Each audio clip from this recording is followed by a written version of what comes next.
莎士比亚的名言佳句。莎士比亚名言录点 httml://menzion.zizdik.com/menzion/e+%与其做愚蠢的智人，不如做聪明的愚人。莎士比亚谦逊是最高的克己功夫。莎士比亚口头的推测不过是一些悬空的希望，实际的行动才能够产生决定的结果。莎士比亚爱情，它会随着全身的血液，像思想一般迅速通过了五官四肢，使每一个器官发挥双倍的效能。它使眼睛增加一重明亮，恋人眼中的光芒可以使猛鹰炫目，恋人的耳朵听得出最为细的声音，任何鬼祟的奸谋都逃不过他的知觉。恋人的感觉比带壳瓜牛的触角还要微妙灵敏，恋人的舌头是善于辨位的。巴丘斯希腊酒神显得迟钝。莎士比亚一个面具套不下所有人的脸。莎士比亚，你自己和你所有的一切，倘不拿出来贡献于人世，仅仅一个人独善其身，那实在是一种浪费。莎士比亚最后的结果确定工作的成败。莎士比亚智慧是命运的一部分。一个人所遭遇的外界环境是会影响他的头脑的。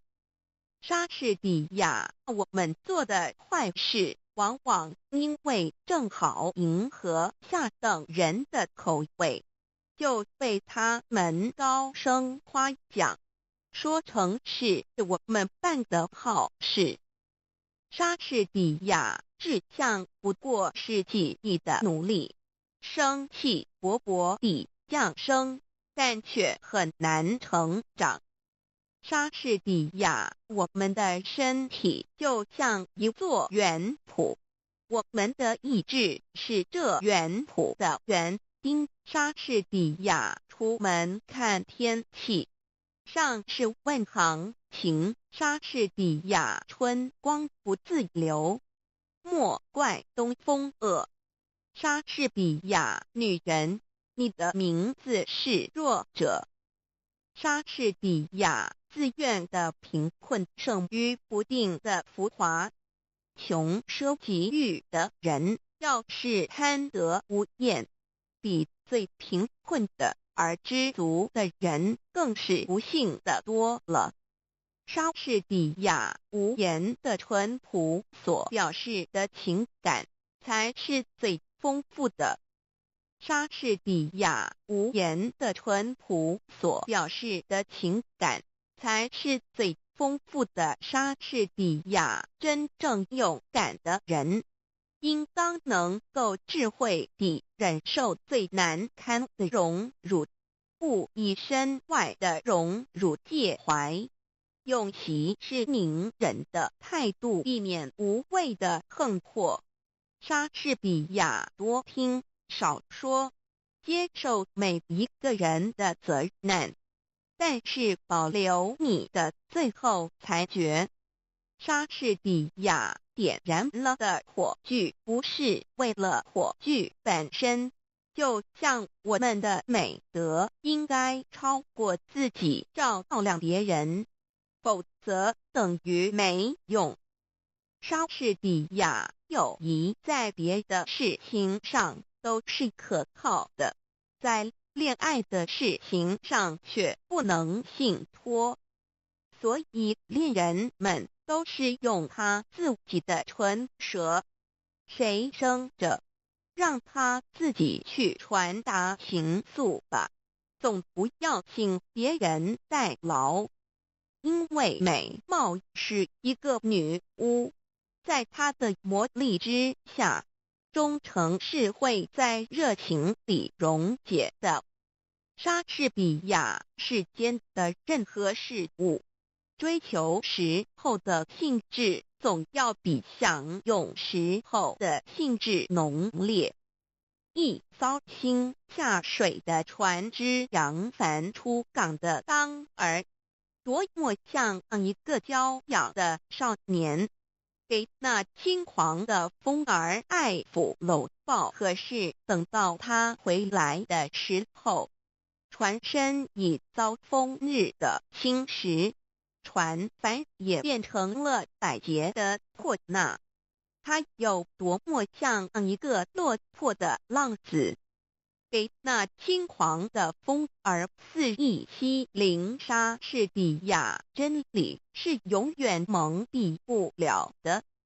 莎士比亚一个本领超群的人，必须在一群劲敌之前，才能够显出他的不同凡俗的身手。莎士比亚品性是一个人的内在，名誉是一个的外貌。莎士比亚世界上有一种人，他们的脸上装出一副心如止水的神气，故意表示他们的冷静，好让人家称赞他们一生智慧深沉，思想渊博。他们的神气之间，好像说，我的说话都是轮音天语，我要是一张开嘴唇来，不许有一头狗乱叫我看透这一种人。他们只是因为不说话，博得了智慧的名声。可是我可以确定说一句，要是他们说起话来，听见的人，谁都会骂他们是傻瓜的。莎士比亚每一个被束缚的奴隶都可以凭着他自己的手挣脱他的锁链。莎士比亚凭着日晷上前司的阴影，你也能知道时间在偷偷地走向亘古。莎士比亚草率的婚姻少美满。莎士比亚苦难可以试验一个人的品格，非常的遭遇可以显出非常的气节。莎士比亚本来无望的事，大胆尝试往往能成功。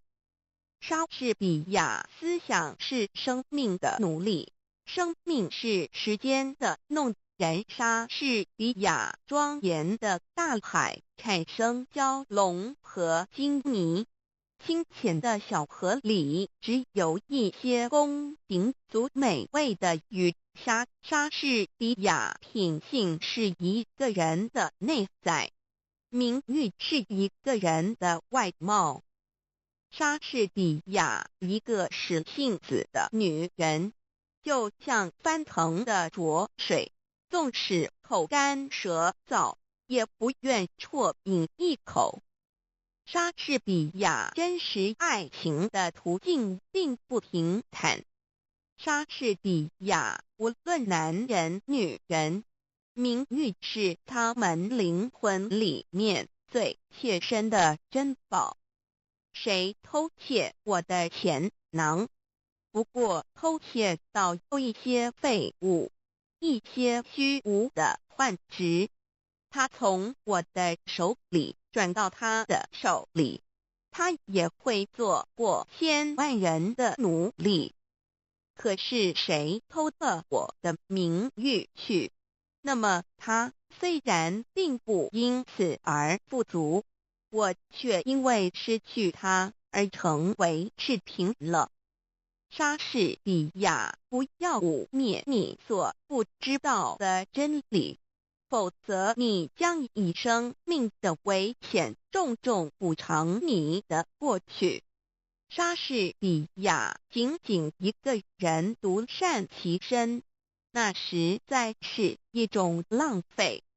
上天生下我们，是要把我们当作火炬，不是照亮自己，而是普照世界。因为我们的德行倘不能推及他人，那就等于没有一样。莎士比亚书籍是全人类的营养品，莎士比亚爱情的鲜艳的容色和热烈的心，也会因困苦而起了变化。莎士比亚最恶劣的事态，总有一天告一段落，或者逐渐恢复原状。莎士比亚生活里没有书籍，就好像没有阳光；智慧里没有书籍，就好像鸟儿没有翅膀。莎士比亚爱情里面要是掺杂了和他本身无关的算计，那就不是真的爱情。莎士比亚宁愿做一朵篱下的野花，不愿做一朵受恩惠的蔷薇。与其逢迎献美，偷取别人的欢心，无名被众人所鄙弃，莎士比亚任何恶德的外表也都附着若干美德的标志。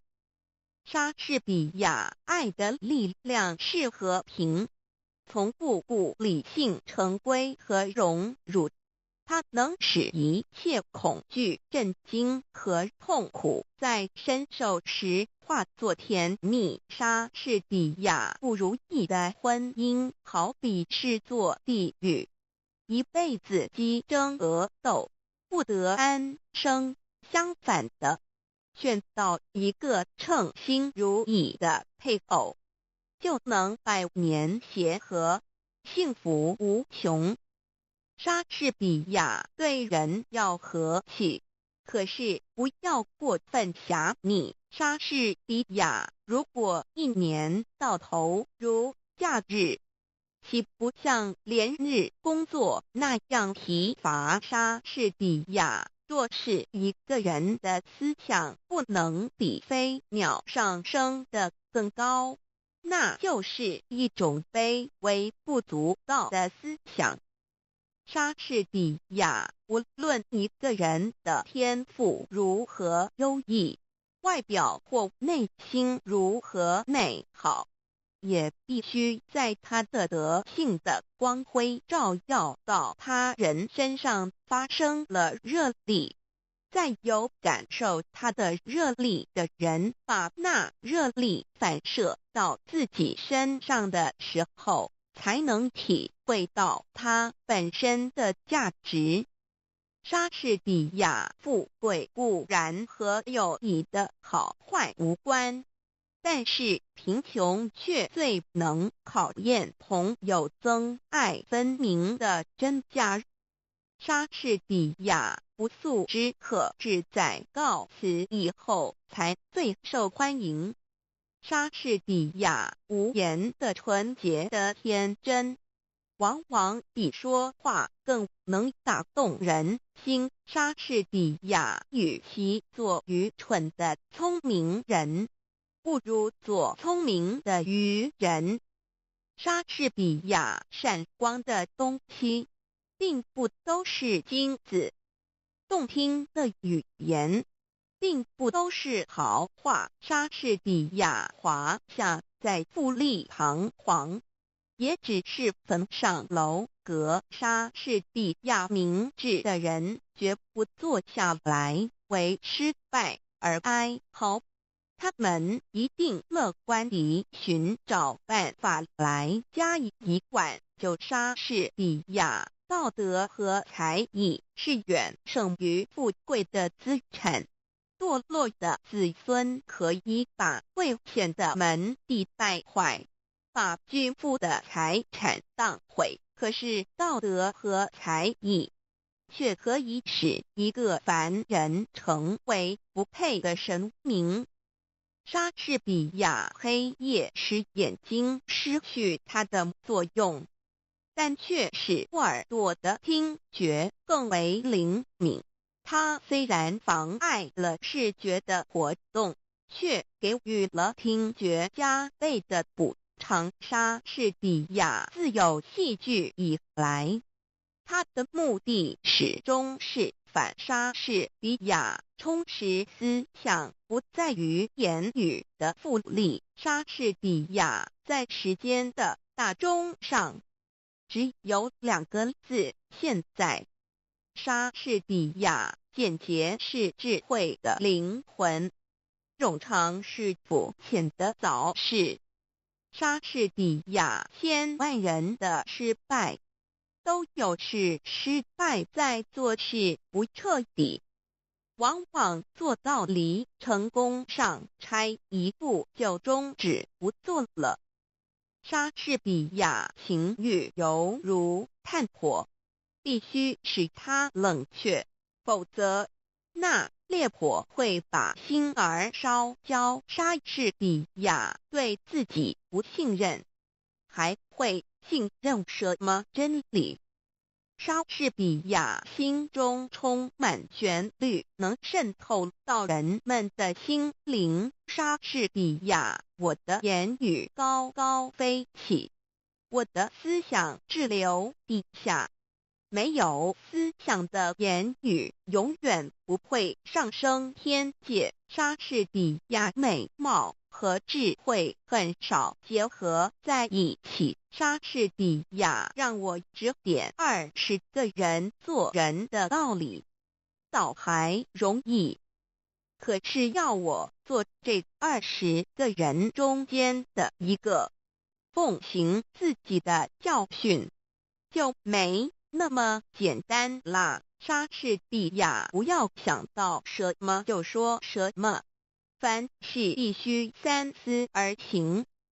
莎士比亚道德和才艺是远胜于富贵的资产。堕落的子孙可以把贵钱的门第败坏，把巨富的财产荡毁，而道德和才艺却可以使一个凡人成为不朽的神明。莎士比亚人若神经紧张，说东道西，就会犹豫不定，反把事情耽误了。耽误的结果是叫人丧志气连，寸步难移。莎士比亚对人要和气，但不要狭密。莎士比亚起先的冷淡，将会使以后的恋爱更加热烈。莎士比亚如果要别人诚信，首先要自己诚信。莎士比亚当命运突然改变了心肠，把他的宠儿一脚踢下山坡的时候，那些攀龙附凤之徒本也跟在他后面匍匐批评的，这时候便冷眼看他跌落，没有一个人做他患难中的同伴。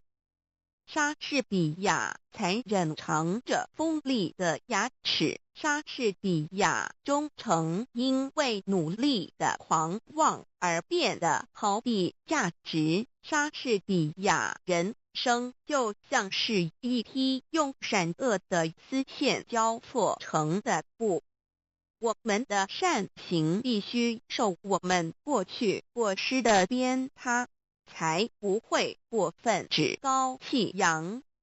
我们的罪恶又赖我们的善行把它们掩盖，才不会完全绝望。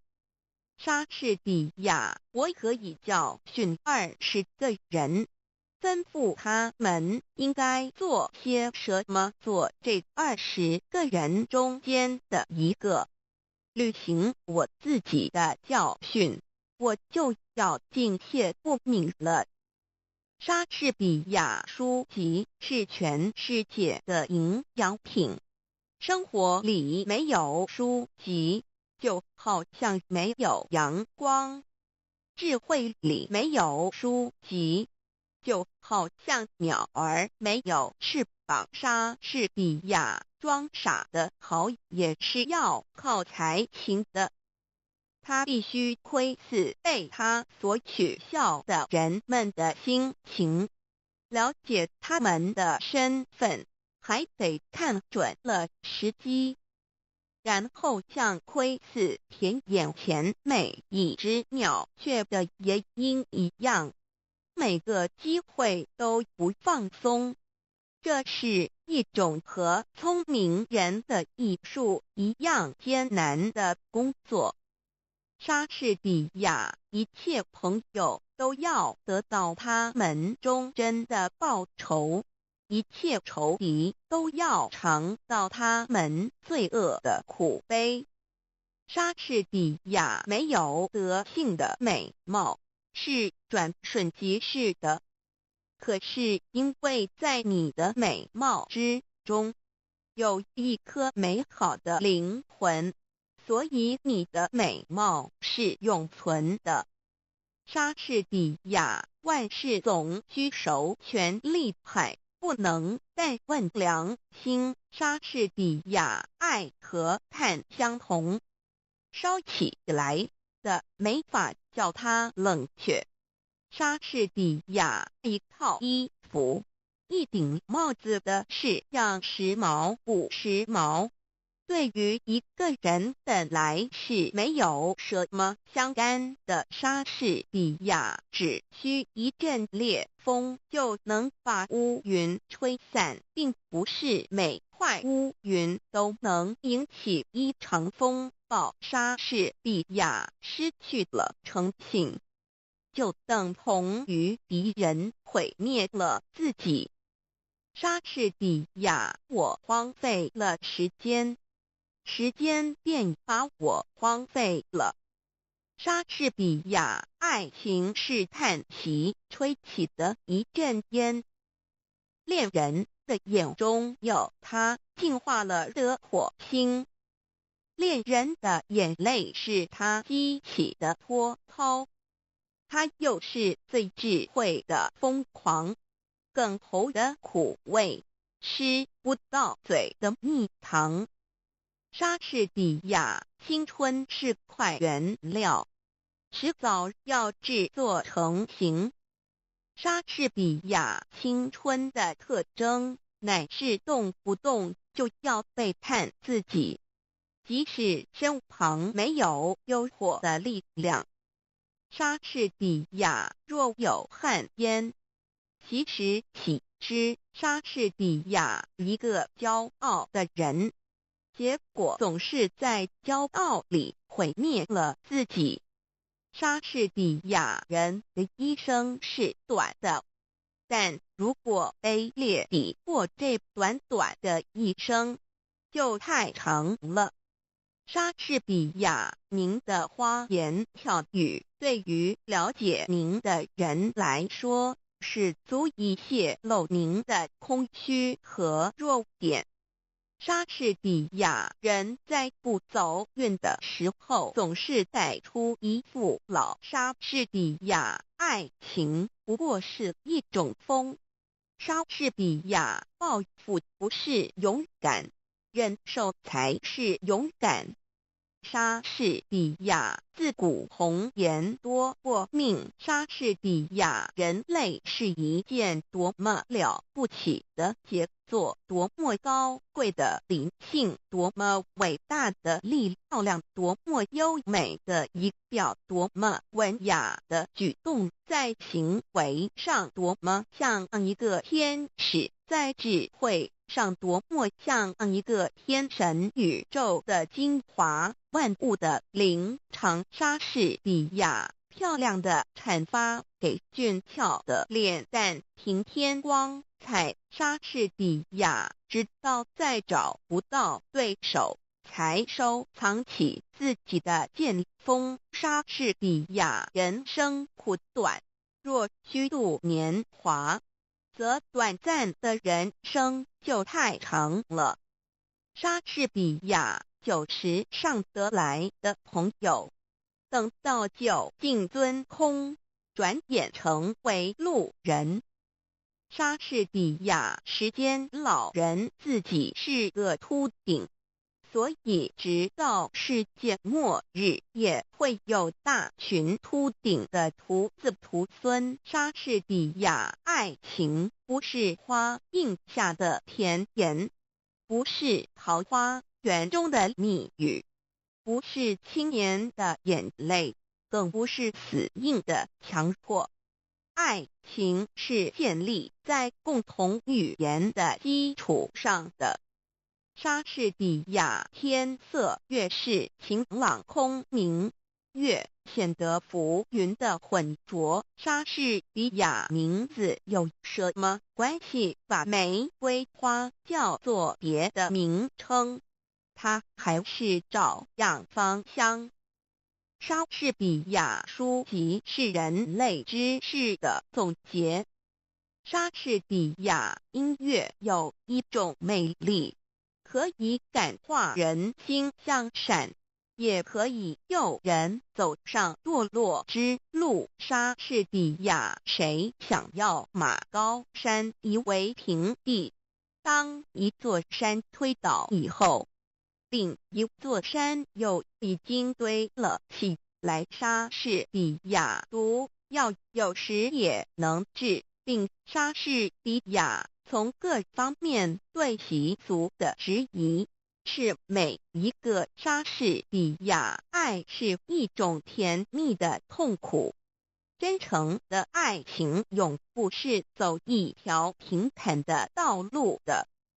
莎士比亚没有力量的意志，就如同假装士兵的莎士比亚生命的短促，只有美德能将它流传到遥远的后世。莎士比亚时间正像一个趋炎附势的主人，对于一个邻去的客人不过和他略微握握手，对于一个新来的客人却伸开了两臂，飞也似的过去抱住他。欢迎是永远含笑的，告别总是带着叹息。莎士比亚不应当急于求成，应当去熟悉自己的研究对象，锲而不舍。时间会成全一切，凡事开始最难，然而更难的是何以善终。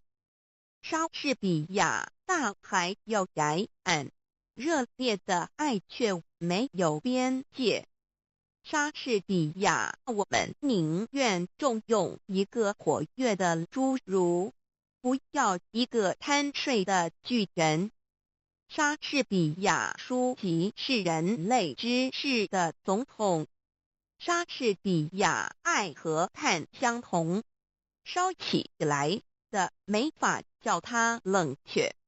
莎士比亚，假如我必须死，我会把黑暗当作新娘，把它拥抱在我的怀里。莎士比亚没有比正直更富的遗产。莎士比亚血液中的火焰已燃烧起来，最坚强的誓言也就等于草杆。莎士比亚书籍是全世界的营养品。生活里没有书籍，就好像没有阳光；智慧里没有书籍，就好像鸟儿没有翅膀。莎士比亚白糖上面浇蜂蜜，蜂蜜上面盖白糖。莎士比亚心灵的伟大表现的并不明显，因为莎士比亚尿泡虽大无精长，平驼虽小压千斤。莎士比亚有德的妇人，即使容貌丑陋，也是家庭的装饰。莎士比亚书籍是全世界的营养品。生活里没有书籍，就好像没有阳光；智慧里没有书籍，就好像鸟儿没有翅膀。莎士比亚演戏的好像总是那3个人丈夫。莎士比亚竟由爱早，还是爱逐进先？莎士比亚勇气是在磨练中生长的。莎士比亚爱和碳相同，烧起来得设法叫它冷却，让它任意着，那他就要把一颗心烧焦。莎士比亚理智可以制定法律来约束感情，可是热情激动起来，就会把冷酷的法令灭弃不顾。年轻人是一头不受拘束的野兔，会跳过老年人所设立的理智的樊篱。莎士比亚，你要看见朋友之间用的这不自然的礼貌的时候，就可以知道他们的感情已经衰落。莎士比亚生命短促，只有美德能将它流传到辽远的后世。莎士比亚不要指着月亮起誓，它是变化无常的，每个月都盈亏圆缺。你要是指着它起誓，也许你的爱情也像它一样的无常。莎士比亚最深刻的真理是最简单和最朴素。莎士比亚朋友间必须患难相济，那才能说得上是真正的友谊。莎士比亚人世间的贺光荣，往往产生在罪恶之中，为了身外的浮名，牺牲自己的良心。莎士比亚真正的爱情是不能用言语表达的，行为才是衷心的最好说明。莎士比亚正像太阳会从乌云中探出头来一样，不依粗俗，可以格外显出一个人的正直。莎士比亚谁告诉我真话，即使他的话里藏着死亡，我也会像听人家恭维我一样听着他。莎士比亚一切礼仪都是为了维持那些虚应故事的行为，言不由衷的欢迎，出尔反尔的殷勤而设立的。如果有真实的友谊，这些虚伪的形式就该一律摒弃。莎士比亚，我承认天底下再没有比爱情的责罚更痛苦的，也没有比服侍他更快乐的事了。莎士比亚衙门8字朝南开，有理无钱莫进来。莎士比亚忠诚的爱情充溢在我的心里，我无法估计自己享有的财富。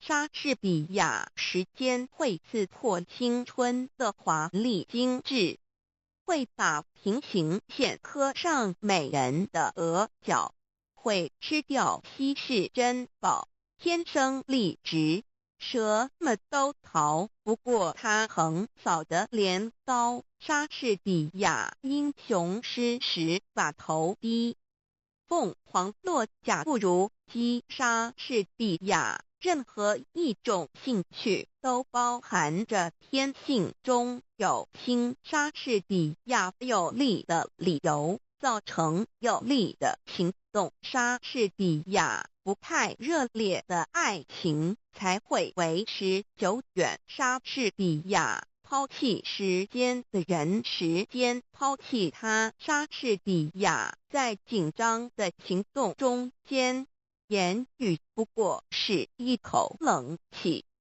莎士比亚良心无非是懦夫们所用的一个名词，他们害怕强有力者借它来做搪塞。莎士比亚洪水可以从涓滴的细流中发生。莎士比亚爱情里要是掺杂了和他本身无关的算计，那就不是真的爱情。莎士比亚淳朴和忠诚所呈现的领悟总是可取的。莎士比亚有德必有勇，正直的人绝不胆怯。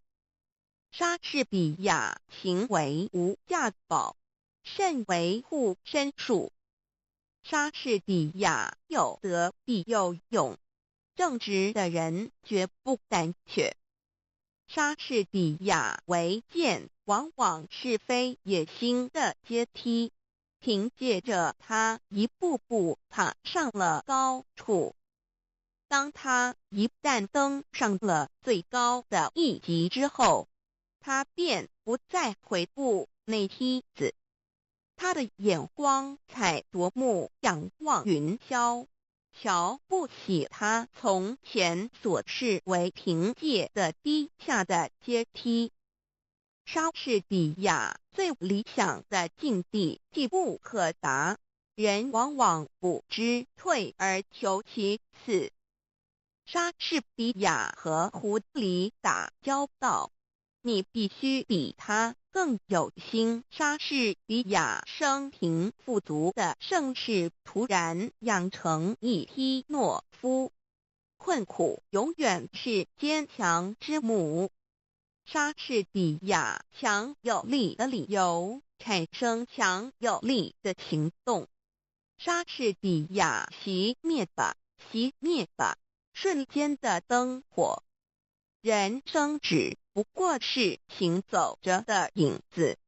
莎士比亚要是在我们的生命之中，理智和情欲不能保持平衡，我们血肉的邪心就会引导我们到一个荒唐的结局。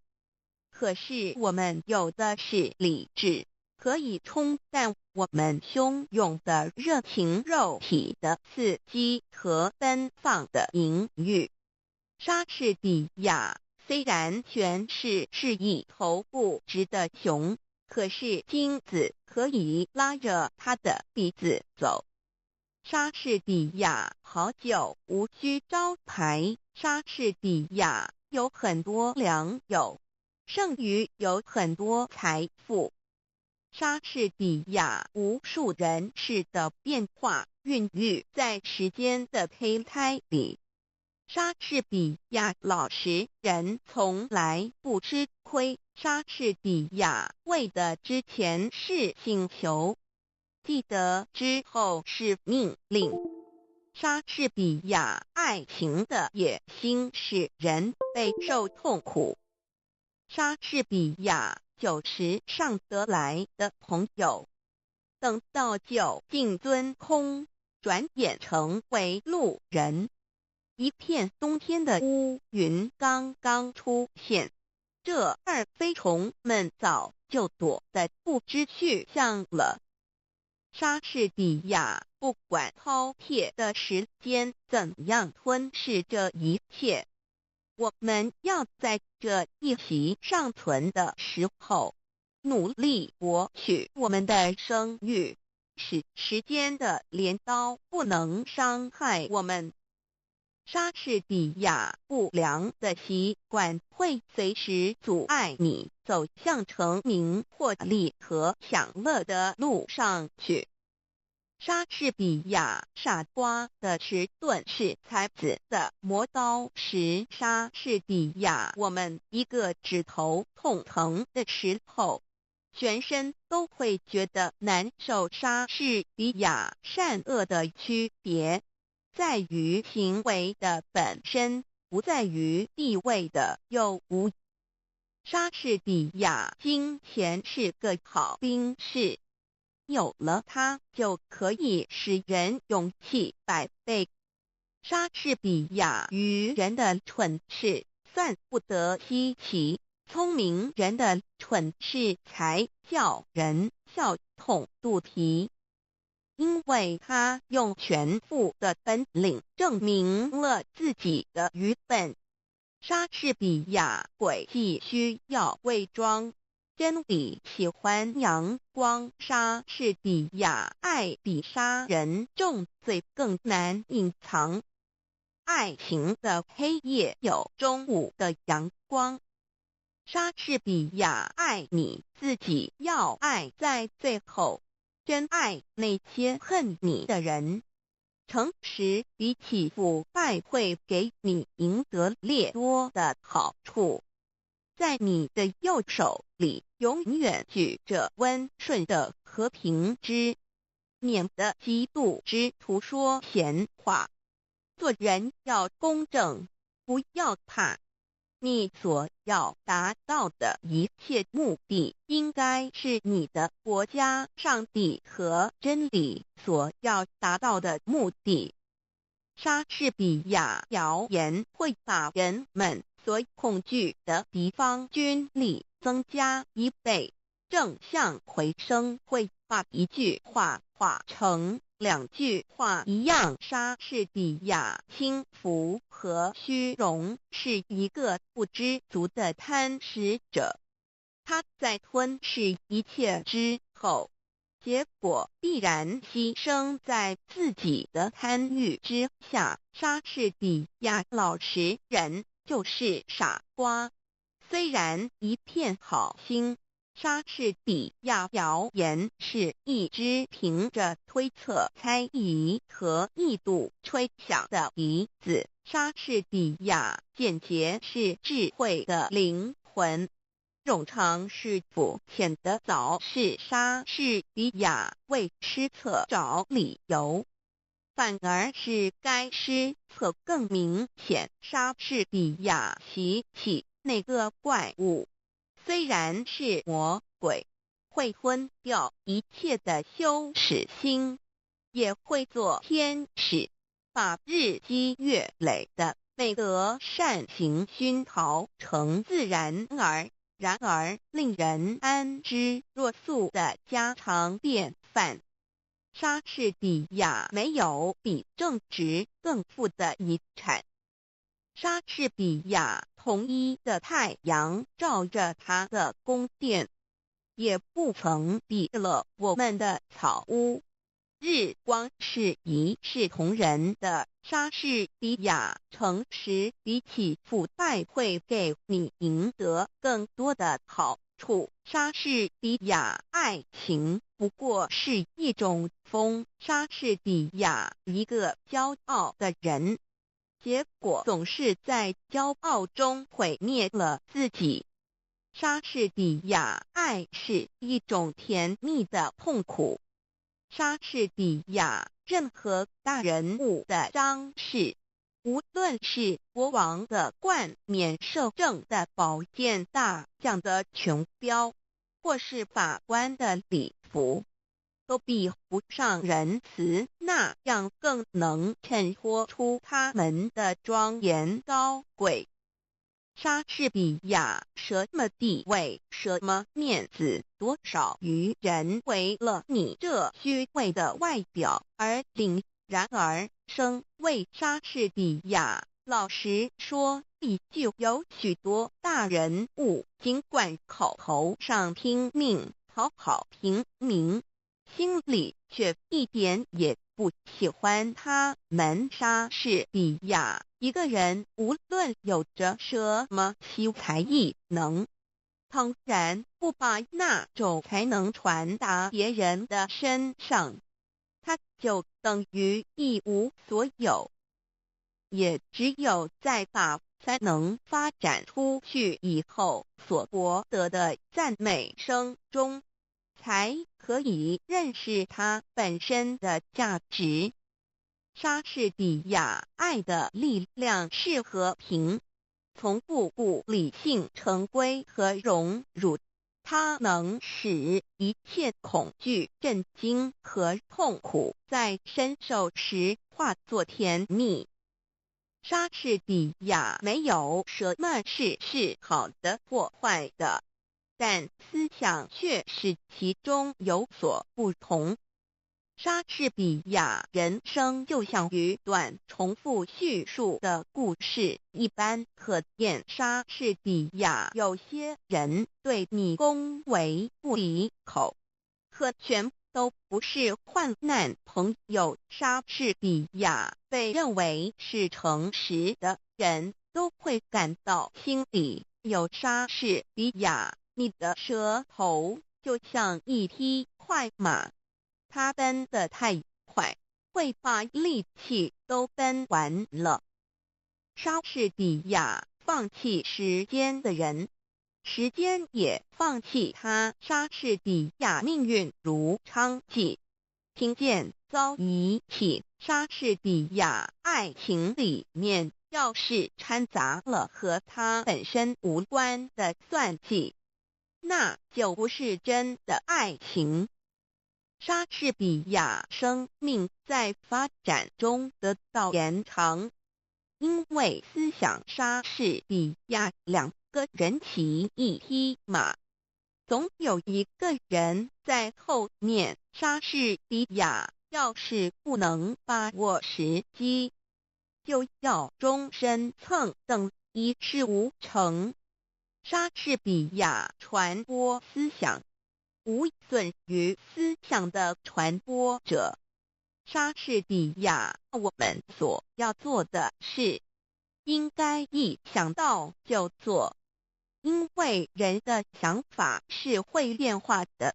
有多少舌头，多少手，多少意外，就会有多少忧郁，多少迟延。莎士比亚你写诗句，和他交换着爱情的纪念物。在月夜他的窗前，你用做作的声调唱着假作多情的诗篇，你用头发编成的外环指解虚华的事物，琐碎的玩具、花束、糖果，这些可以强烈地骗诱一个稚嫩的少女之心的兴致来偷得她的情。你用诡计盗取了他的心。莎士比亚，我们粗心的错误，往往不知看重我们自己所有的可贵的事物，直至丧失了它们以后，方是认识它们的真假。我们的无理的增贤，往往伤害了我们的朋友，然后再在他们的坟墓之前追凶哀泣。莎士比亚浪子挥霍的是他的祖业，财迷葬送莎士比亚。虽然权力是一头不直的熊，可是金子可以拉着他的鼻子走。莎士比亚仅仅一个人独善其身，那实在是一种浪费。上天生上我们，是要把我们当作火炬，不是照亮自己，而是普照世界。因为我们的德行上不能推及他人，那就等于没有一样。莎士比亚无瑕的名誉是世间最纯粹的珍珠。莎士比亚真正的爱情是不能用言语表达的，行为才是中心的最好说明。莎士比亚无数人的失败，都是失败于做事情不彻底，往往做到离成功只差一步就停下来。莎士比亚女人是用耳朵恋爱的，而男人如果会产生爱情的话，却是用眼睛来恋爱。莎士比亚时间是审查一切罪犯的最老练的法官。莎士比亚俏皮话就像练剑用的钝刀猴子，怎样使也伤不了人。莎士比亚朋友间必须是患难相济，那才能说得上是真正的友谊。莎士比亚志愿不过是记忆的努力，总是有始无终，虎头蛇尾，像未熟切果子密布树梢，一朝红烂就会离去枝条。莎士比亚一个人看不见自己的鼻子，教堂屋顶上的风景标变幻莫测。莎士比亚适当的悲衰可以表示感情的深切，过度的伤心却可以证明智慧的欠缺。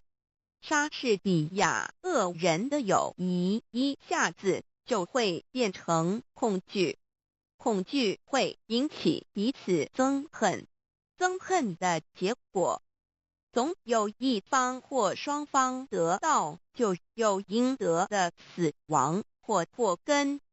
莎士比亚谦虚是最高的克己功夫。莎士比亚欺人的期望是一个佞人。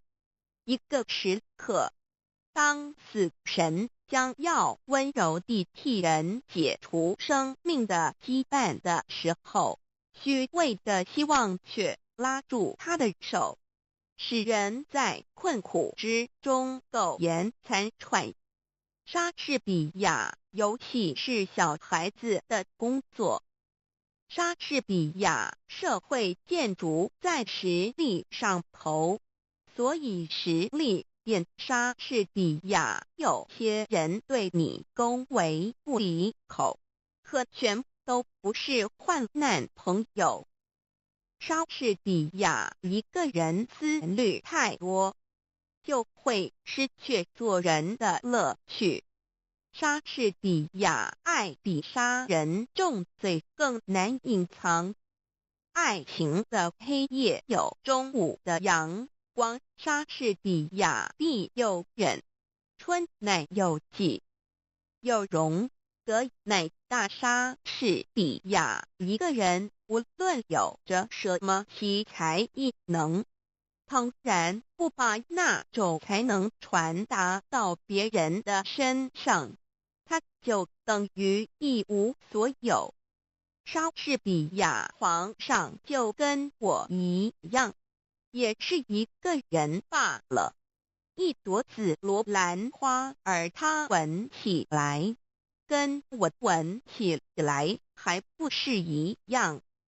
他头上和我头上和顶着一方天，他也不过用眼睛来看，耳朵来听啊。把一切容钱丢开，还他一个赤裸裸的本乡，那么他只是一个人罢了。虽说他的心思寄托在比我们高出一层的事物上，可是好比一只在云霄里飞翔的老鹰，它有时也不免降落下来，栖息在枝头或地面上。莎士比亚，如果我们生命的天平上一边没有理智的平衡，另一边情欲的平盘，那么我们身上下流的欲念就会把我们引导到荒唐透顶的结局。莎士比亚不太热烈的爱情才会维持久远。莎士比亚时间会刺破青春表面的彩饰，会在美人的额上掘深沟浅槽，会失掉稀世之珍，天生丽质，什么都逃不过他那横扫的镰刀。莎士比亚衣服新的好，朋友旧的好。莎士比亚一个人思虑太多，就会失去做人的乐趣。莎士比亚人们在被命运眷宠的时候，勇却强，若至于贤不孝，都看不出什么分别来。可是，一旦为幸运所抛弃，开始设立惊涛骇浪的时候，就好像有一把有力的大扇子，把它们扇开了，柔弱无用的都被扇去，有毅力有操守的却会着力不动。莎士比亚点燃了的火炬不是为了火炬本身，就像我们的美德应该超过自己照亮别人。莎士比亚良心这玩意儿使人变胆怯，想做小偷，害怕谴责；想谩骂重伤，又怕斥责。良心是在人内心造反的最怕寂寞的家伙。莎士比亚恋爱是盲目的，恋人们瞧不见他们自己所干的傻事。莎士比亚正直的人必须和正直的人为伍，因为谁是那样刚强，能够不受诱惑呢？莎士比亚先言蹉跎，来日无多，20隶书，请来问我。衰草枯杨，青春易过。莎士比亚思想自由的精灵。莎士比亚上一页123456名言佳句作者名彦一名英国培根。莎士比亚谚语歌德欧洲巴尔扎克高尔基毛泽东鲁迅雨果法国马克思富兰克林罗曼罗兰爱因斯坦泰戈尔维吾尔族爱默生苏霍姆林斯基托夫勒列宁西塞罗卢梭美国德国爱现生蒙田苏联日本阿拉伯契诃夫俄罗斯蒙古族恩格斯亚里士多德列夫托尔斯泰。更多名言佳句分类人生、生活、爱情、智慧、真理、时间、科学、思想、人类生命、工作、劳动、幸福、友谊、知识、成功、力量、社会价值、创造、理想、道德、自然。更多 http://menzion.zizdik.com/membrane/me=% 3. 宝 The 3 treasures for new doll receivers. 爱人的一生中有许多值得庆贺的事情，但却有更多无价且必须要全力以赴来追求的东西。There are many things in life worth celebrating. However, there are even more priceless things worth pursuing with all our efforts. 2500多年前，当释迦牟尼佛仍是王子时，亲眼目睹了人世间之生老病死。他告诉自己，一定要找到一条永恒之路。于是他放弃了王位及荣华富贵，四处去找寻名师及永久解脱的法门。后来燃灯古佛为他授记，最后他修成了正果，也留下了许多的经典，引导众生开悟正果。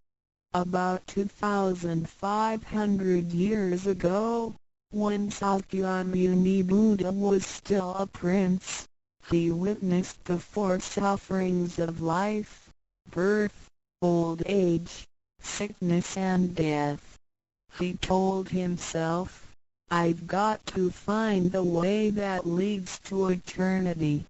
Thus, he gave up his throne and fortune in search for an enlightening master and a way to eternal liberation. Later, he was initiated by Dipamkara Buddha and eventually reached Buddhahood. Sakyamuni Buddha's teachings were collected by his disciples as sutras. The large collection of sutras have continued to guide sentient beings even till this day. 在一般人的思维里，极有价值、罕有又很不容易得到的东西，而且是人类所一直在追求的，我们才会称之为宝。今天您在上天的恩典及诸佛菩萨的祝福下求了道，得了三宝。这道就是当初佛陀及古往今来的修行者、宗教家倾毕生之力所追寻的永恒之路。过去因为天时未至，道是单传独授，得道者稀，修行者常有，踏破铁鞋无觅处之憾。如今上天慈悲大开普渡，得道者众，求道者可说是得来全不费功夫。虽然得道容易，也是自己累世佛缘根基深厚，祖上有德所致。所以当您求完道时，大家都给您道喜。Generally, we call a precious, valuable, and rare item which is highly sought after as a treasure. Today, because of the grace of heaven and the blessings from all Buddhas and Bodhisattvas, you have received Tao and the three treasures. Tao is the way to eternity that Sakyamuni Buddha, countless cultivators, and religious people have been searching all their lives. Before 1930, Tao was transmitted on a one-to-one basis. An enlightening master could only transmit Tao to one qualified individual because the timing for universal Tao transmission was not ripe. The number of people receiving Tao were scarce due to the lack of opportunity to meet with an enlightening master and receive Tao. What a pity! Because of the grace of heaven, now is the time for universal Tao transmission, and therefore, many people had the opportunity to receive Tao. Although it may seem relatively easy to receive Tao, Receiving Tao is actually based on your affinity with Buddhas, your deep spiritual foundation, and the beneficence of your ancestors. Thus, after you have received Tao, everybody would express their heartfelt joy and congratulate you. 依照三宝来修行的话，可以帮助我们：第一，跳脱生死轮回；第二，净化我们的业力，改变命运；最后返回天上的不家乡。Practicing these three treasures can truly help us in the following ways. 1. Transcending the cycle of life and death. 2. Cleansing our karma, changing our destiny, and eventually returning to our heavenly home. 一般的人由于业力的牵引，不得不再度来到这个世界上，每来一次就会造些业，漫漫的人生路上，总是有着诸多的不如意、抱怨、忧愁、烦恼、病痛等。面对命运的枷锁与生死的轮回，却不知所措，更无法跳脱出来，实属无奈。Because most people as destiny are led by their karma, they have to go through the cycle of life and death repeatedly without choice. Each cycle of life and death would accumulate some karma, good and bad. Therefore, their long journey of life would be filled with different kinds of complaints, worries, annoyances, sickness, and sufferings. Life's journey is never what we expected. Most people are imprisoned by fate and trapped in the cycle of life and death. They feel helpless because they failed to find a way to become liberated. 我们人的身体只是灵性暂时居住的房子，当生命旅程结束时，灵性会脱离身体，进入另外一个世界，而求道时得到的三宝就是回天的凭证。这也是人生中最重要的一件事。以下是像是需要您放在心上的意：不要忘记三宝，也不可以泄露三宝。二不反倒败德，三多了愿，多行功立德，如此我们才可以回天上的故家乡。Our physical body is a temporary home for our soul. When the journey of our life comes to an end, our soul will leave the body and enter another world. The three treasures you have received are the token for returning to the heavenly home. They are the most important things in our lives. The following are the three main points that you need to keep in mind. 1. Do not forget and disclose the three treasures. 2. Do not do anything illegal, immoral, or harmful to yourself and others. 3. Do as much as you can to fulfill your vows and accumulate merits and virtues.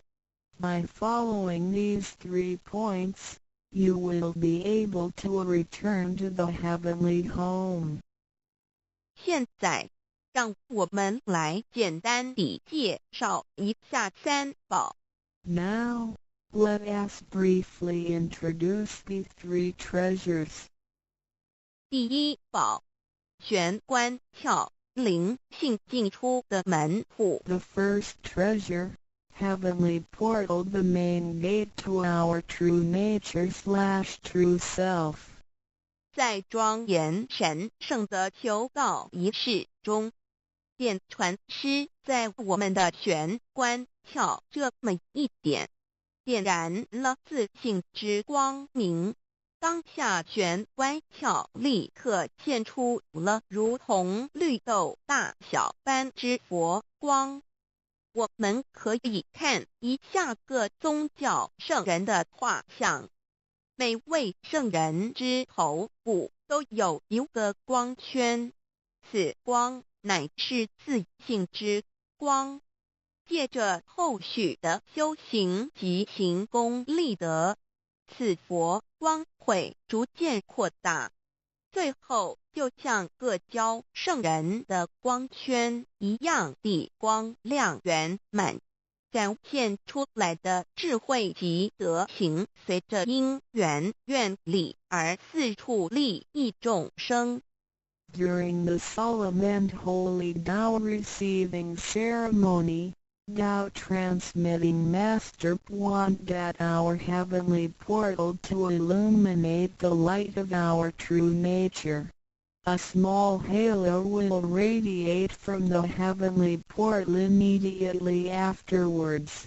If we look at the portraits of the saints from different religions, we will see that they all have one thing in common, which is the halo behind each saint's head. The halo is the light emitted from the true nature. The halo will expand in accordance with our cultivation and accumulation of merits and virtues. Eventually, our halos can be as round and bright as the halos of the saints. Then, the wisdom and virtue we exhibit will accompany our vows and affinities to benefit all mankind. 玄关是一个正门，也是修心的下手处。行住坐卧之中，常收束身心，从玄关发出之念头，都是正念、慈悲心、喜舍心、智慧心。心提心念在玄关，再用玄关去听、去看、去应对一切事物，便能与佛菩萨以心应心。Heavenly portal is the main gate of our body. It is also the starting point for us to cultivate our heart. Every day we need to manage our mind and body properly. Each and every thought from the main gate is righteous because it is full of mercy, compassion, joy, giving, and wisdom. Focus our mind slightly on the heavenly portal and use this focused attention to listen, look, and deal with everyday matters.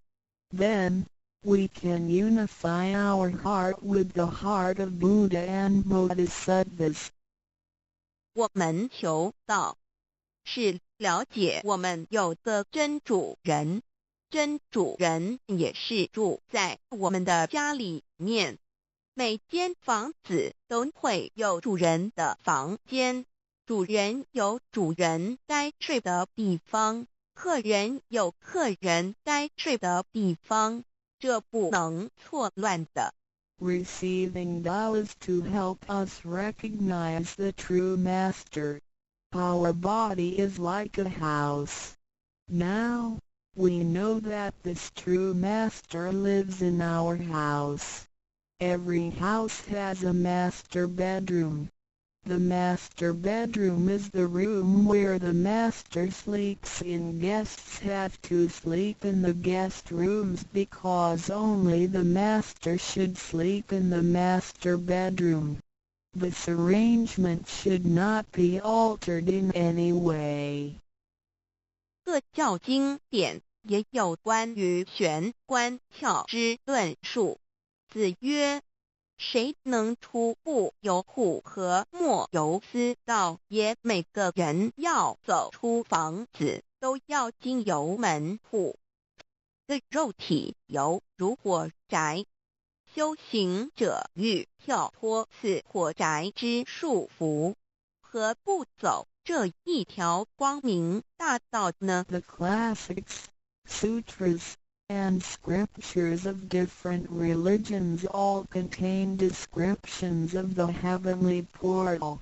Confucius said, "Who can go out without using the door, so why doesn't anybody follow the way?" Now everyone gets out of the house through the door. The physical body is like a burning house. A cultivator needs to take the correct and bright path in order to break free from the confinement of the burning house. 圣经里也提到， Testimonies of the heavenly portal can also be found in the Holy Bible.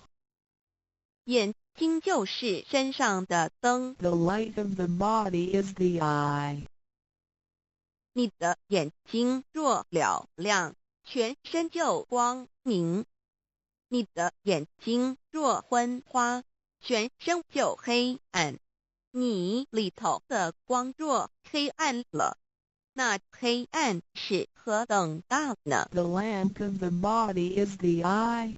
If therefore thine eye be single, thy whole body shall be full of light. 马太福音 Matthew 6:22 But if thine eye be evil, thy whole body shall be full of darkness. If therefore the light that is in thee be darkness, how great is the darkness? 马太福音 Matthew 6:23 The lamp of thy body is thine eye. When thine eye is single, thy whole body also is full of light, but when it is evil, thy body also is full of darkness.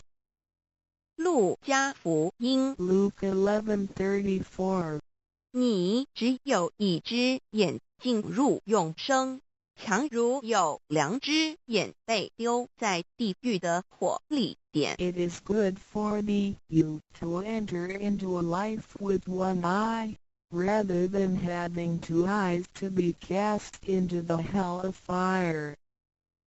马太福音 Matthew 18:9试问是用左眼还是右眼上天堂进入永生呢？肉眼早晚会毁坏的，如何使人上天堂呢？ After reading the above verses, some questions may arise.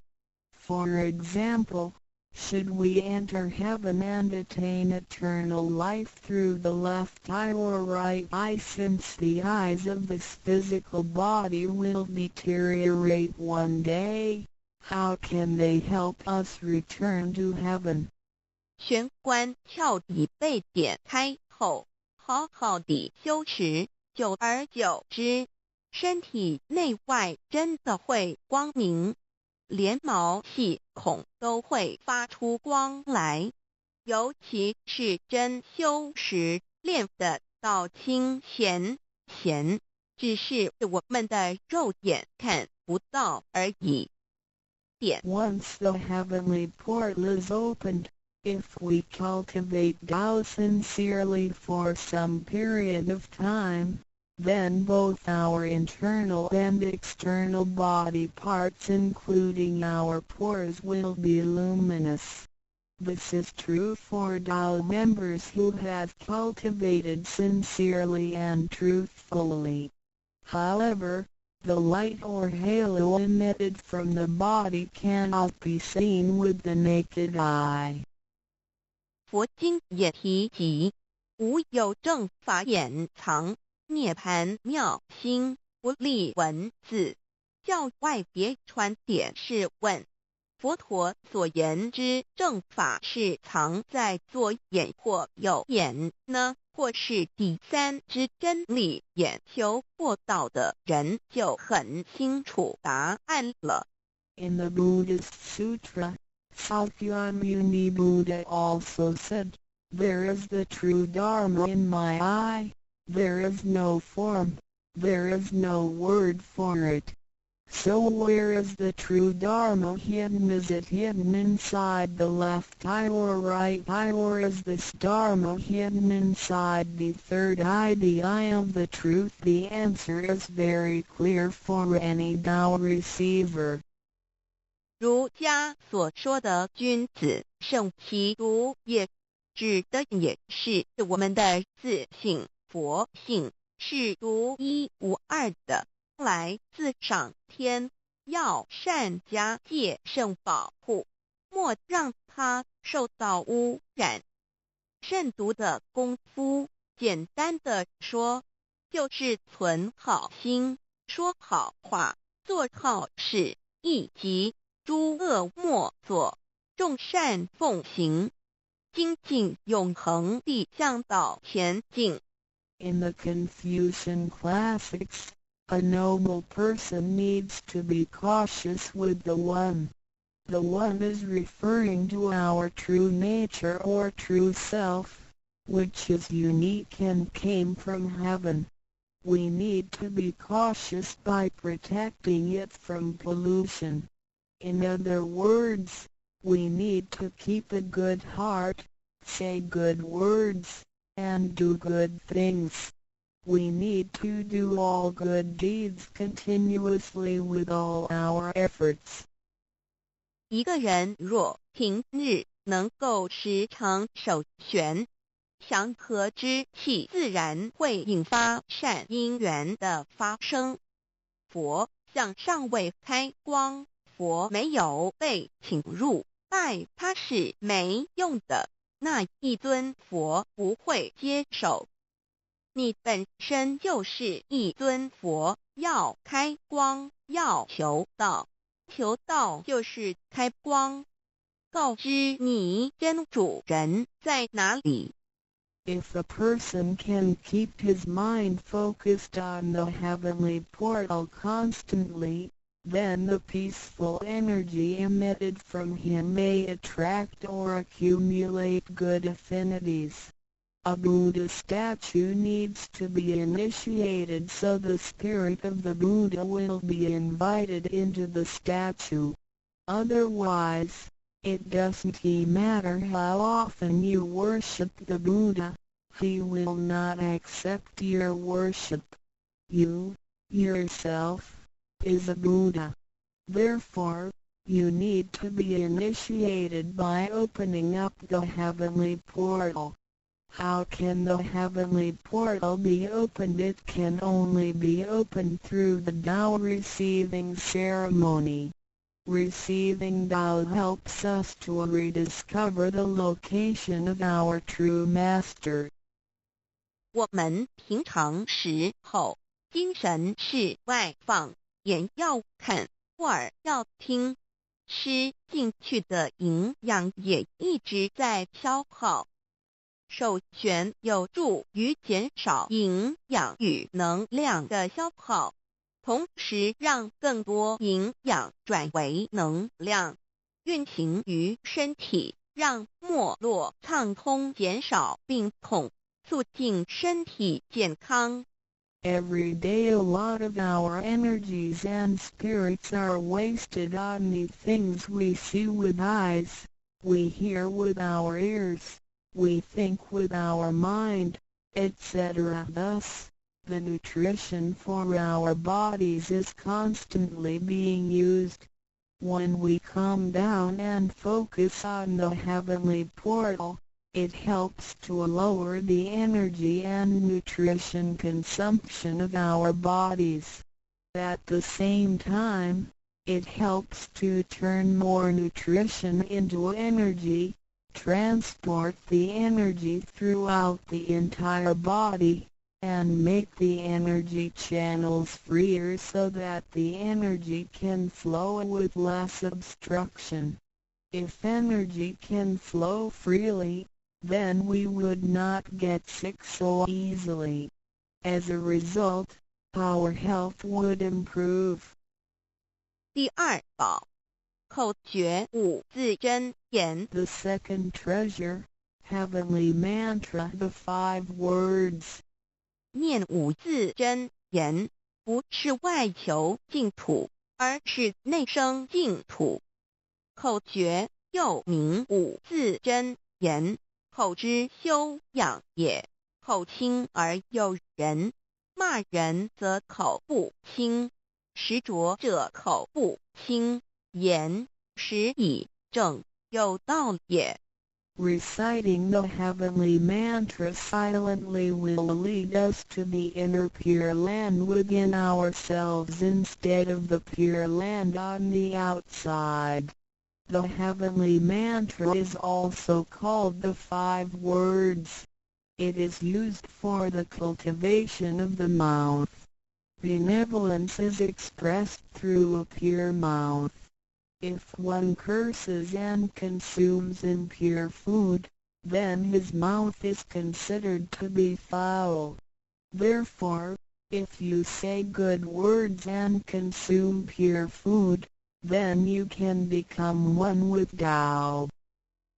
第一个字，无即无对待之真理世界一性佛性自性真我二儒家中庸之天命之谓性，也就是说，我们都是老母的分灵，都是兄弟姐妹。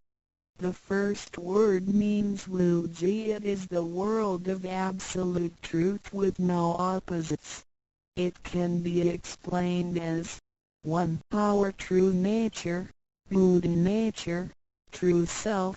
2. In the doctrine of the mean, what heaven or heavenly matter confers is called true nature. In other words, our spirits came from heavenly matter.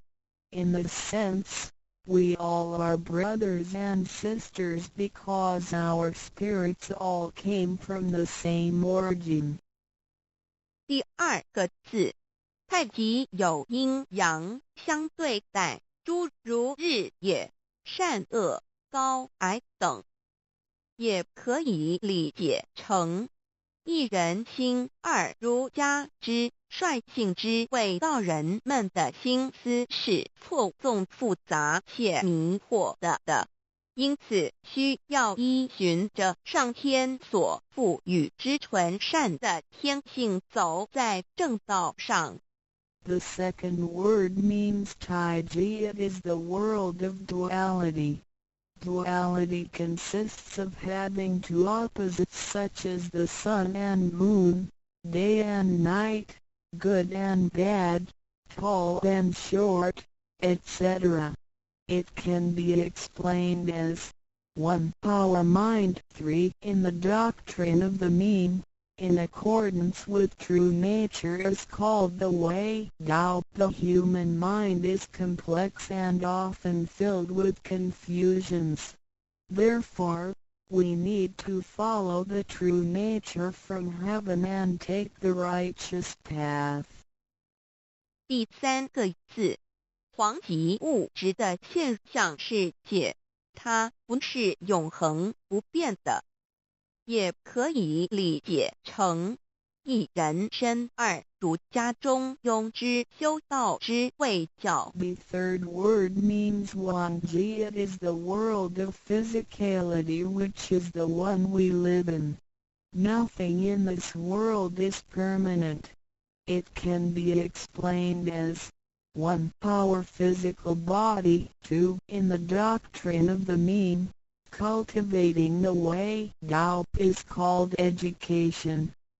要走在正道上，是需要有正确的教育与引导的点。 In order to be on the righteous path, we need to have the correct education and guidance.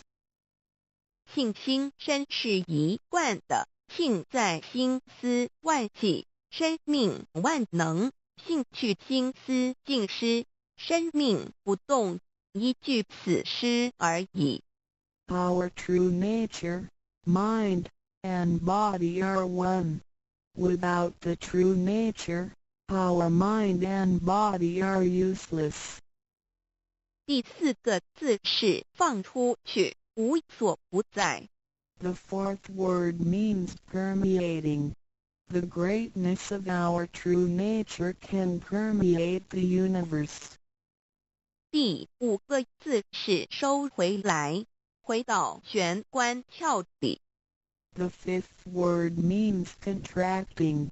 Our true nature can contract and return to the heavenly portal. 我们的自信是无所不在的，而且自信是没有分别、没有对待的，才称为无极。无到极点就是没有分别对待。Our true nature is everywhere. It is absolute. It doesn't discriminate or judge. Thus, it is also known as Wuji, which means genuine emptiness. 弥勒也有慈爱之意，修行上让慈爱布满个宇宙，就如同老母及诸佛菩萨对众生的爱是没有空间的限制的。The fourth and fifth words can be combined to mean mercy and loving kindness. As we cultivate, we learn to love all things in the universe with mercy and loving kindness, just like how Lao Mu, Heavenly Mater, Buddhas, and Bodhisattvas love all sentient beings without spatial limitations. 常念5字真言，你就与弥勒祖师及供活佛老师有感应，遇困难时感应就快，心不平静时默念5字真言，有问题时静不下来时默念5字真言，就有妙智慧。当念到一心不乱时，意志可穿越时空，直入佛之愿力之间，让能量发挥到极致。By silently reciting the heavenly mantra often, you will create a strong bond with Maitreya Buddha and Jigon Living Buddha. Then whenever you encounter some difficulties, Buddhas will get the signal more quickly. When you feel unease or disturbed, recite the heavenly mantra silently in your heart, then your great wisdom may arise to help you resolve any difficulty. And when you silently recite the heavenly mantra with full attention, your willpower can permeate through time and space, and enter the power of Buddha's vows. Then, the strength of the mantra will reach ultimate attainment. 孔老夫子说过，人莫见于流水，而见于止水。诚心专注一念诵5字真言，有助于内心的平静祥和，更清楚地看清自己，遇到事情时能做出更正确的判断与决定，并更有效地完成工作任务。Confucius said, "Men do not look into running water as a mirror, but into still water." Silently reciting the heavenly mantra with sincerity and full attention helps to pacify our mind. As a result, we can see ourselves more clearly, make judgments and decisions more correctly, and complete daily tasks with more efficiency. 第3宝，合同学习宽恕。 The third treasure, heavenly hand sign learning to be forgive. 手抱合同也意味着与仙佛合，与仙佛同，把我们的佛心、自信、愿力和诸佛菩萨的佛心、自信、愿力相合在一起。我们和同修之间要和，才能同人与人之间要和要同，就要学习恕道，也就是己所不欲，勿施于人，学习宽恕。就像耶稣在十字架上所说的话，就是一种宽恕。人与人之间多一些体谅宽恕，才能和，才能同。若小同都无法做到，如何世界大同呢？此手印也是回天的一个凭证。Holding the heavenly hand sign means to unify our true nature with Buddhas and Bodhisattvas. It is the unification of our true nature and vows with the true nature and vows of Buddhas and Bodhisattvas.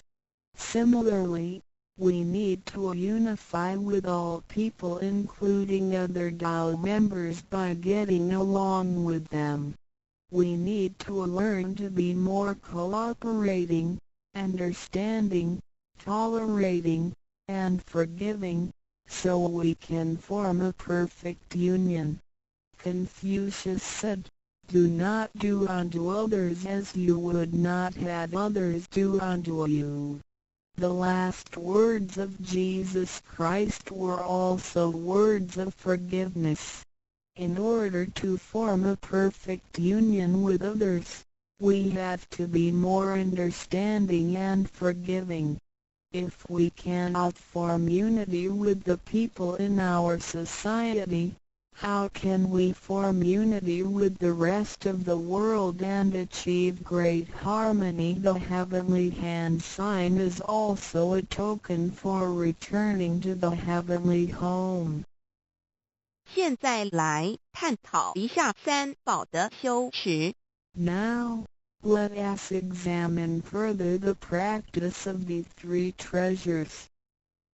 三宝真藏蕴含道统真传、天命真传、心法真传，这三样每一样都很重要。The three treasures encompass the true transmission based on the lineage of Tao and the mandate of heaven. It is the wordless heart-to-heart transmission. Each of the three treasures is equally important. 求道时，点传师点的右手点完玄关之后，会用左手在玄关前做一个附带的动作。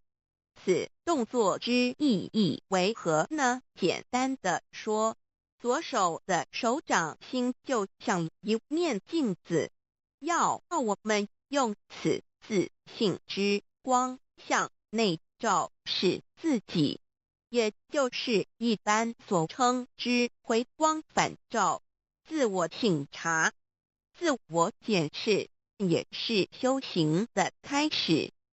During the Tao receiving ceremony, Tao transmitting Master pointed at our heavenly portal with his right hand and made a gesture of covering it up with his left hand.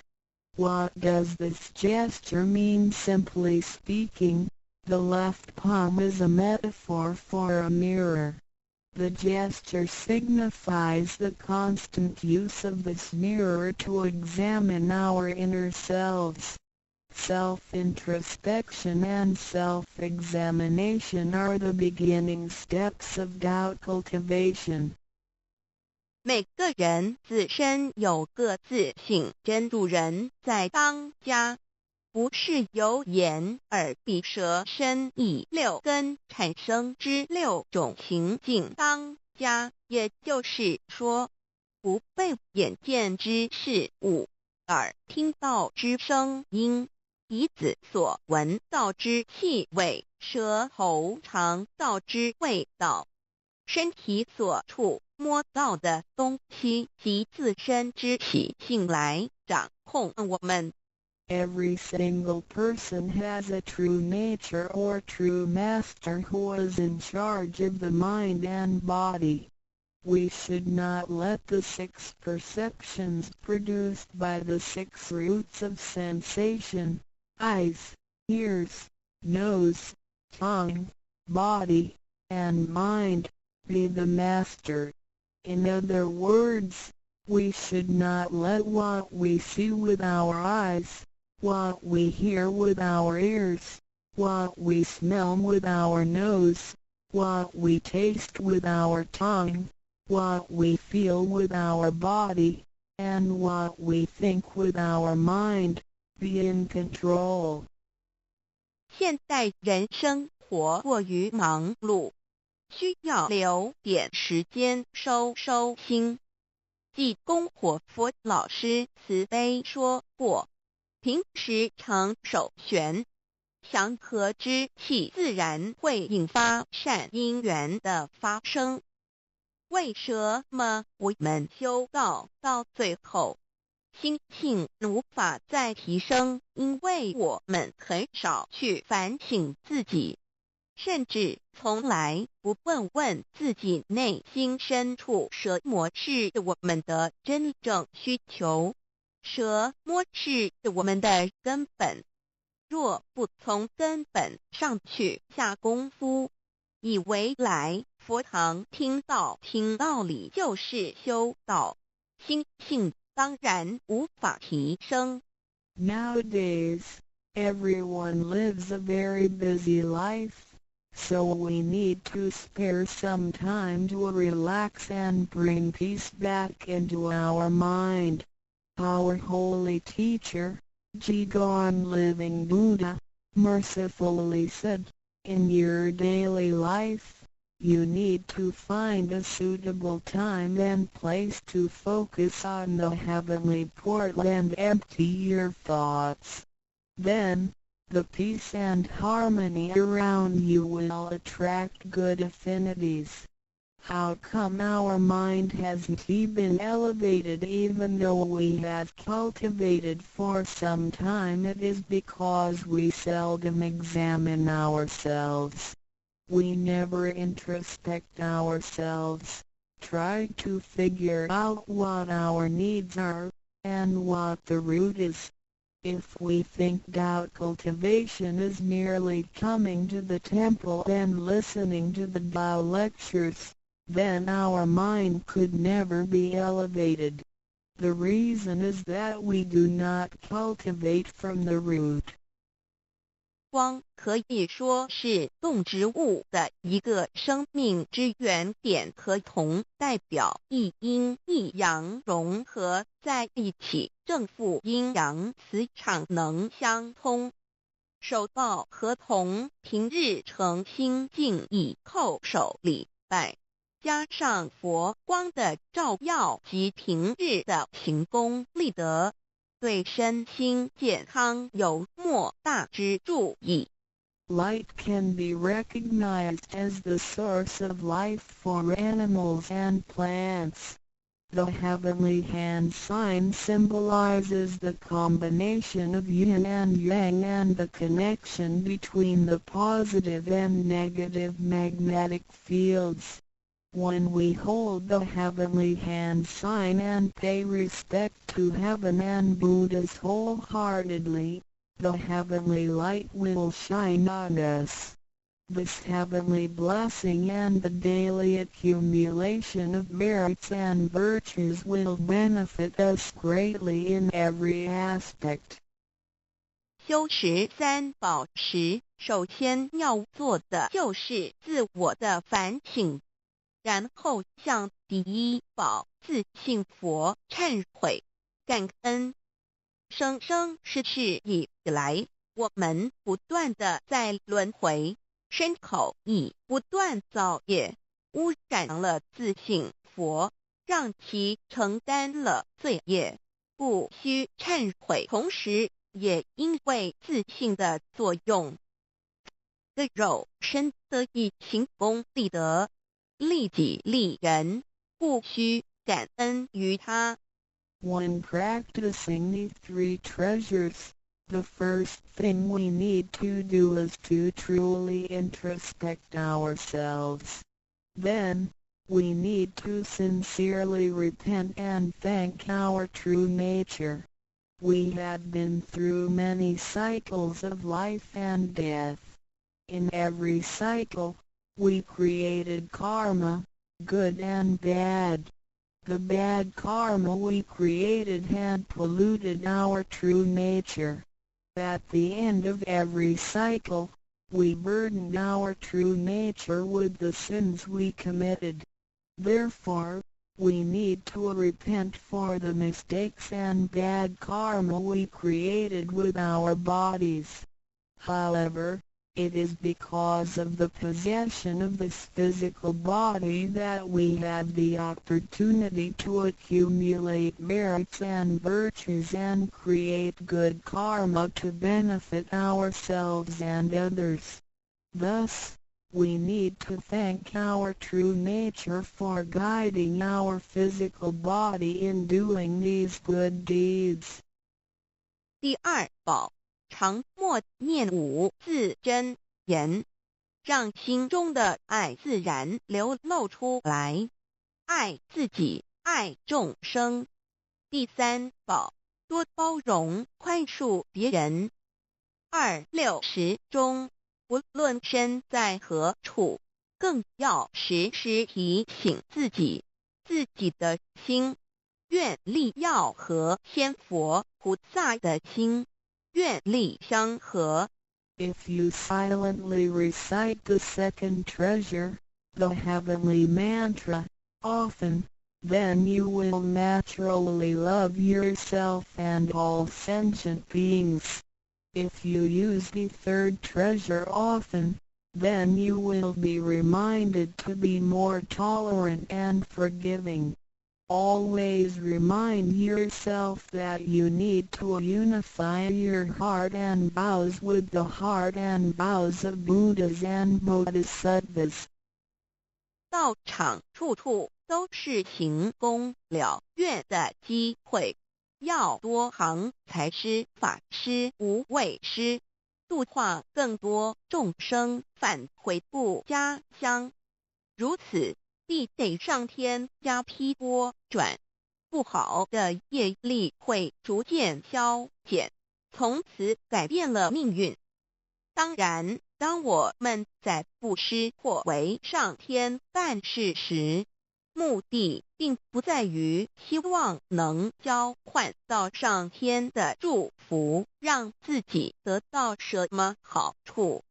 事实上，是因为我们的诚心敬意和无条件的付出感动了上天，继之而来的就是加诸在我们身上的恩典与拨转，这是任何人都无法阻挡的。There are many opportunities within the Tao Society for one to accumulate merits and virtues. We need to seize every opportunity to help more people to return to the heavenly home by making some material contributions, truth sharing, and voluntary contributions. As a result, we will receive blessings from heaven. Then, we can change our bad fortunes and bad karma into good ones, so our destiny can be changed as well. We do not make material contributions or propagate Tao for the sake of our own benefits. If we do good deeds with sincerity and without asking for anything in return, then heaven will reward us. We will, then, receive grace and great help from heaven. These blessings will come naturally to us without hindrance. 从我们求道那一刻起，我们的姓名就已经登记在生命册上，成了上天的人。上天无时无刻没有不注意着我们，都在看着我们有没有在用三宝，是不是有什么事情需要济公活佛老师帮忙的。From the moment we received Tao, our names had been registered in heaven. We had become the citizens of heaven. Therefore, heaven will continue to watch over us to see if we practice the three treasures or need help from Holy Teacher, Jigon Living Buddha. 现今人类的物质科技虽较以往进步，但幸福的指数并没有提升，而且灾劫越来越多。部分的原因在于人的负向思考与行为、自私与贪婪，造成价值观的扭曲与变相。有太多的人对未来都有着不乐观、不安定的感觉。面对着下一代的子孙，我们能留给他们什么呢？想要圣凡如意，就先问自己有没有众圣轻凡。圣事就是上天所在办理的普度众生之事，凡事就是和我们个人相关之人间事。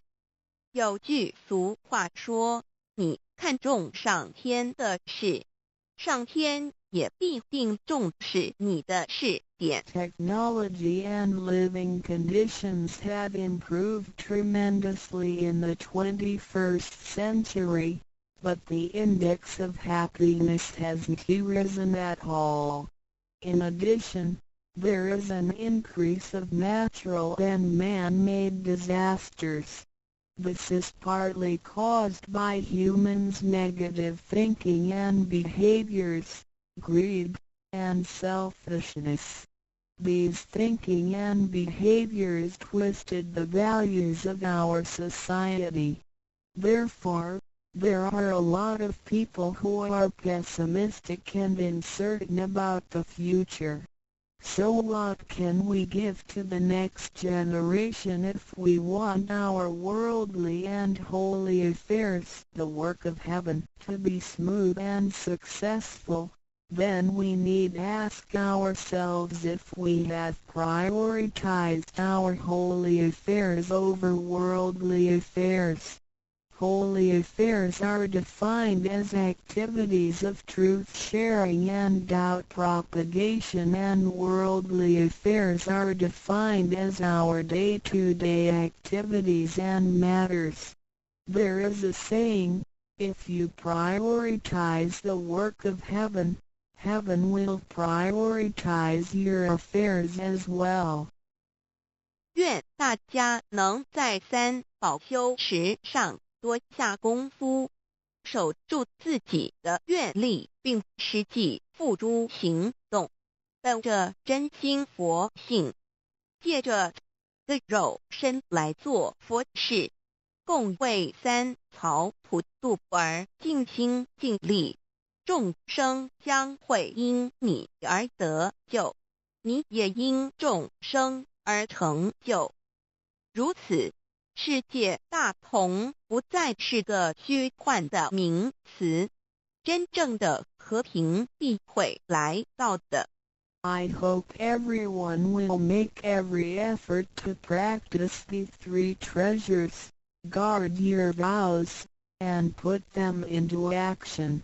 Remember to make good use of this physical body by following your true nature/Buddha nature. We can work together to help with the salvation of the three worlds. Because of your efforts, sentient beings can transcend the cycle of life and death. In return, you can succeed because of these sentient beings. Then, great harmony is not just an illusion. It will certainly be achieved. 感谢您，愿上帝赐福与您。Thank you very much. God bless you. ndroducdio.html 先天大道简介中应对照 http://www.cloudlibrary.com/category/c63006.htm Introduction to DAO 先天大道简介 Introduction to DAO 中应对照先天大道简介一和为先天大道二道与我有什么关系？三求道是求什么？四求道对我有什么好处？五具备什么条件才可以求道？六求道对我的生活有什么影响？七道的宝贵有什么印证？一和为先天大道，先天大道又简称道。我们若仔细的去观察，心窍开悟之后，就可发觉宇宙间森罗万象皆是杂而有序，而自然界万事万物的运转也都有一定的法则。这天地人是万物的真主宰，就是道。道乃在天地生成之前即已存在，故曰先天大道。道者理也，理就是真理。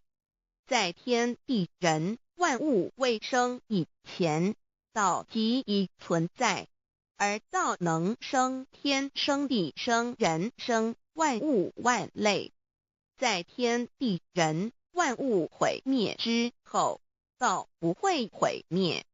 道因为无去无来，不生不灭，乃代表着宇宙间亘古不变的真理。道的本体，也就是宇宙自然的本体。在混沌未判之初，宇宙间只是一团灵妙理，无天无地无人，也没有语言和文字，所以我们是无法以任何语言文字或思虑来形容它。故大道无名强名曰道，我们也是勉强用到这个名词来代表它。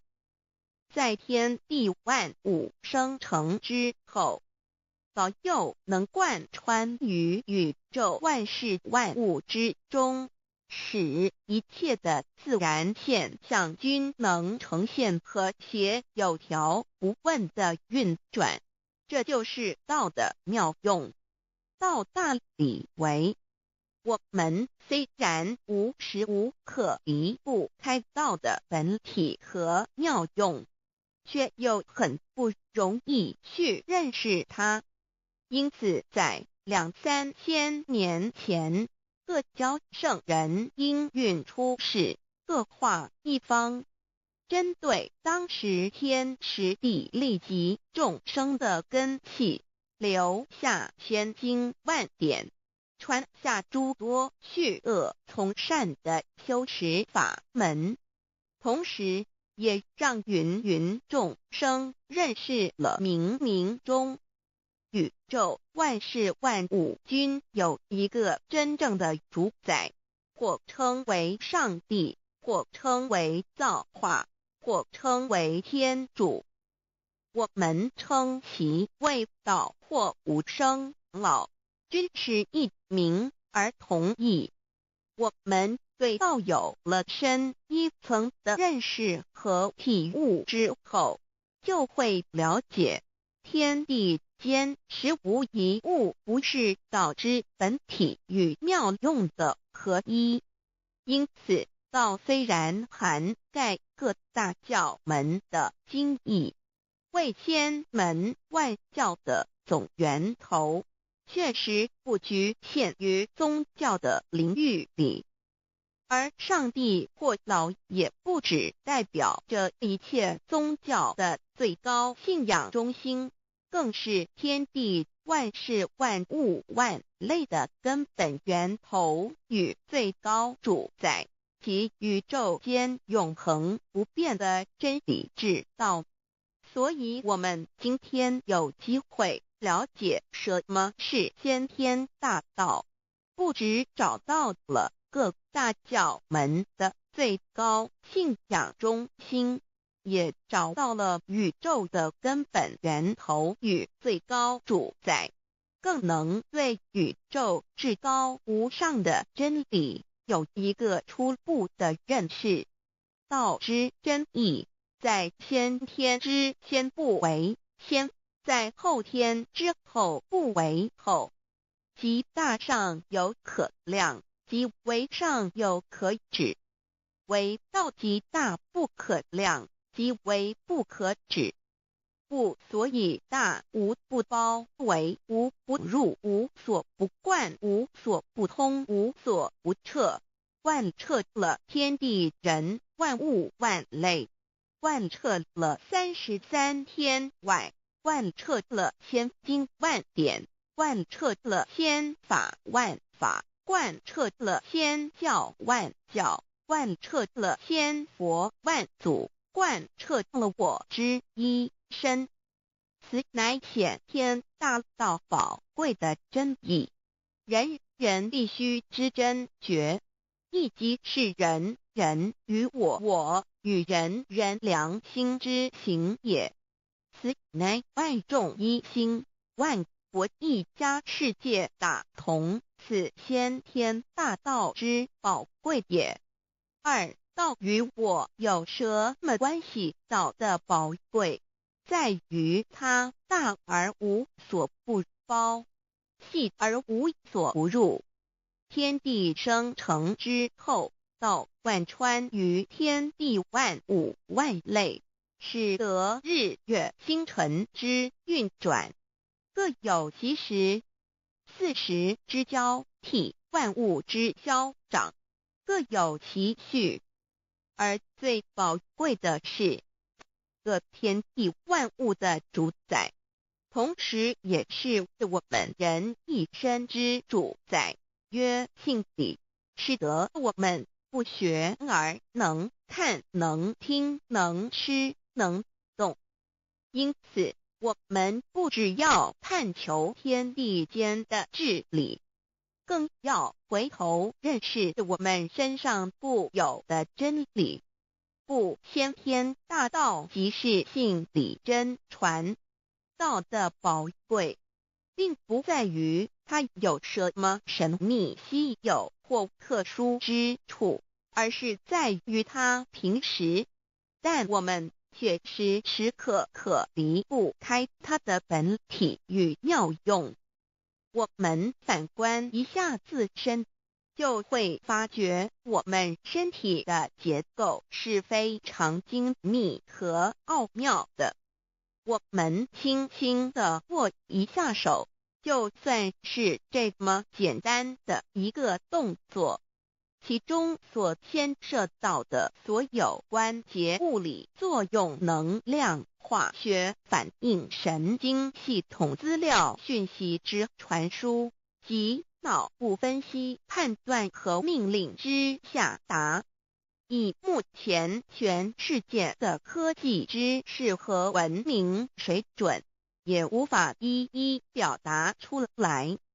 但是我们做出个动作的能力，却完全不因个人知道上了程度的差异而有任何影响。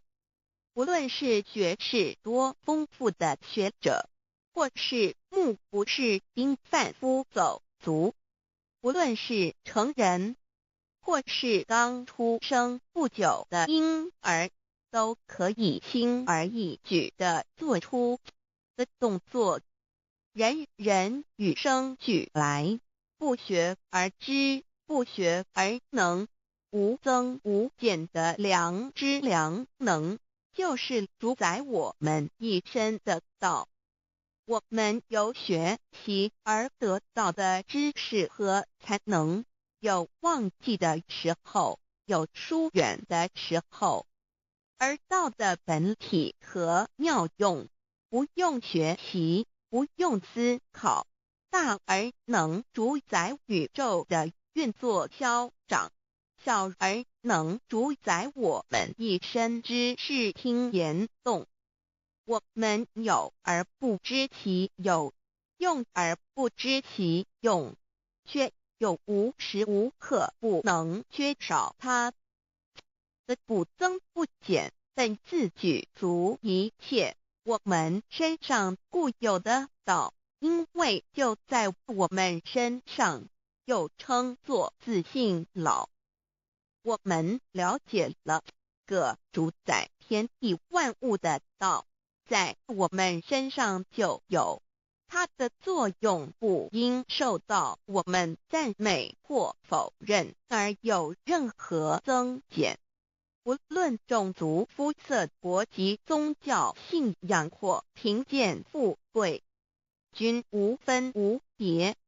因此，我们能求得先天大道，不只找到了宇宙的根本源头，也找到了不生不灭的真我。不只认识了宇宙，也认识了我一生的真正主宰。不只追求到了宇宙之治理，也找回了我身上本有的真理与良知良能。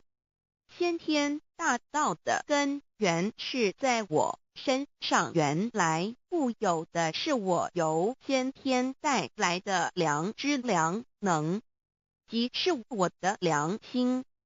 我的良心即是天心，天心即是道心，此心无形无相，即是真空。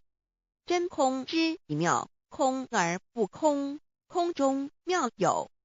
妙有者，生天生地生人生万物万类之大本也。妙用者，万灵真在也，主宰天地人万物万类之真主宰，亦即是主宰我之一身。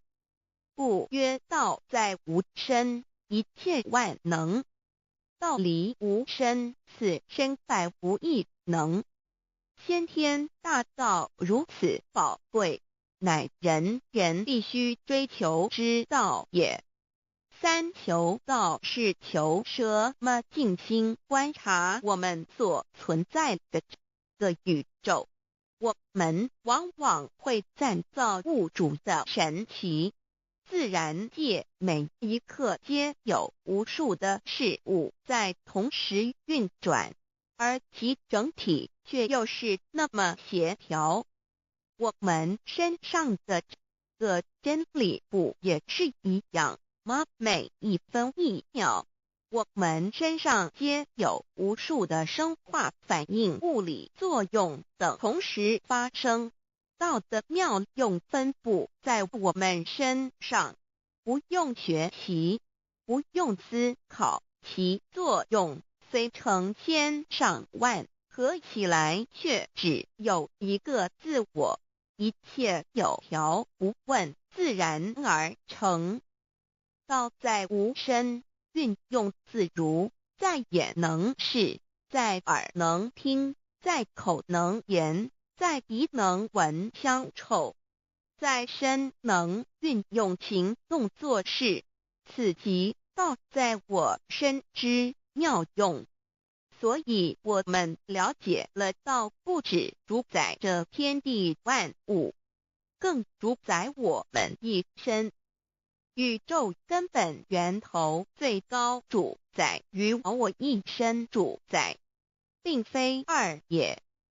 道的本体无形无相，我们肉眼看不到它，手也摸不到它，但它却无时无刻不在发挥其妙用，更进而随着天时及环境而发展出语言文字经典及造福人类的文明。此即是我们良知良能之作用。一般人不了解到在于我们自身的本体和妙用，只模糊意识到它的存在，便以灵魂代表它，我们称其为自性老。因其没有生灭，也不会毁坏，我们也称其为真我。此真我乃是最富足、最圆满、最光明、最完美、永恒不朽的。现在我们来生一看，看得见摸得着有形有相的肉体，能不能代表我把一个人生命中不同阶段的照片拿来比较，我们就可发觉，面貌是无时无刻不在变化的。我们一般均习惯以相貌认人，但相貌却不是永恒的。我们的肢体也不是真我，某些人不幸失去了一只手或一只脚，仍是好好的活着。我们的内脏呢？现在科学昌明，其至仅能把动物的心脏成功地植入人体。我们不能因此说这人不是他自己了。就算头的脑细胞从我们一出生就开始不断的在坏死、减少和变化之，因此有形有相的肉体只是真我的一个工具而已。肉体虽然看似真实，却无时无刻不在改变之中，不需数十年又变成一堆黄土。因它不是永恒的，我们称之为假我。对于真我和假我有所了解之后，我们也就可以了解我们为什么要求道了。如今我们非常幸运能有机会求得先天大道，求得的就是三宝。三宝简单明了，但也博大精深，其内容在求道时会详细解说。现在只简单的提出两点。首先，求道就是直接点出了真正永恒不朽的真我，也就是良心本性的发。在物质文明远较精神文明昌盛的今日，假若迷失真我，我们的人生将有如行尸走肉。若是认假为真，更是我们为了盲目满足假我而做出害己害人的事情，造成自己在世时与死后的灾祸。因此，求道启发了我们内在本的真我良心，真我假我协调融合，使我们的人生不论存没，都是平安喜乐自在充实而有意义。其次，求道也就是开启了我们身上的正门，又称良心之门、智慧之门、慈悲之门。这个门非常的重要。当我们要离开一间房子时，自然由大门离去。如果此门无法开启，而被迫从窗户或阳台跳出时，就可能会摔断腿。我们的肉体就像一间房子，真我灵性就像是房子的主人。当有一天肉体要毁坏时，真我灵性若不得正门而出，或另寻旁门。其恐惧与焦虑是无法形容的，这也导致了死后的痛苦与不安。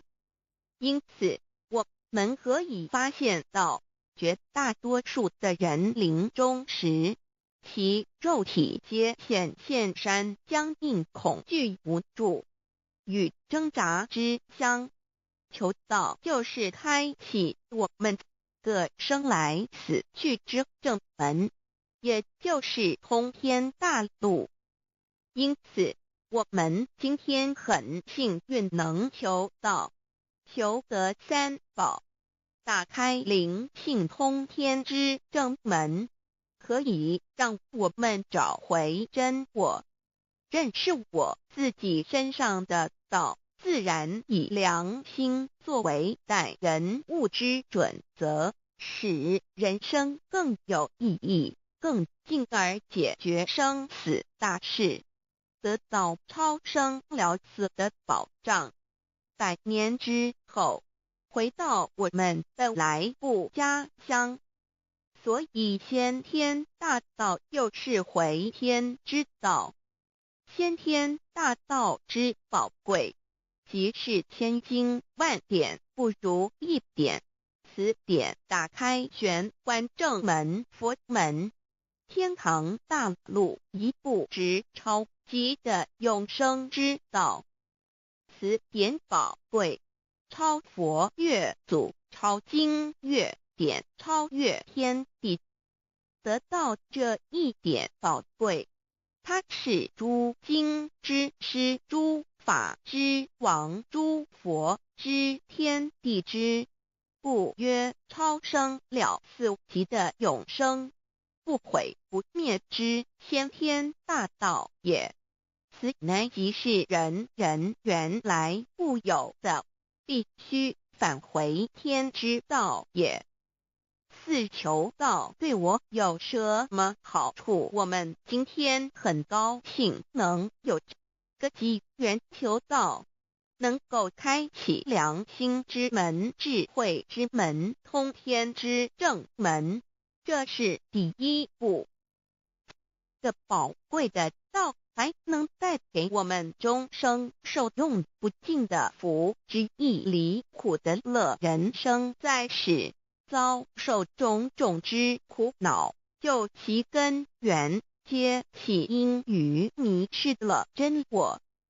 求道首先就是让我们认识人人身上固有的道，找回我们本有至真至善至美具足圆满永恒不朽的真我，在日常言行之中发挥真我，使我们一举一动皆能合于理，止于至善，自然不会受周遭的人事物所左右，我们的心也就不会患得患失。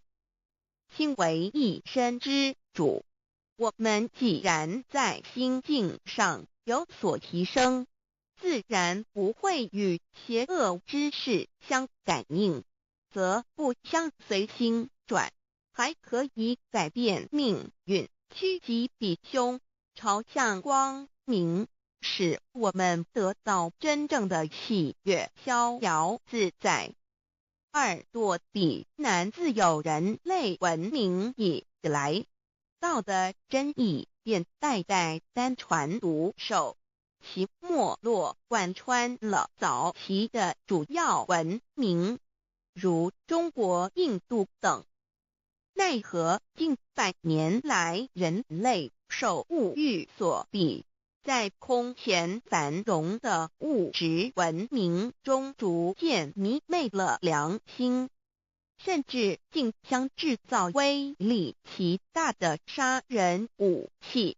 回顾数千年人类历史，在近代短短数十年间，便发生了2次世界大战，无数小战，伤亡无数。滥用科技文明，同时也损害了自然环境，造成大气臭氧层之破坏、全球性气候的改变、人心之变，干造了天灾人祸连连。人类已为自己酝酿了一个空前的浩劫，因此上帝洪恩慈悲，特将大道谱传于世，以挽救良善。求道以后，我们时刻存着道心，以良心待人处事。当遇有人力不可挽救的灾祸时，只要诚心使用三宝，必能灾必劫，逢凶化吉。此事验证甚多，不胜枚举。三超生了四人生，有如一段苦乐相参的旅程，遭受生存竞争、衰老、病痛、死亡等困苦，人皆难免。而人间种种欢乐又往往是短暂易变的，尤其当旅程结束时，终就成空，归宿渺茫，更不禁令人凄毒怅惘。是以智慧者有见于此，乃以超生了死，追求真实永恒的人生意义为人生至高之目标。古代先修后的，因此古人为求超生了死，尽毕生之力苦修苦行，仍难以访得名师达成心愿。如今大道谱传，先道后修，在求道过程中，天命名师一指，开启了我们通天正门，先赋予超生了死的保障。我们得道以后，认识了真我，以真我为主宰，远离邪心妄念，让我们的心念、言语、行为，无论待人处事，皆合于良知。100年之后，真我灵性自然返回故家乡，永享平安喜乐。4成圣成贤求道，也就是为我们种下一个成圣成贤的正因道种。只要我们以智慧慈悲心境灌溉它，它必然萌芽开花结果。在此功利主义弥漫的黑暗时代，大道乃是光明的灯塔。求道修道，不仅让我们能够独善其身，更使我们有机会可以兼善天下。求道之后，只要我们时刻抱着道心良心，在日常生活中真诚实践道的精神，不计个人得失荣辱，努力使周围每一个人都可得享道的好处，让道的光明照亮每一个角落，尽其一生精进不懈，则在世即成就圣贤事业。归天之后，必证圣贤果位无疑。先天大道的宝贵就是天道天命，天命就是三曹名师，名师一点玄关开，打开正门佛祖来。天堂非在我身外，天上地下我都在。此乃先天大道的尊至贵至宝也。先天大道，天命宝贵，三曹名师这一点妙至极意，非是在言语文字相声音可得，非是在千经万典上的，非是在讲经说法上的，非是在是指变聪上的，非是在博学才能上的，非是在才高八斗上的。以上皆是生死法对待法，非是超生了死脱对待了生死之法也。此四级的先天大道妙用妙能的宝贵，其妙极矣。此者是无师智，此智是妙智妙慧，此智此慧是我本来固有的，由先天带来的，亦即是在找回来天地人万物万类未生以前我的初心，即我良心天心道心老心也。先天大道之妙，此妙之贵，妙不容言，不学而知，不学而能，亦即是先天带来的先知先觉妙用妙能。此知此觉此能此用，不用言语文字声色，不用思想，不用念头，不用言听是动，而生天地人万物万类。生天地人万物万类之后，这天地人万物万类，实可分妙，也离不开其妙用妙能，故曰万灵真主宰也。设若天离开先天大道之妙用妙能，则河汉星斗乱序，日月无光，亦不能轮转，则阴阳二气不能流通，万物万类世界的众生，人人皆不得其生存。设若大地离开先天大道之妙用妙能，这金木水火土不能相配，则现象丛生，山崩地裂，海水枯干，亦使万物万类世界的众生人人不能得其生存。设若人离开先天大道之妙用妙能，则寸步难行，眼不能看，耳不能听，口不能言，总之全身不能动作。100日之后，成了一堆臭骨臭泥土。此乃先天大道妙用妙能的宝贵，妙至极矣。设若觉悟认识先天大道之妙用妙能的支持而实行，即是天人合一，天人一体治理，觉言妙不容言，不是死后成佛，当体即佛矣。故曰如来佛，如是佛也。此乃的先天大道修先天大道之好处。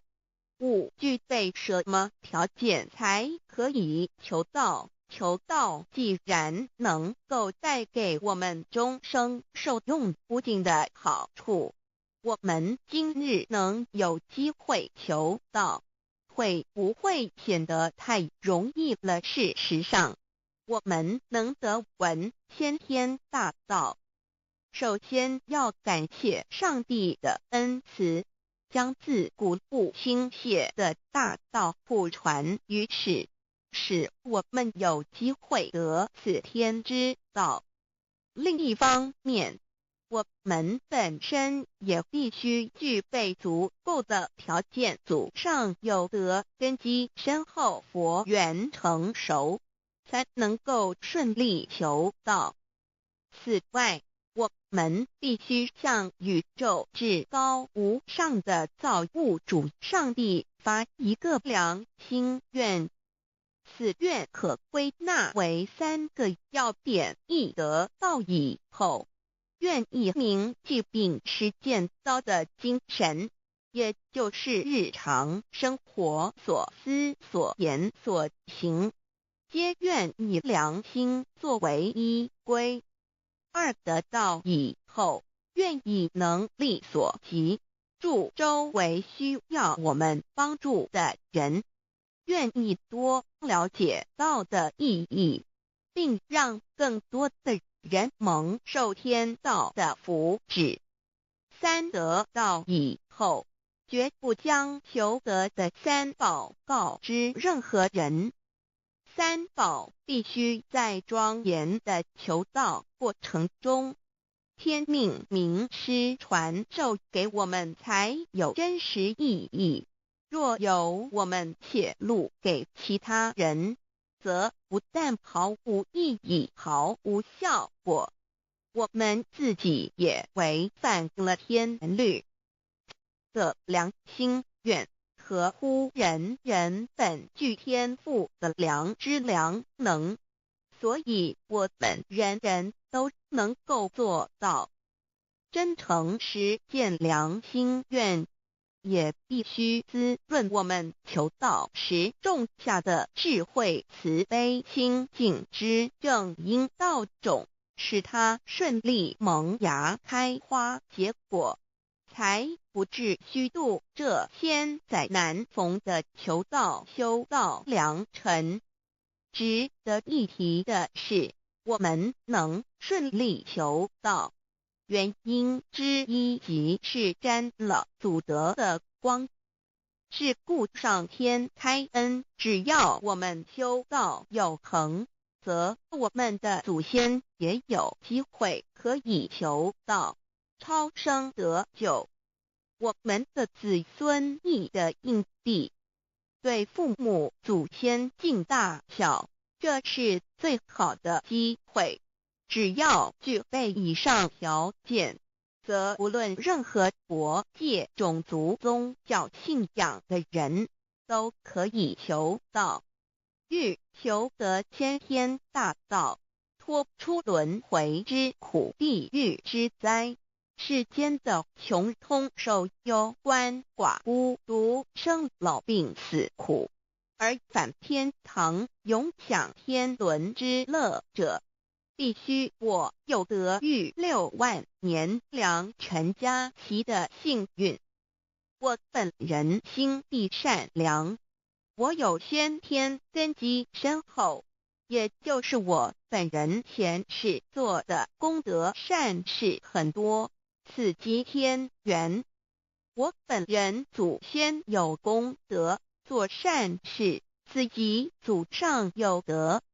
我牧人遇到引导师度我得道，此佛缘已至。也就是前生我们一同做过功德善事，或一同有修过宗教，今生遇天道降世，一同得道修道，此乃佛缘已至。6求道对我的生活有什么影响？现今正值上天恩开，先天大道普传，拯救良善之时，故普传方式皆以方便善巧，与众生契机为原则，因此求道不会对我们正常的生活造成任何负面影响。这与以往许多人苦修苦练，甚至出家的修行方式有很大差别。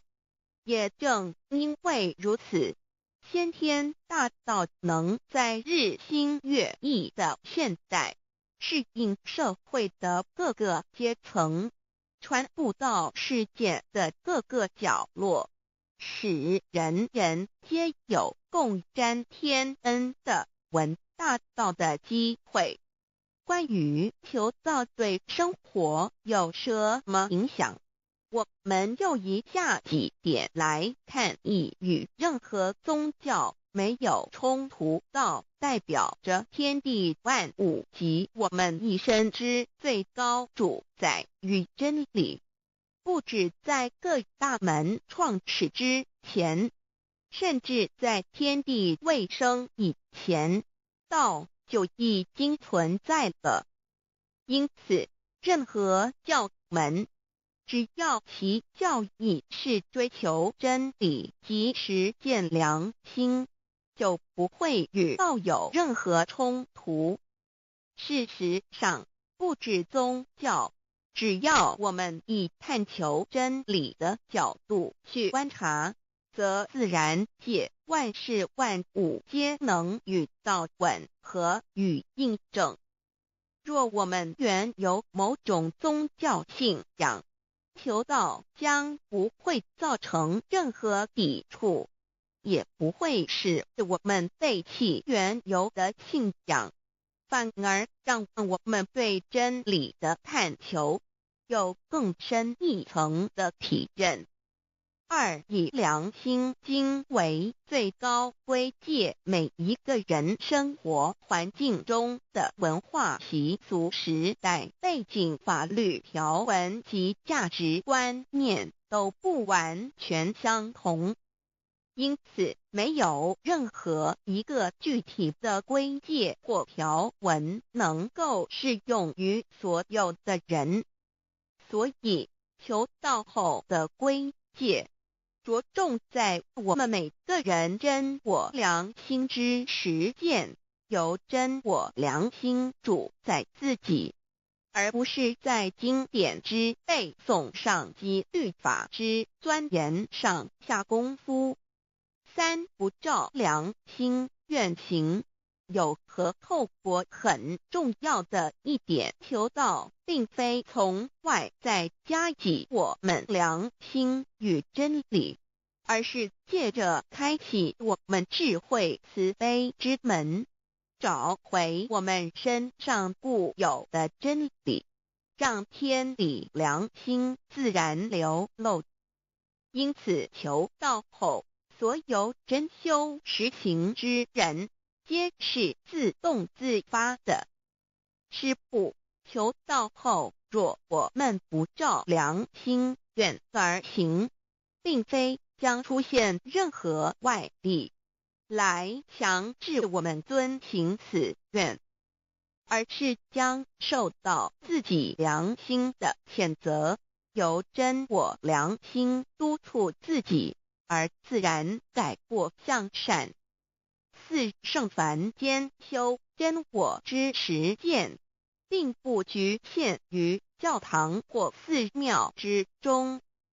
因此，现今大道普传，并不要我们家舍业到深山古寺之中修炼，而是在不影响家庭、工作、学业之正常情况下圣凡间修。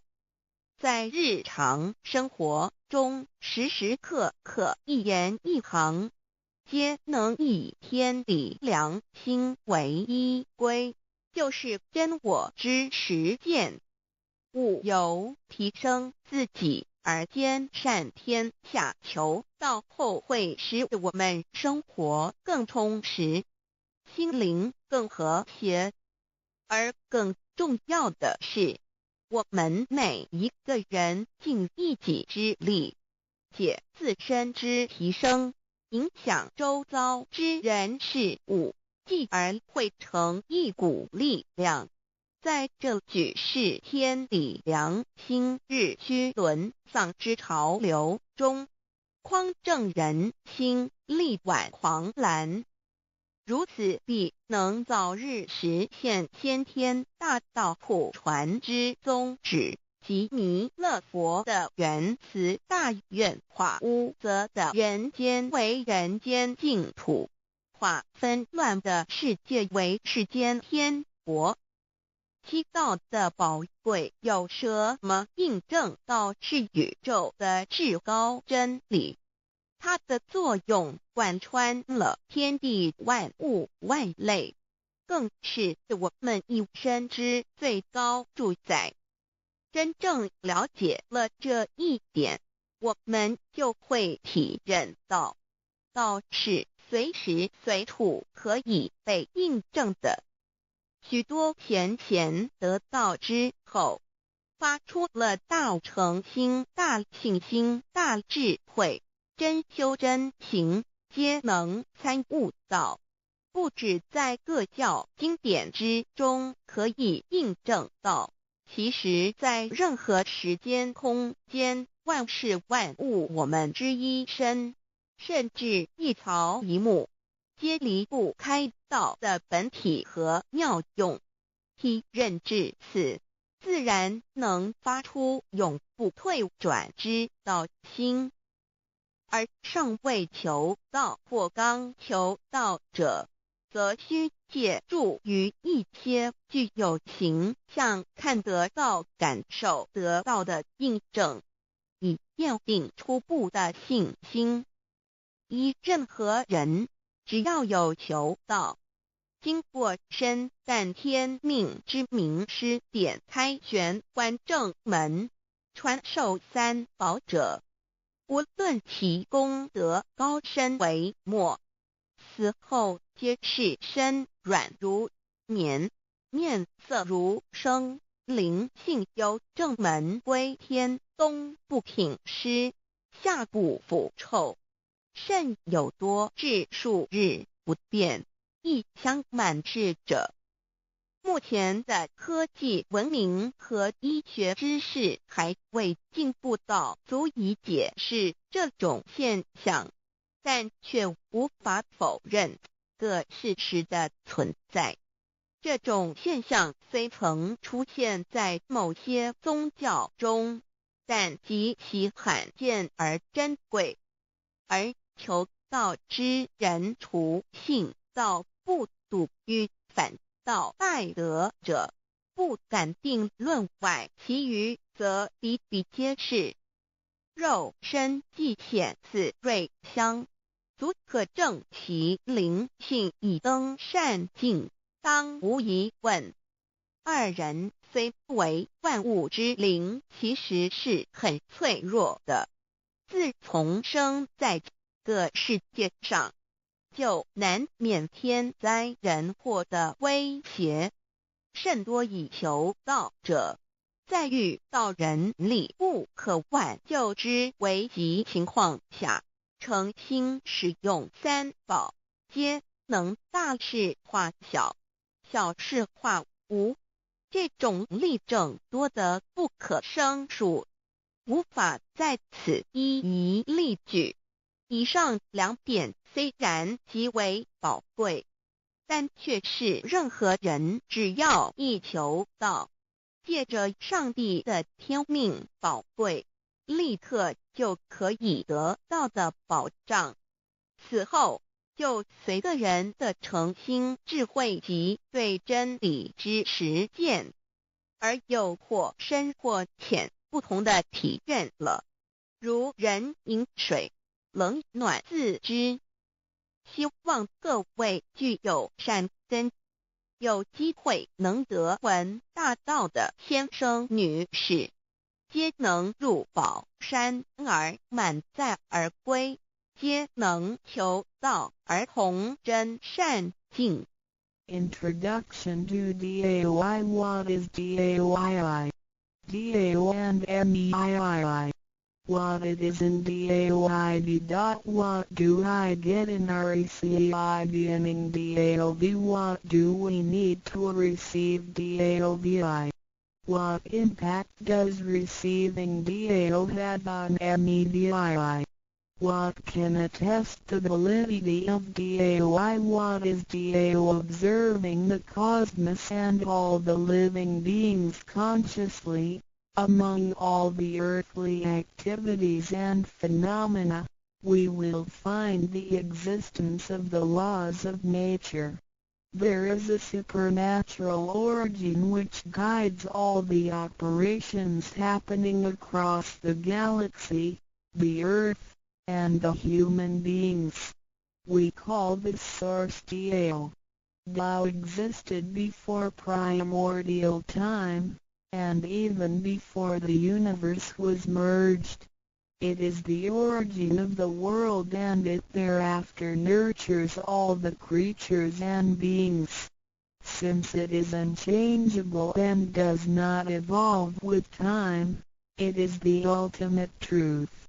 It is what all saints and sages throughout human history had been searching for. The essence of Tao is the foundation of nature. The law or the power that existed before the universe was formed is beyond description because there were no civilizations nor creatures, let alone languages. Since it cannot be applied any name, we simply call it Tao. After the world was merged, along with the mutations of the universe, we see the harmonious actions as exhibited in seasonal changes, rhythms of time and tide, and the balance of the ecosystem. We also find some conformity of human nature across various cultures. These prove the laws of nature. This is the extension of that original Tao when it is substantiated and materialized. It merged into everything that is within us. Now that we know Tao is present universally and yet difficult to be recognized, there have been prophets and preachers trying to make us know and understand the origin and the truth of life through various teachings and literature since the beginning of civilization. They were scattered around the world throughout history. As a result, great commandments were taught to disciples and goodness and badness were differentiated. These teachings varied, based on differences in culture, background, timing and the level of each individual's comprehension. However, they all tried to express and transmit to their descendants this Creator and Chief of the universe. It is God, or what we call Tao. As we get to know it more and more, we will realize that the essence of Tao and its effect covers every existence without any exceptions. Tao is actually the headwaters of all religions. It embraces the essence of all the preaching and teachings. And yet, it is superior to the system of belief. It is the nature, the universe itself. Tao or God represents the highest authority and power of nature. It is also the headstream and superior to all. It is the unchangeable principle. Understanding Tao allows us not only to discover the center of all religious belief, but also to communicate with the origin and the highest power of nature. We will then be able to relate ourselves to the truth of the universe.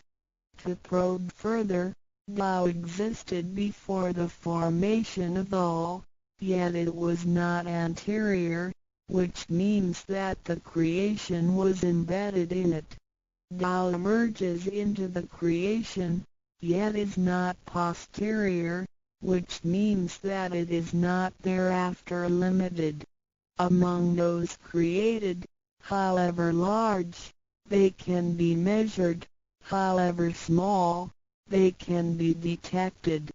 It is only Tao that cannot be measured of its immensity nor detected of its existence. Therefore, it is larger than the largest and leaves nothing excluded, and yet it can be smaller than the smallest and leaves nothing not penetrated. It is ubiquitous. It merges into and governs all. It is in charge of the space, the earth, human beings, all the creatures, and all existences. It penetrates and regulates the entire universe. It is the source of all the scriptures, sutras, as well as dharmas.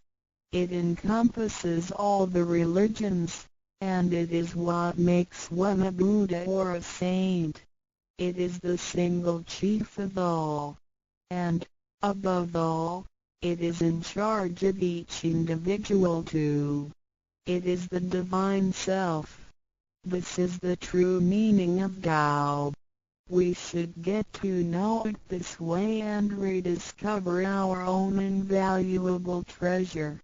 So, to practice Tao is to revive one's own conscience as well as everyone else's and to act upon it accordingly. Then, all people can be of one spirit, all nations can be in peace like a family, and the great harmony will come true. How precious Tao is! Dao and Me. The significance of Tao is in its immensity and ubiquity. Its mightiness guides the universe to carry on with changing seasons and evolving creatures. The countless aspects of the natural phenomena seem so capricious and yet really in order and in cycles. This almighty being also resides in each of us.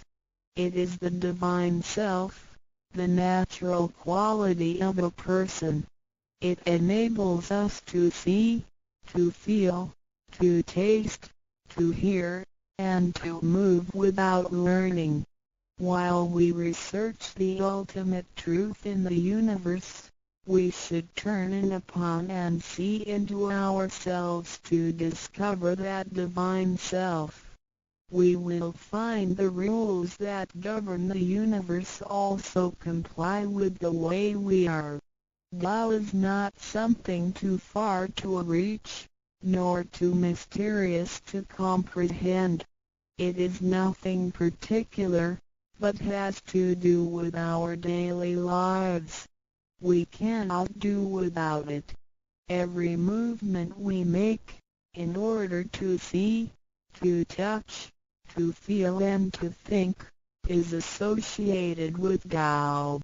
Consider how many wonders are hidden in our body, how delicately our physical functions are carried out. For example, when we shake hands, the components involved would include the coordination of joints and muscles, the chemical reactions of energy, the transmission of information through nerve systems, and the actions occurring in our brain such as issuing orders, making judgments and analyzing situations. Even with the most advanced technology and the highest level of knowledge we have developed today, we cannot completely reconstruct such a function. Yet the ability to perform such a simple movement is there for all individuals, regardless of the level of a person's knowledge and his/her being a grown-up or a baby, a scholar or an illiterate. These are the kind of abilities we come equipped with naturally, without learning and being taught. It sits within us and is in charge of all. It is Tao, never diminishes nor inflates. Worldly knowledge acquired through learning can be forgotten. A gymnast can abandon his/her techniques and a musician can lose his/her skills without practicing. The essence of Tao and its extension are always in charge of the macro-universe, the nature, and the micro-universe, the human being as self. We are associated with it unconsciously since the first day. Because it encompasses the whole nature within us, we also call it native self. Tao is within and surrounding us. It needs not be worshipped nor debated over. because its existence is unconditional, regardless of race, color, nationality, religion or status. It is impartial and stays constant. In receiving Tao, we not only find the origin of the universe, but also the divine self. We get to know the highest power in the universe as well as the genuine nature in charge itself. We discover the ultimate truth of the cosmos as well as the integrity of ourselves. Recognizing that the laws which govern the universe also govern us makes us be able to return to our true nature. To probe further, the most essential concept in Tao is that we all possess it intrinsically. It is the wisdom and ability we were born with without learning or practicing. It is one's conscience, which is like the Spirit of God, the divine and immortal nature. It is invisible and intangible.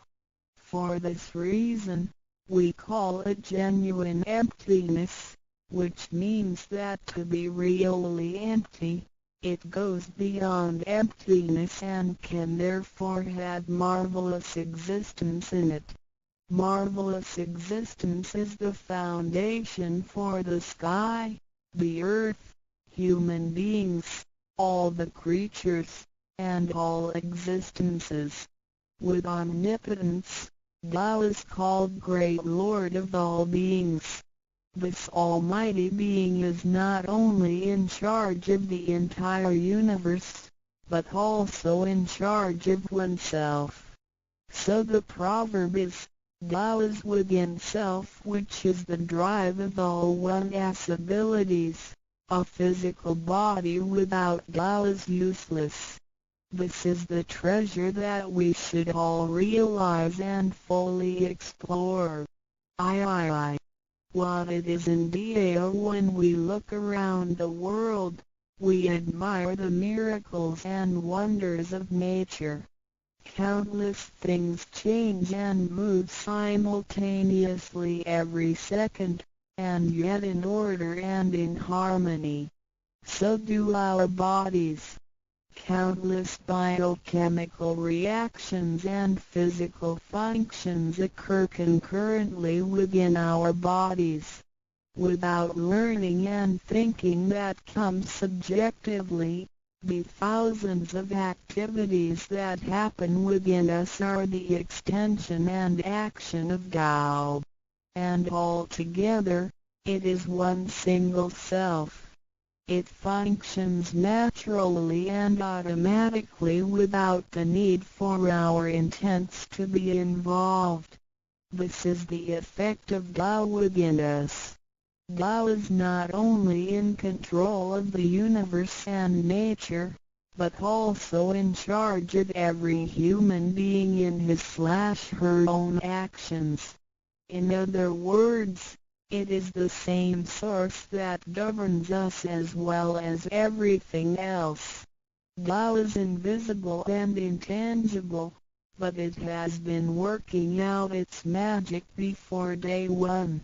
Thereafter, languages, cultures, religious scriptures, literature, and civilization were developed. They all originate from Tao functioning within us.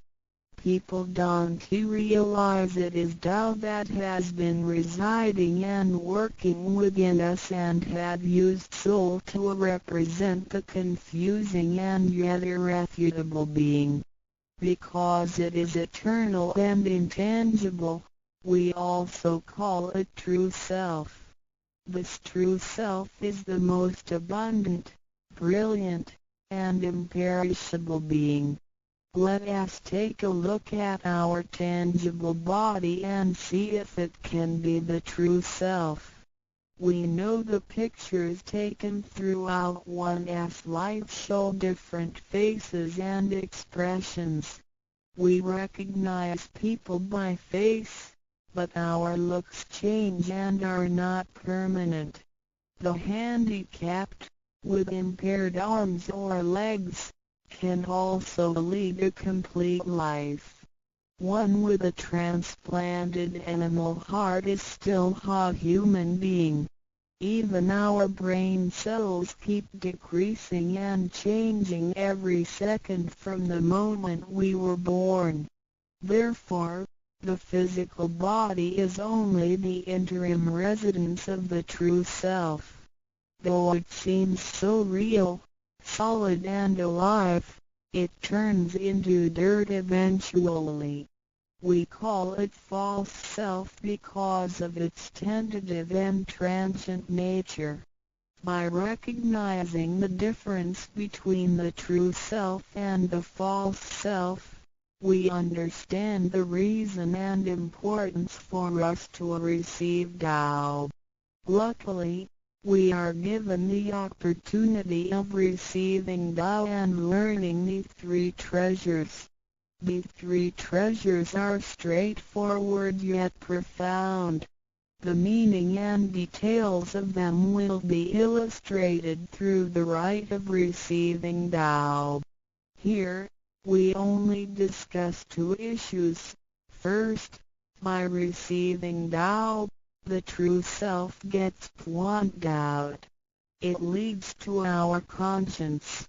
Upon the time when material pursuance surpasses spiritual seeking, giving up the true self only makes us a walking corpse.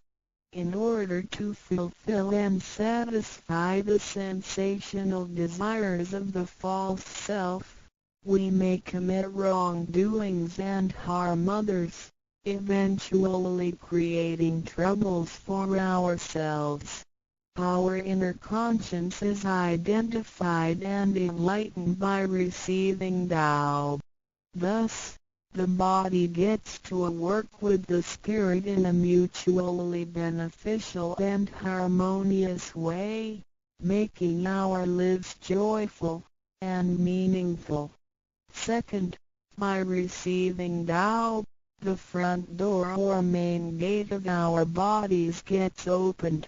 It leads us to conscience, mercy and wisdom. When we leave a house, we leave through the front door. If the front door is locked, we may have to leave through the back door, or even by breaking the window or jumping off the balcony. We may fall and get hurt by doing so. Our body is like a house, and our soul is the master who lives in the house. One day, when the body is aged and depleted and the soul has to leave, we can imagine its horror if it cannot leave through the correct exit. This is the pain and discomfort human beings experience at the coming of death and after death. As we know, for most people, when they are dying, their body shows stiffness, and signs of helplessness and confusion. After we receive Tao, the door of life and death will be opened. Being able to receive Tao and the three treasures while having the door to heaven opened, we had the opportunity to recognize the true self and the Tao that dwells within us.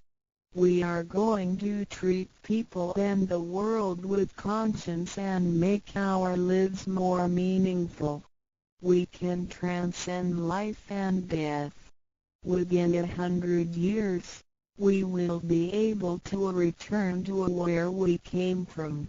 Therefore, the heavenly Tao is also the way to return back to heaven. To probe further, the enlightenment of Tao is superior to studying thousands of sutras. This is the value of Tao. The enlightenment of Tao opens the main gate, the front door, which is the entrance to heaven. It gives us the guarantee to be exempted from rebirth cycles and to reach eternity. The superiority of this enlightenment lies in that it surpasses Buddhas and saints, it exceeds the scope of sutras and dharmas, and it transcends the universe. Tao is therefore source of all sutras, king of all dharmas, mother of all Buddhas, and creator of the universe. Transcendence of rebirth cycles leads to eternity. Being imperishable, Tao never deteriorates, and we had never lost it at all. Hence Tao is the direct way back to heaven. What do I get in RECI beginning DAO as mentioned earlier? By receiving Tao, we act upon our conscience, gain more wisdom, and find the door to heaven. In addition to these basics, we also benefit from the following for our lifetime. Being away from sufferings and closer to happiness. The troubles and worries we face in our daily lives mostly result from our disregard of the true self.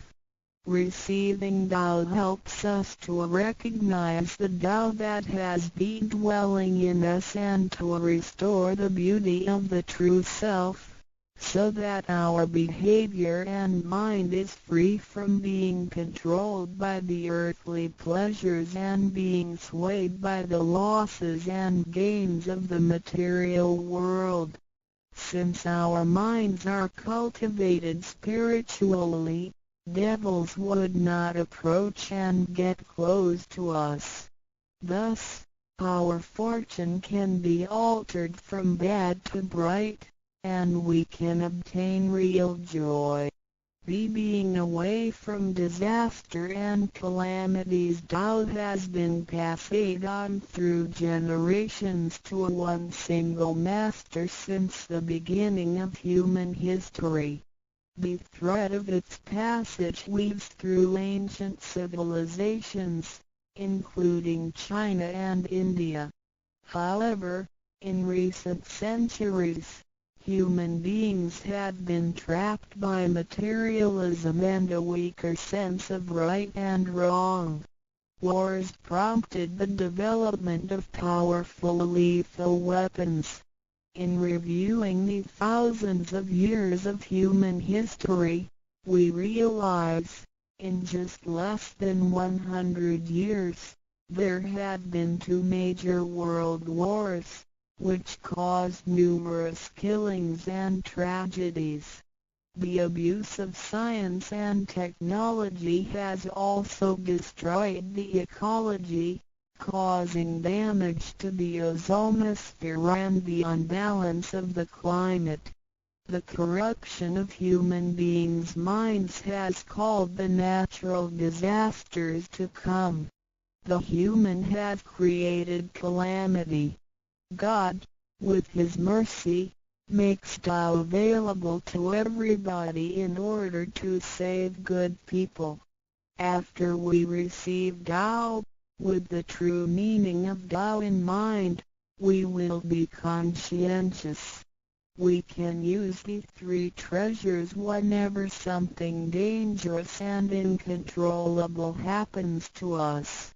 We will be able to get away from bad encounters. This is a confessed fact. See, transcending life and death. Life is a mixture of happiness and bitterness. Throughout the journey of life, we experience birth, growth, aging, illness, and death.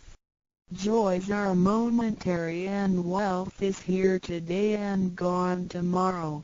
Rather than seeking the pleasure of material life, the wise make full use of their lifetime searching the true meaning of life and eternity. In old times, Tao could only be received after harsh self-cultivation.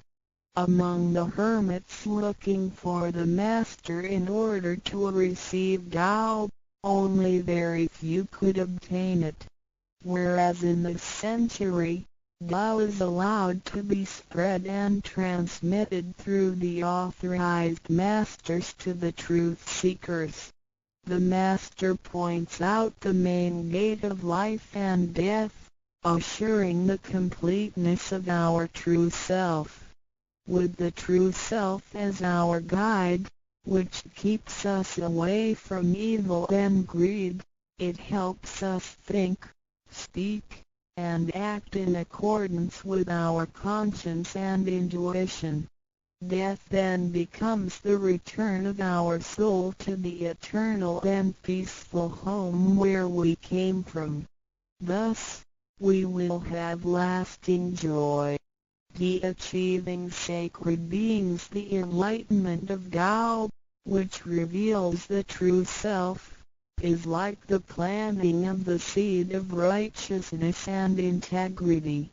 Through self-cultivation and self-improvement, the nurturing of wisdom, kindness, and purity, it will blossom and produce the fruit of sacred mind and eternal life. In time of overwhelming utilitarianism, Tao is the lighthouse to the truth. Receiving Tao, and then cultivating ourselves, not only improves our own lives, but also gives us the opportunity to better the world. After we receive Tao, we act upon our conscience and care for people around us. We cherish Tao and disregard personal disadvantages.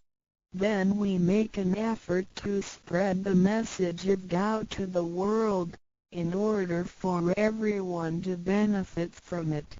We are devoting ourselves to the work of God, and certainly will achieve spiritual perfection in both this world and the world after life. To probe further, the supremacy of Tao is based on the heavenly decree of God, by which Grand Masters can perform the passage of Tao. The enlightenment of Tao from Grand Masters directly opens the main gate of our bodies, which revives our divine nature. It reveals that heaven is not beyond oneself. Instead, one's true self merges into the entire universe. This is the supremacy of Tao. 1. With the heavenly decree, the enlightenment of Tao is extremely profound and marvelous. It cannot be completely expressed by any words of languages. It is not recorded on any scriptures or sutras. It cannot be described by preaching, nor can it be acquired by human intelligence, nor derived from knowledge and experience, nor achieved from gifted talents. Because the above-mentioned all have to be created and can be eliminated, which means that they cannot last forever themselves. They all bear partiality and cannot be applied universally. Hence, they cannot surpass life cycles, nor can they reach eternity. 2. The wonder of the effects and omnipotence of Tao is beyond words. It is the wisdom that does not come from learning. It is what we acquire from God and possess intrinsically. It is the same divine heart before the creation of the universe. It is conscience, the holy heart. It is the divine and immortal nature, the Spirit of God. 3. Tao is too marvelous to be described. It makes us know without learning and function without practicing. It is a prior wisdom, perception, potency, and ability. It is not constrained by words or languages. It functions without thinking, intents, or even actions. However, it can create the sky, the world, the human, all beings, and all existences. All these, after being created, still cannot carry on without Tao even for one moment. Tao is therefore called Great Lord of all beings. For, without Tao, the stars and planets in the sky wouldn't he have been in order. The sun and the moon couldn't he have illuminated or revolved properly. Then the yin-yang energies wouldn't he have circulated, and, as a result, this world wouldn't he have been suitable for all of us to live in. 5. Without Tao, the 5 primary elements of the earth, metal, wood, water, fire, and soil, wouldn't he have been balanced and complemented one another, which could have put the entire world in chaos. Mountains would have collapsed, lands would have cracked, and oceans would have dried up. Likewise, this world wouldn't he have been an environment for us to live in. 6. Without Tao, we, human beings, wouldn't he have been able to walk, to see, to hear, to speak, or to move. Our physical bodies would deteriorate quickly into a pile of soil in 100 days. 7.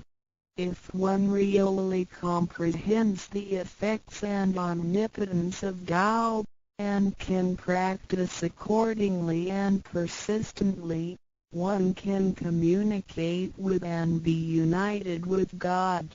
This is the absolute truth. It is a glory and marvel beyond description. Therefore, it is not after death that one becomes a Buddha. It is when one is still alive that one achieves being a Buddha. And to be a Buddha is to revive and hold on to one's divine and original nature. This is what we benefit from attaining and practicing Tao. What do we need to receive Tao? We have discussed the many benefits we obtain after receiving Tao. Some would wonder why there is so much given to us. Of course, we should realize it comes from God's grace toward human beings. This allows Tao to be spread around the world, especially at the approaching of the worldwide calamity. People with merit and conscientious mind will have the opportunity of learning about Tao and the way back to heaven. It always holds true that people who had the fortune of receiving Tao are derived from the tree of righteous ancestors. In addition, during the passage of Tao, it is required that we make promises to God that, after we receive Tao, we will keep in mind the true meaning of Tao and put it into action in our daily life. What we speak and what we do will all be based on our conscience.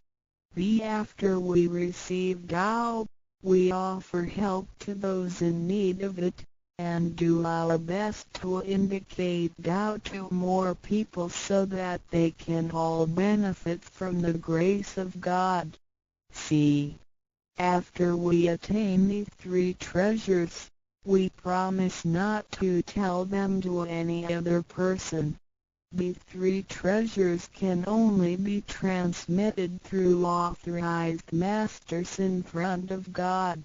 If we reveal them to any person, they become invalid to the person, and we also defy the heavenly decree. All the promises required are reasonable and achievable. It goes with our nature. If we practice and keep the promises, we will be able to become a wiser and a better person. We will become merciful, and nurture the good seed of doubt planted in our mind.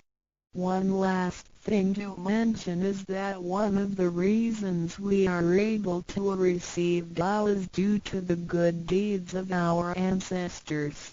Therefore, as we persistently practice Tao, our ancestors will also benefit from it, and so will our descendants.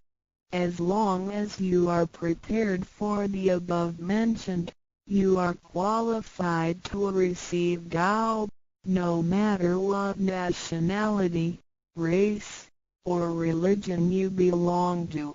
Notes: in order to be exempted from the rebirth cycles, to avoid the ordeal of hell, to alleviate the suffering and misfortunes in our lives, and to be able to return back to heaven after death and enjoy permanent happiness, we have to receive Tao. And the general qualifications are: 1. To be with a compassionate heart, and to be fortunate enough to be born in a time when Tao is available to the public. 2. To have sowed the seeds of virtue by helping many people and offering lots of charitable services in the previous lives. This is the divine affinity with God. 3. To have ancestors with beneficences and welfare work as well. 4. To meet the introducer and guarantor who indicate the way to attain Tao to me. It is very likely that, in the previous lives, we did charitable services together, or we cultivated together in the same religion. So, in this life, when Tao is available, we can help each other out and practice Tao together again. So time is right for Tao due to our divine affinity. VI. What impact does receiving Tao have on me? As we mentioned before, and like the old days when hermits had to leave their families to receive Tao through meditation and self-cultivation, Tao, at the present time, can be received in a way that is applicable and conforming to our practical needs. We don't have to give up our lifestyle in order to attain Tao.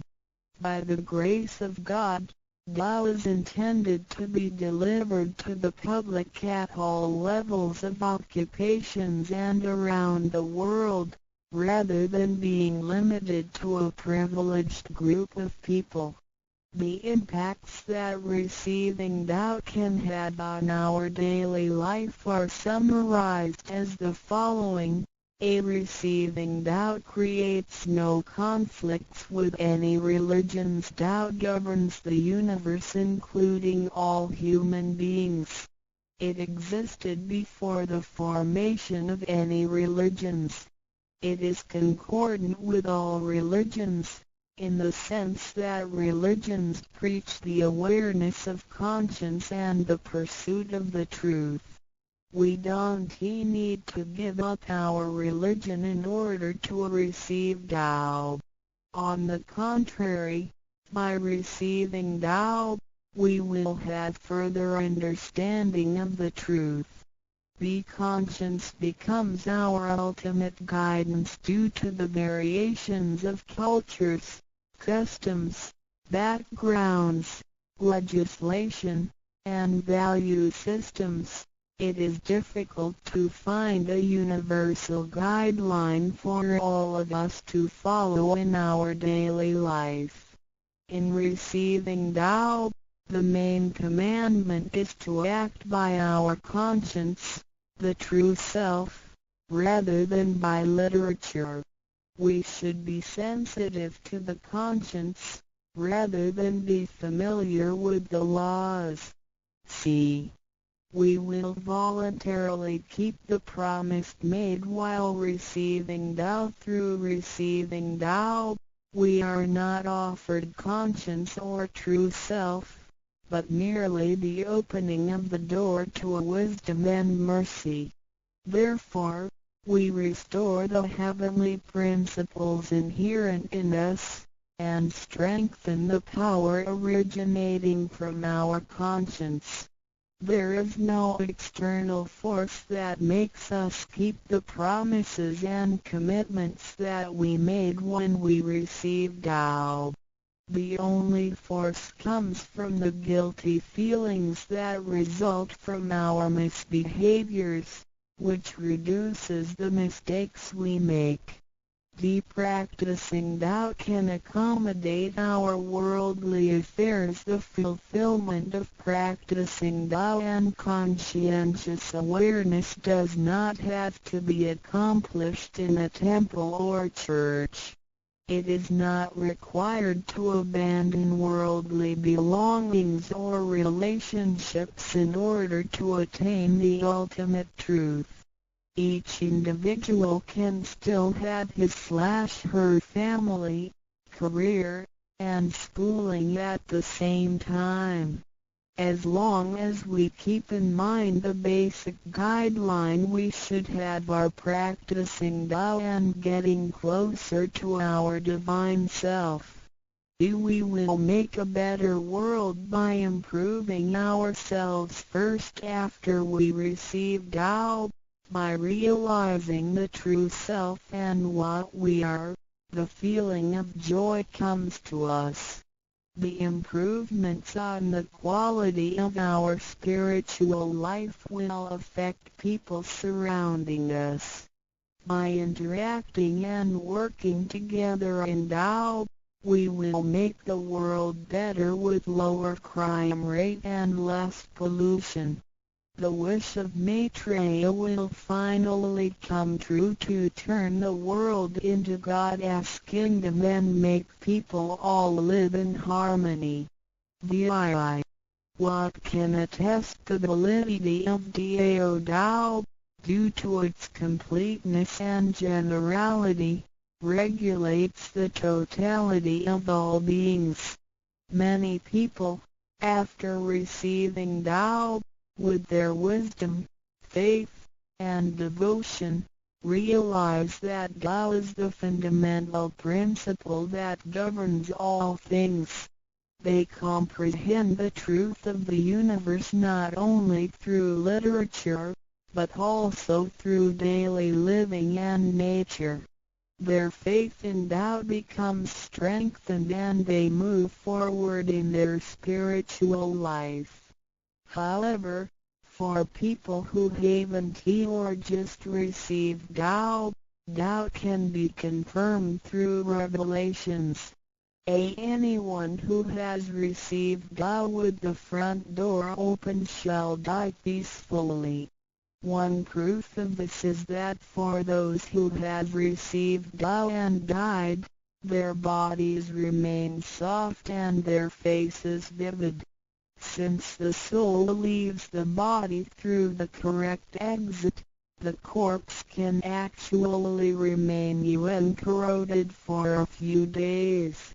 With the most advanced modern science and technology, it is still difficult to explain this phenomenon.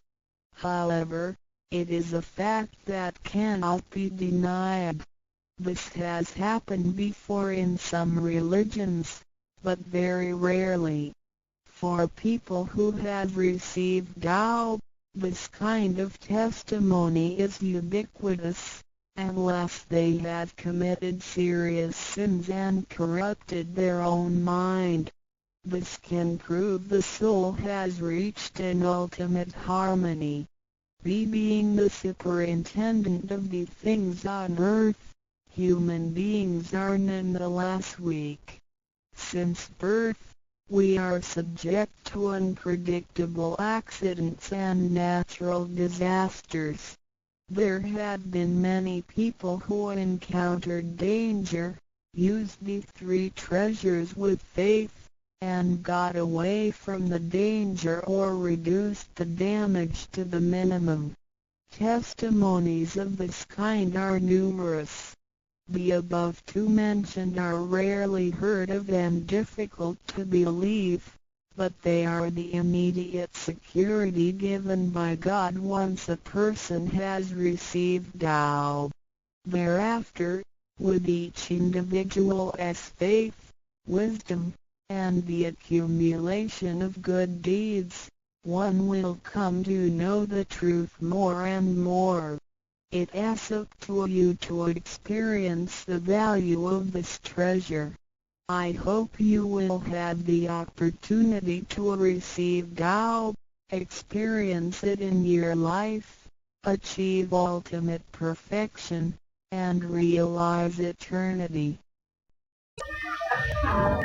但万万都不能理解，安心对话。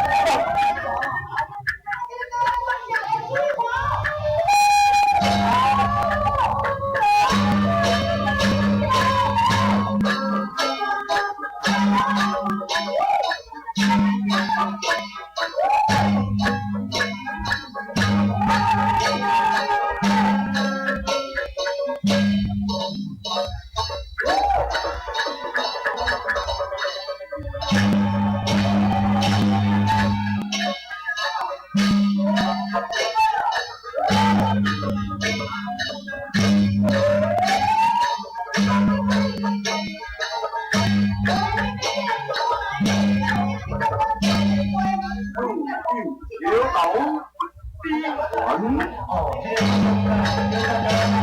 野地野鸟下翻地。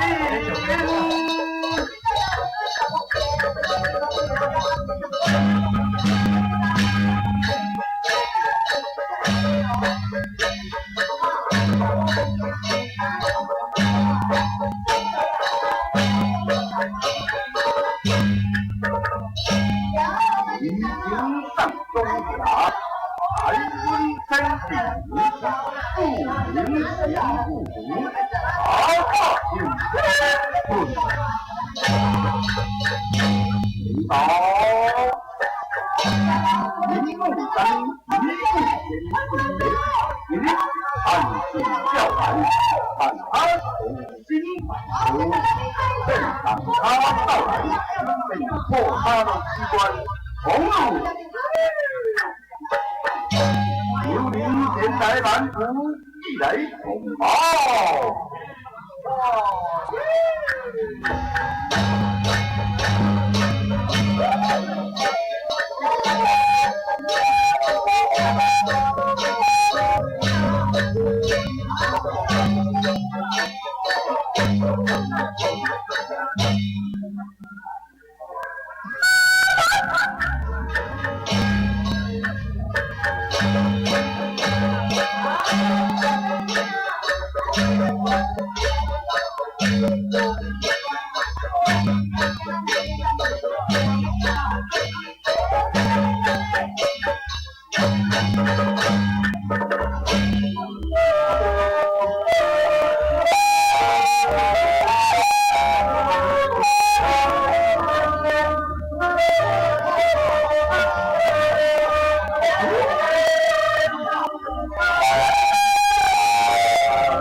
向金钱走，金钱到船了。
中亚啦，下班翕上政府去万岁，咱59分到中路一位官员，正下来正上咱第条南路。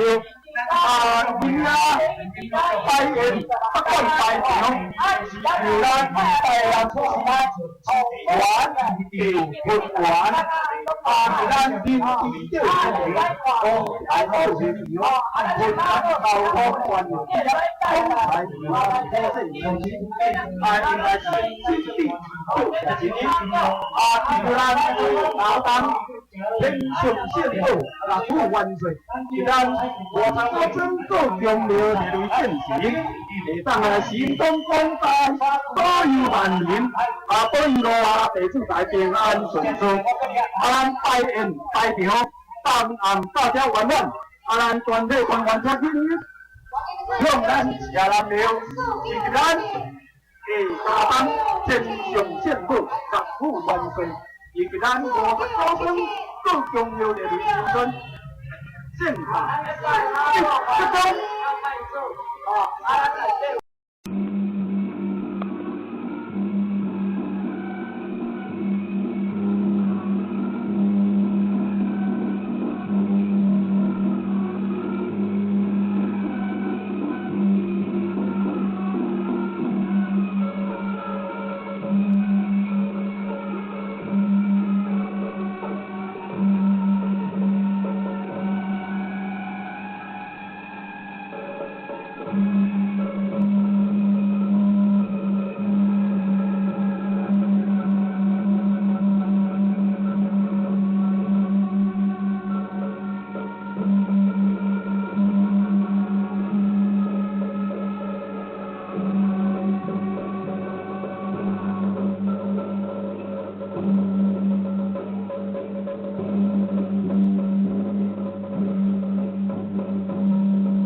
莎士比亚的名言佳句。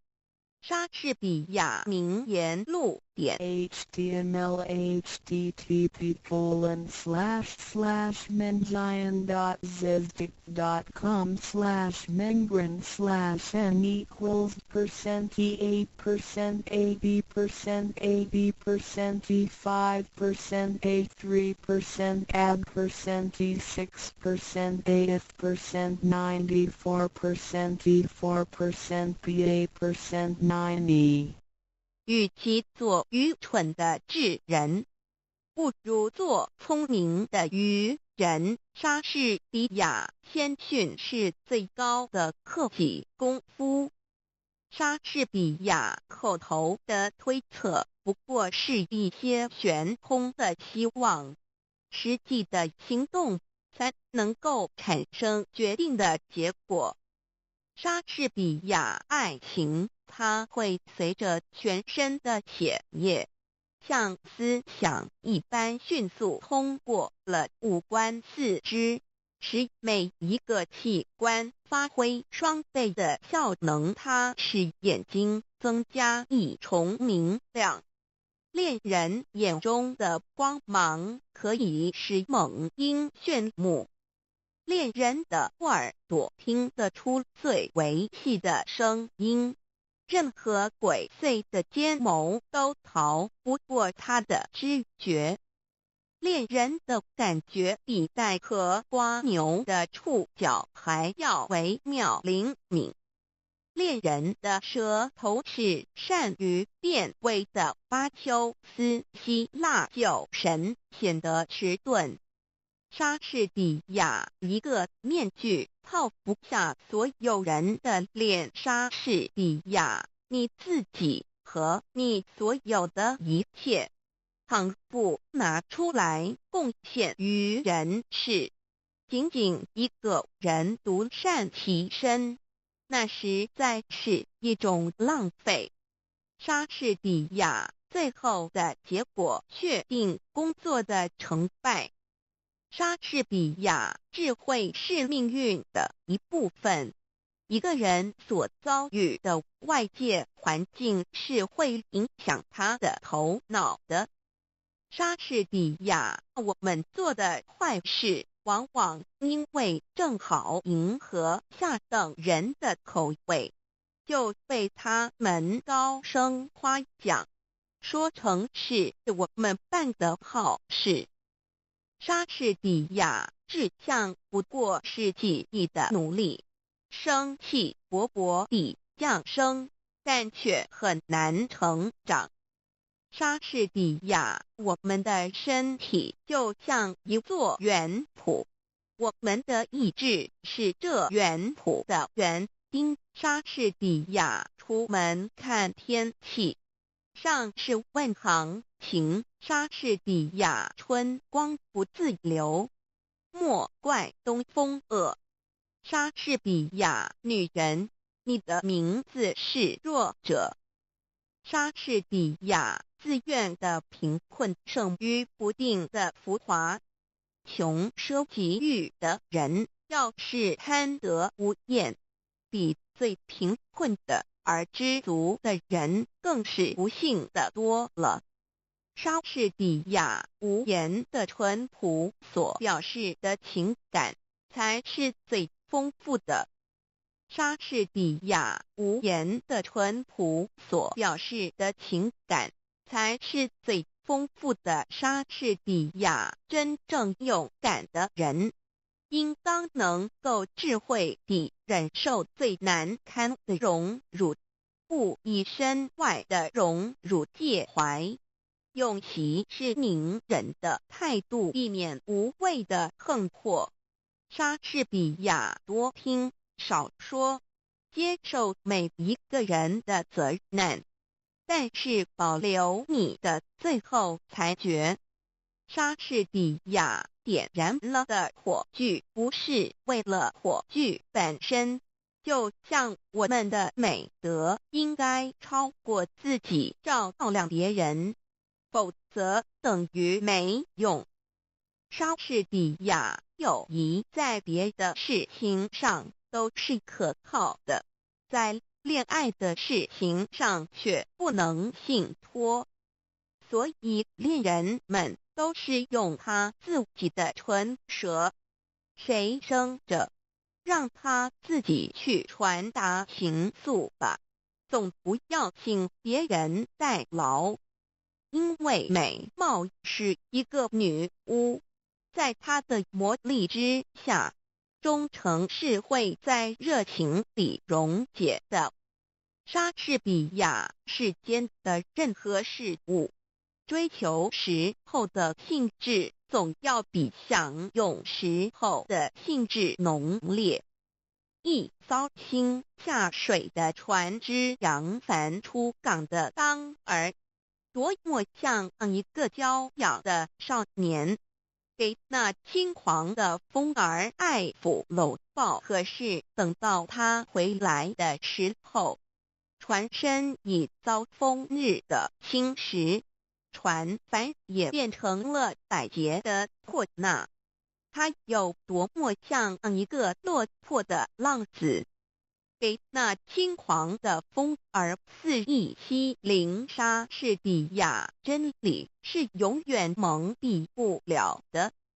莎士比亚一个本领超群的人，必须在一群劲敌之前，才能够显出他的不同凡俗的身手。莎士比亚品性是一个人的内在，名誉是一个的外貌。莎士比亚世界上有一种人，他们的脸上装出一副心如止水的神气，故意表示他们的冷静，好让人家称赞他们一生智慧深沉，思想渊博。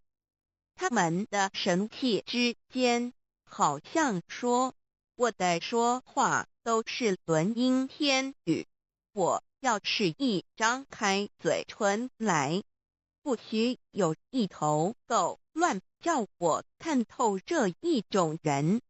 他们只是因为不说话，博得了智慧的名声。可是我可以确定说一句，要是他们说起话来，听见的人，谁都会骂他们是傻瓜的。莎士比亚每一个被束缚的奴隶都可以凭着他自己的手挣脱他的锁链。莎士比亚凭着日晷上前丝的阴影，你也能知道时间在偷偷地走向亘古。莎士比亚草率的婚姻少美满。莎士比亚苦难可以试验一个人的品格，非常的遭遇可以显出非常的气节。莎士比亚本来无望的事，大胆尝试往往能成功。莎士比亚思想是生命的奴隶，生命是时间的弄人。莎士比亚庄严的大海产生蛟龙和鲸泥，清浅的小河里只有一些公平足美味的鱼虾。莎士比亚品性是一个人的内在，名誉是一个人的外貌。莎士比亚一个使性子的女人，就像翻腾的浊水，纵使口干舌燥，也不愿啜饮一口。莎士比亚真实爱情的途径并不平坦。莎士比亚无论男人女人，名誉是他们灵魂里面最切身的珍宝。谁偷窃我的钱囊？不过偷窃到有一些废物，一些虚无的幻值，他从我的手里转到他的手里，他也会做过千万人的奴隶。可是谁偷了我的名誉去？那么他虽然并不因此而富足，我却因为失去他而成为赤贫了。莎士比亚，不要污蔑你所不知道的真理，否则你将以生命的危险重重补偿你的过去。莎士比亚仅仅一个人独善其身，那实在是一种浪费。上天生下我们，是要把我们当作火炬，不是照亮自己，而是普照世界。因为我们的德行倘不能推及他人，那就等于没有一样。莎士比亚书籍是全人类的营养品，莎士比亚爱情的鲜艳的容色和热烈的心，也会因困苦而起了变化。莎士比亚最恶劣的事态，总有一天告一段落，或者逐渐恢复原状。莎士比亚生活里没有书籍，就好像没有阳光；智慧里没有书籍，就好像鸟儿没有翅膀。莎士比亚爱情里面要是掺杂了和他本身无关的算计，那就不是真的爱情。莎士比亚宁愿做一朵篱下的野花，不愿做一朵受恩惠的蔷薇。与其逢迎献美，偷取别人的欢心，无名被众人所鄙弃，莎士比亚任何恶德的外表也都附着若干美德的标志。莎士比亚爱的力量是和平，从不顾理性成规和荣辱，它能使一切恐惧、震惊和痛苦在深受时化作甜蜜。莎士比亚不如意的婚姻好比是座地狱，一辈子鸡争鹅斗，不得安生。相反的，选到一个称心如意的配偶，就能百年协和，幸福无穷。莎士比亚对人要和气，可是不要过分狭隘。莎士比亚如果一年到头如假日，岂不像连日工作那样疲乏？莎士比亚若是一个人的思想不能比飞鸟上升得更高，那就是一种卑微不足道的思想。莎士比亚无论一个人的天赋如何优异，外表或内心如何美好，也必须在他的德性的光辉照耀到他人身上发生了热力，再有感受他的热力的人把那热力反射到自己身上的时候，才能体会到它本身的价值。莎士比亚富贵固然和友谊的好坏无关，但是贫穷却最能考验朋友憎爱分明的真假。莎士比亚不速之客只在告辞以后才最受欢迎。莎士比亚无言的纯洁的天真，往往比说话更能打动人心。莎士比亚与其做愚蠢的聪明人，不如做聪明的愚人。莎士比亚闪光的东西，并不都是金子，动听的语言并不都是豪华。莎士比亚华夏在富丽堂皇，也只是坟上楼阁。莎士比亚明智的人绝不坐下来为失败而哀嚎，他们一定乐观地寻找办法来加以一管，就莎士比亚。道德和才艺是远胜于富贵的资产。堕落的子孙可以把贵贱的门第败坏，把巨富的财产荡毁，可是道德和才艺却可以使一个凡人成为不配的神明。莎士比亚黑夜使眼睛失去它的作用，但却使耳朵的听觉更为灵敏。它虽然妨碍了视觉的活动，却给予了听觉加倍的补偿。莎士比亚自有戏剧以来，他的目的始终是反莎士比亚充实思想，不在于言语的复利。莎士比亚在时间的大钟上只有2个字：现在。莎士比亚简洁是智慧的灵魂，冗长是肤浅的早逝。莎士比亚千万人的失败，都有是失败在做事不彻底，往往做到离成功上差一步就终止不做了。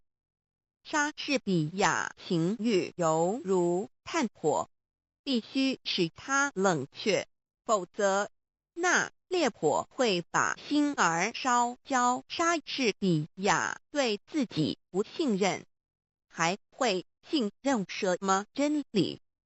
莎士比亚心中充满旋律，能渗透到人们的心灵。莎士比亚，我的言语高高飞起，我的思想滞留地下。没有思想的言语永远不会上升天界。莎士比亚美貌和智慧很少结合在一起。莎士比亚让我指点20个人做人的道理，倒还容易。可是要我做这20个人中间的一个，奉行自己的教训，就没那么简单啦。莎士比亚不要想到什么就说什么，凡事必须三思而行。莎士比亚道德和才艺是远胜于富贵的资产。堕落的子孙可以把贵贱的门第败坏，把巨富的财产荡毁，而道德和才艺却可以使一个凡人成为不朽的神明。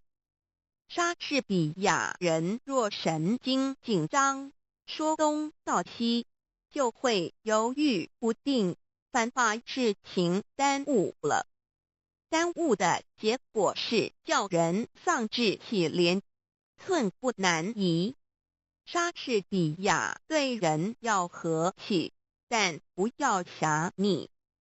莎士比亚起先的冷淡，将会使以后的恋爱更加热烈。莎士比亚如果要别人诚信，首先要自己诚信。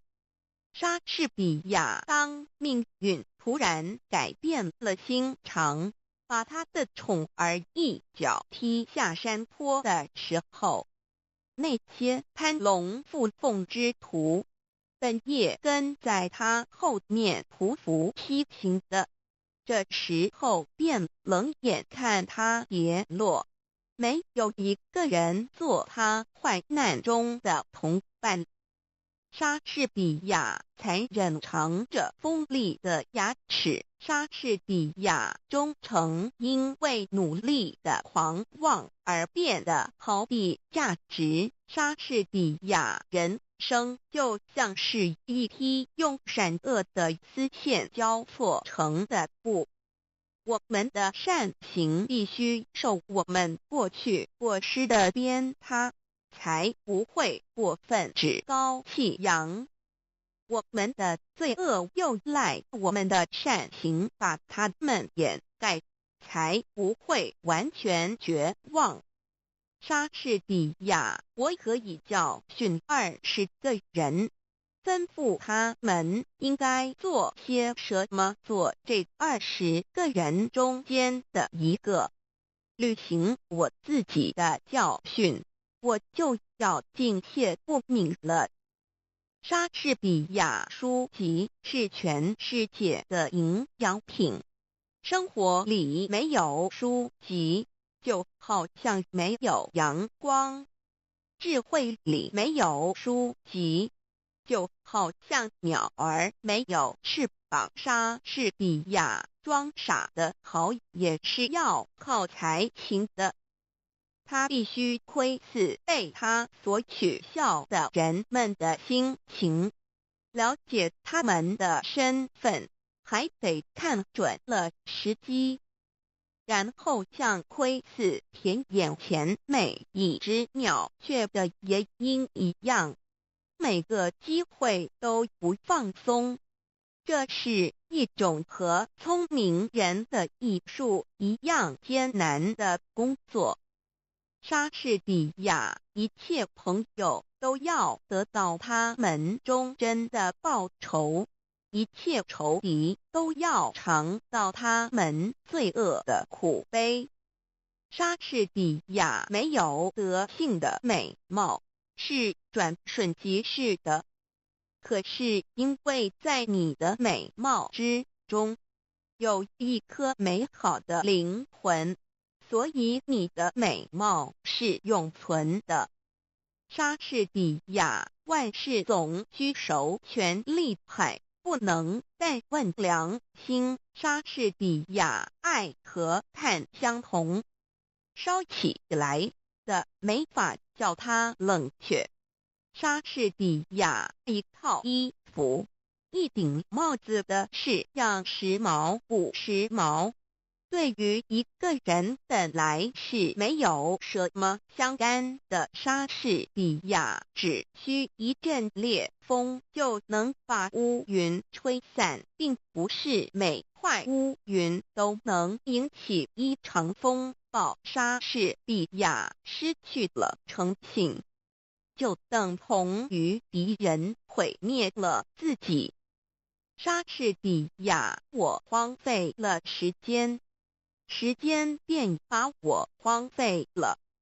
莎士比亚，爱情是叹息吹起的一阵烟，恋人的眼中有他净化了的火星，恋人的眼泪是他激起的波涛。他又是最智慧的疯狂，更头的苦味，吃不到嘴的蜜糖。莎士比亚，青春是块原料，迟早要制作成型。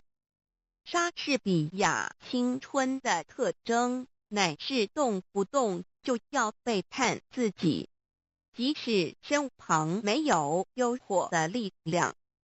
莎士比亚，若有旱烟，其实岂知莎士比亚，一个骄傲的人，结果总是在骄傲里毁灭了自己。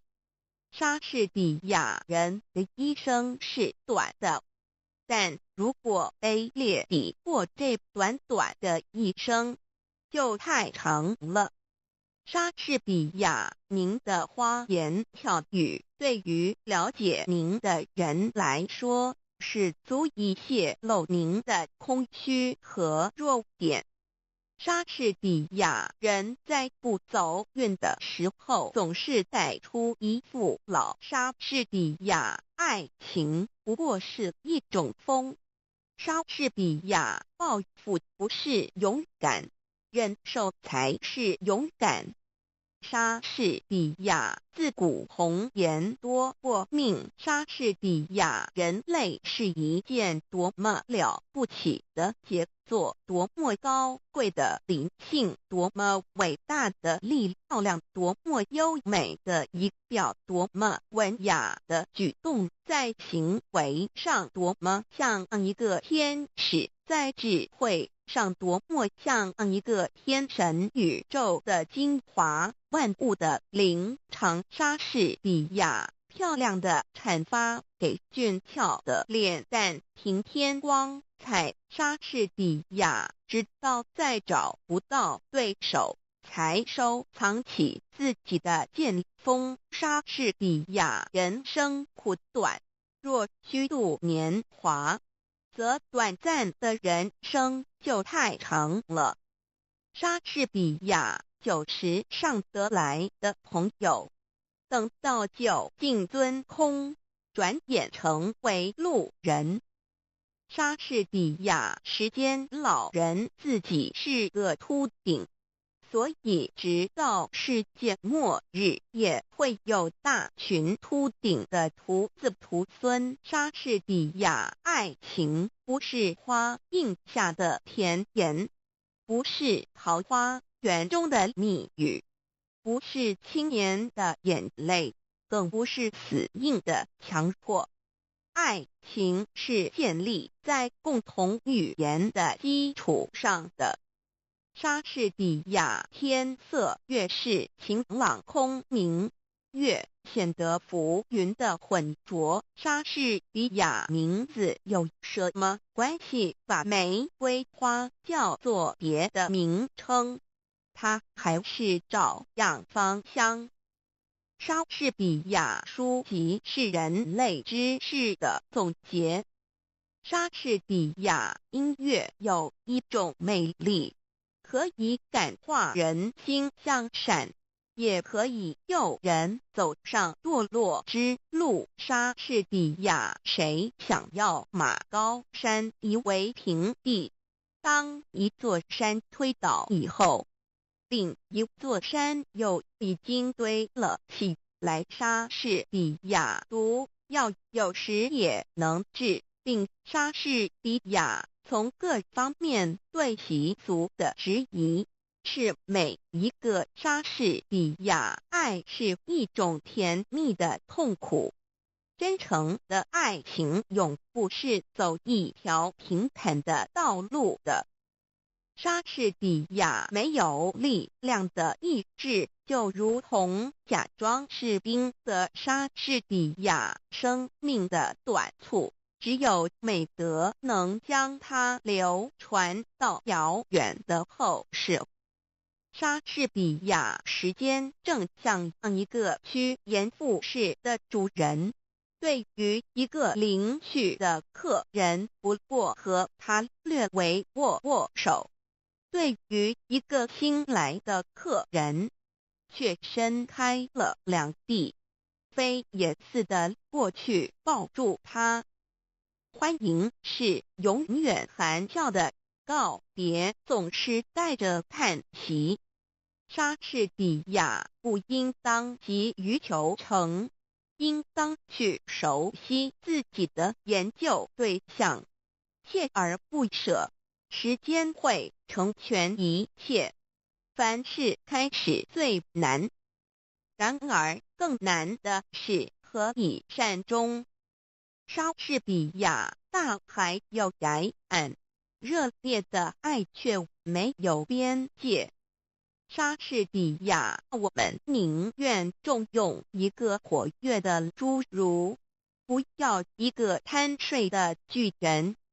莎士比亚书籍是人类知识的总统。莎士比亚爱和炭相同，烧起来的没法叫它冷却。莎士比亚，假如我必须死，我会把黑暗当作新娘，把它拥抱在我的怀里。莎士比亚没有比正直更富的遗产。莎士比亚血液中的火焰已燃烧起来，最坚强的誓言也就等于草杆。莎士比亚书籍是全世界的营养品。生活里没有书籍，就好像没有阳光；智慧里没有书籍，就好像鸟儿没有翅膀。莎士比亚白糖上面浇蜂蜜，蜂蜜上面盖白糖。莎士比亚心灵的伟大表现的并不明显，因为莎士比亚尿泡虽大无精长，平驼虽小压千斤。莎士比亚有德的妇人，即使容貌丑陋，也是家庭的装饰。莎士比亚书籍是全世界的营养品。生活里没有书籍，就好像没有阳光；智慧里没有书籍，就好像鸟儿没有翅膀。莎士比亚演戏的好像总是那3个人丈夫。莎士比亚竟由爱早，还是爱逐境迁？莎士比亚勇气是在磨练中生长的。莎士比亚爱和碳相同，烧起来得设法叫它冷却，让它任意着，那他就要把一颗心烧焦。莎士比亚理智可以制定法律来约束感情，可是热情激动起来，就会把冷酷的法令灭弃不顾。年轻人是一头不受拘束的野兔，会跳过老年人所设立的理智的樊篱。莎士比亚，你要看见朋友之间用的这不自然的礼貌的时候，就可以知道他们的感情已经衰落。莎士比亚生命短促，只有美德能将它流传到辽远的后世。莎士比亚不要指着月亮起誓，它是变化无常的，每个月都盈亏圆缺。你要是指着它起誓，也许你的爱情也像它一样的无常。莎士比亚最深刻的真理是最简单和最朴素。莎士比亚朋友间必须患难相济，那才能说得上是真正的友谊。莎士比亚人世间的贺光荣，往往产生在罪恶之中，为了身外的福名，牺牲自己的良心。莎士比亚真正的爱情是不能用言语表达的，行为才是中心的最好说明。莎士比亚正像太阳会从乌云中探出头来一样，不依粗俗，可以格外显出一个人的正直。莎士比亚谁告诉我真话，即使他的话里藏着死亡，我也会像听人家恭维我一样听着他。莎士比亚一切礼仪都是为了维持那些虚应故事的行为，言不由衷的欢迎，出尔反尔的殷勤而设立的。如果有真实的友谊，这些虚伪的形式就该一律摒弃。莎士比亚，我承认天底下再没有比爱情的责罚更痛苦的，也没有比服侍他更快乐的事了。莎士比亚衙门8字朝南开，有理无钱莫进来。莎士比亚忠诚的爱情充溢在我的心里，我无法估计自己享有的财富。莎士比亚时间会刺破青春的华丽精致，会把平行线刻上美人的额角，会吃掉稀世珍宝，天生丽质，什么都逃不过他横扫的镰刀。莎士比亚英雄诗时把头低，凤凰落架不如鸡。莎士比亚任何一种兴趣都包含着天性中有心。莎士比亚有力的理由造成有力的行动。莎士比亚不太热烈的爱情才会维持久远。莎士比亚抛弃时间的人，时间抛弃他。莎士比亚在紧张的行动中间，言语不过是一口冷气。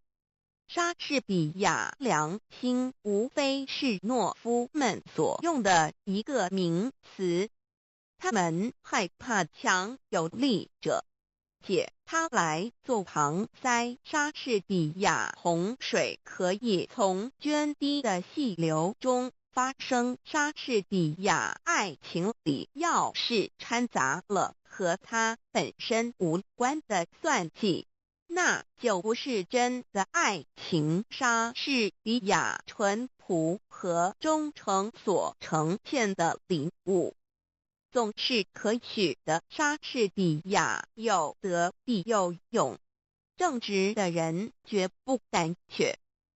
莎士比亚行为无价宝，甚为护身术。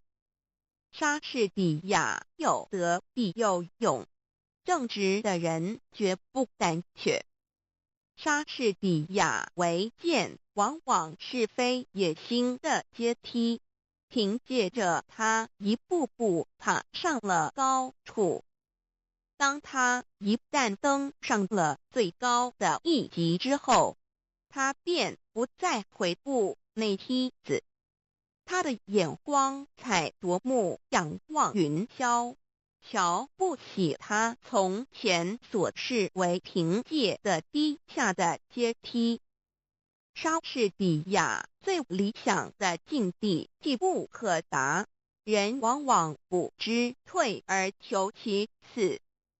莎士比亚和狐狸打交道，你必须比他更有心。莎士比亚生平富足的盛世突然养成一批懦夫，困苦永远是坚强之母。莎士比亚强有力的理由产生强有力的行动。莎士比亚熄灭吧，熄灭吧，瞬间的灯火。人生只不过是行走着的影子。莎士比亚要是在我们的生命之中，理智和情欲不能保持平衡，我们血肉的邪心就会引导我们到一个荒唐的结局。可是我们有的是理智，可以冲淡我们汹涌的热情肉体的刺激和奔放的淫欲。莎士比亚虽然全是一头不直的熊，可是金子可以拉着他的鼻子走。莎士比亚好酒无需招牌。莎士比亚有很多良友，胜于有很多财富。莎士比亚无数人世的变化孕育在时间的胚胎里。莎士比亚老实人从来不吃亏。莎士比亚为的之前是请求，记得之后是命令。莎士比亚爱情的野心使人备受痛苦。莎士比亚酒池上得来的朋友，等到酒尽樽空，转眼成为路人。一片冬天的乌云刚刚出现，这二飞虫们早就躲得不知去向了。莎士比亚不管饕餮的时间怎样吞噬这一切，我们要在这一息尚存的时候，努力博取我们的声誉，使时间的镰刀不能伤害我们。莎士比亚不良的习惯会随时阻碍你走向成名或力和享乐的路上去。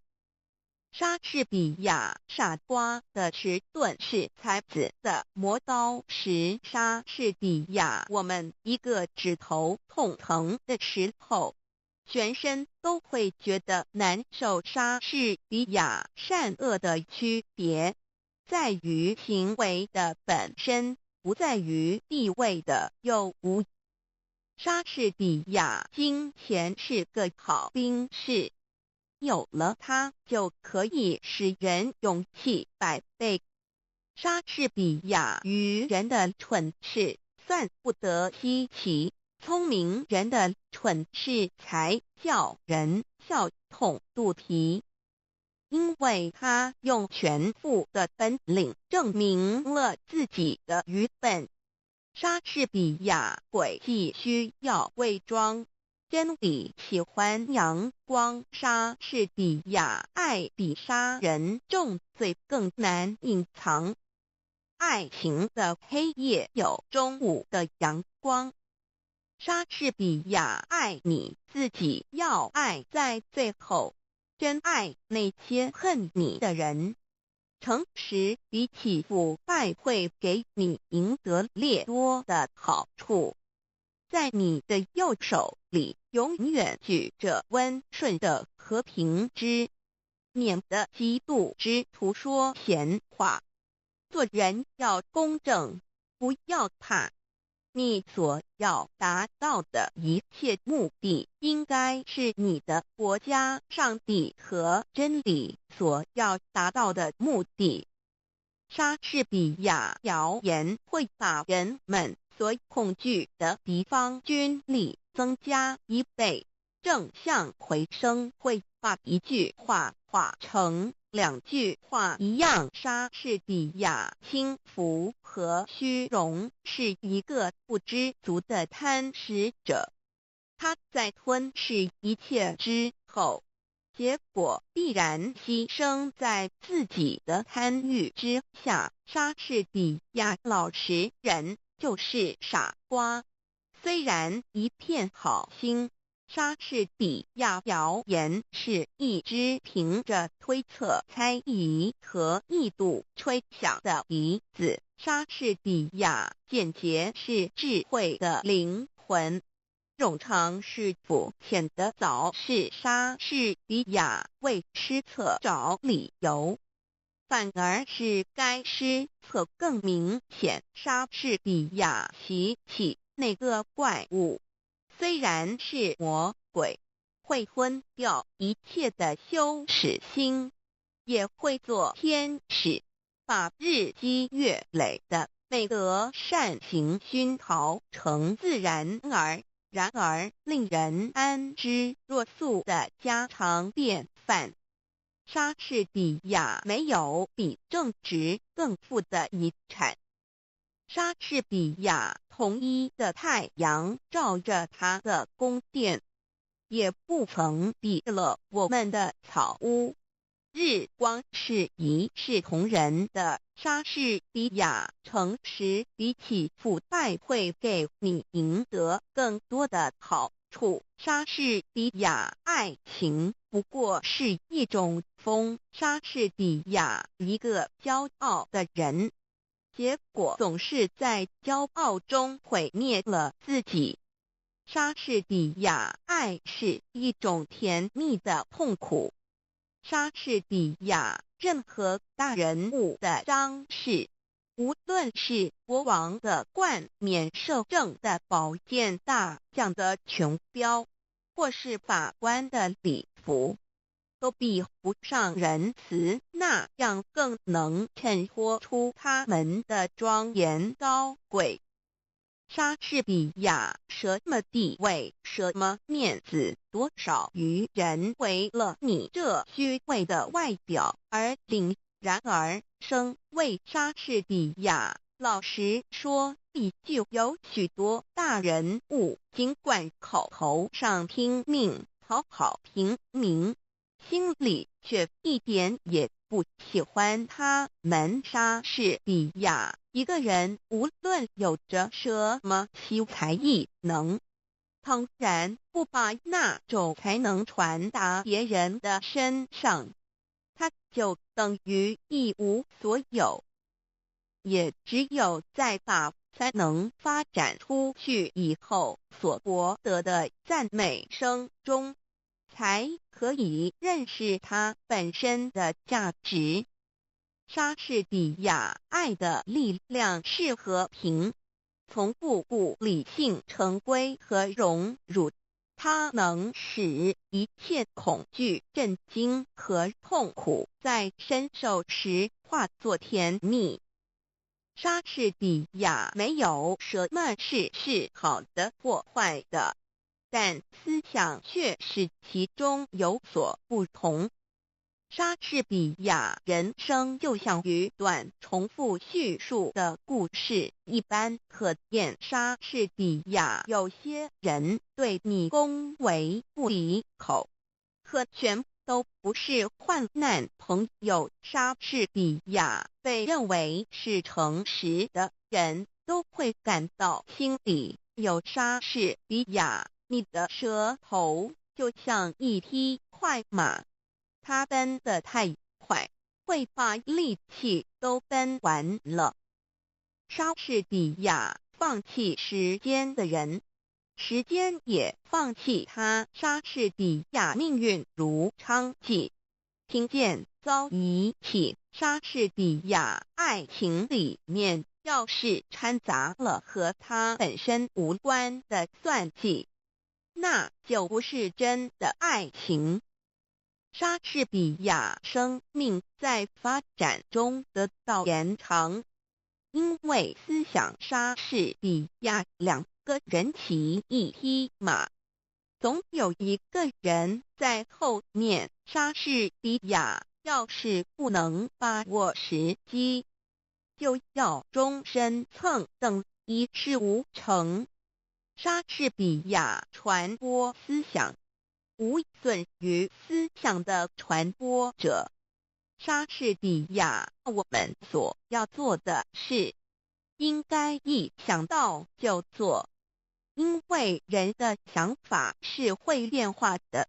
有多少舌头，多少手，多少意外，就会有多少忧郁，多少迟延。莎士比亚你写诗句，和他交换着爱情的纪念物。在月夜他的窗前，你用做作的声调唱着假作多情的诗篇，你用头发编成的外环指解虚华的事物，琐碎的玩具、花束、糖果，这些可以强烈地骗诱一个稚嫩的少女之心的兴趣来偷得她的情。你用诡计盗取了她的心。莎士比亚，我们粗心的错误，往往不知看重我们自己所有的可贵的事物，直至丧失了它们以后，方是认识它们的真假。我们的无理的增贤，往往伤害了我们的朋友，然后再在他们的坟墓之前追凶哀泣。莎士比亚浪子挥霍的是他的祖业，财迷葬送莎士比亚。虽然权力是一头不直的熊，可是金子可以拉着他的鼻子走。莎士比亚仅仅一个人独善其身，那实在是一种浪费。上天生上我们，是要把我们当作火炬，不是照亮自己，而是普照世界。因为我们的德行上不能推及他人，那就等于没有一样。莎士比亚无瑕的名誉是世间最纯粹的珍珠，莎士比亚真正的爱情是不能用言语表达的，行为才是中心的最好说明。莎士比亚无数人的失败，都是失败于做事情不彻底，往往做到一成功只差一步就停下来。莎士比亚女人是用耳朵恋爱的，而男人如果会产生爱情的话，却是用眼睛来恋爱。莎士比亚时间是审查一切罪犯的最老练的法官。莎士比亚俏皮话就像练剑用的钝刀猴子，怎样使也伤不了人。莎士比亚朋友间必须是患难相济，那才能说得上是真正的友谊。莎士比亚志愿不过是记忆的努力，总是有始无终，虎头蛇尾，像未熟切果子密布树梢，一朝红烂就会离去枝条。莎士比亚一个人看不见自己的鼻子，教堂屋顶上的风信标变幻莫测。莎士比亚适当的悲衰可以表示感情的深切，过度的伤心却可以证明智慧的欠缺。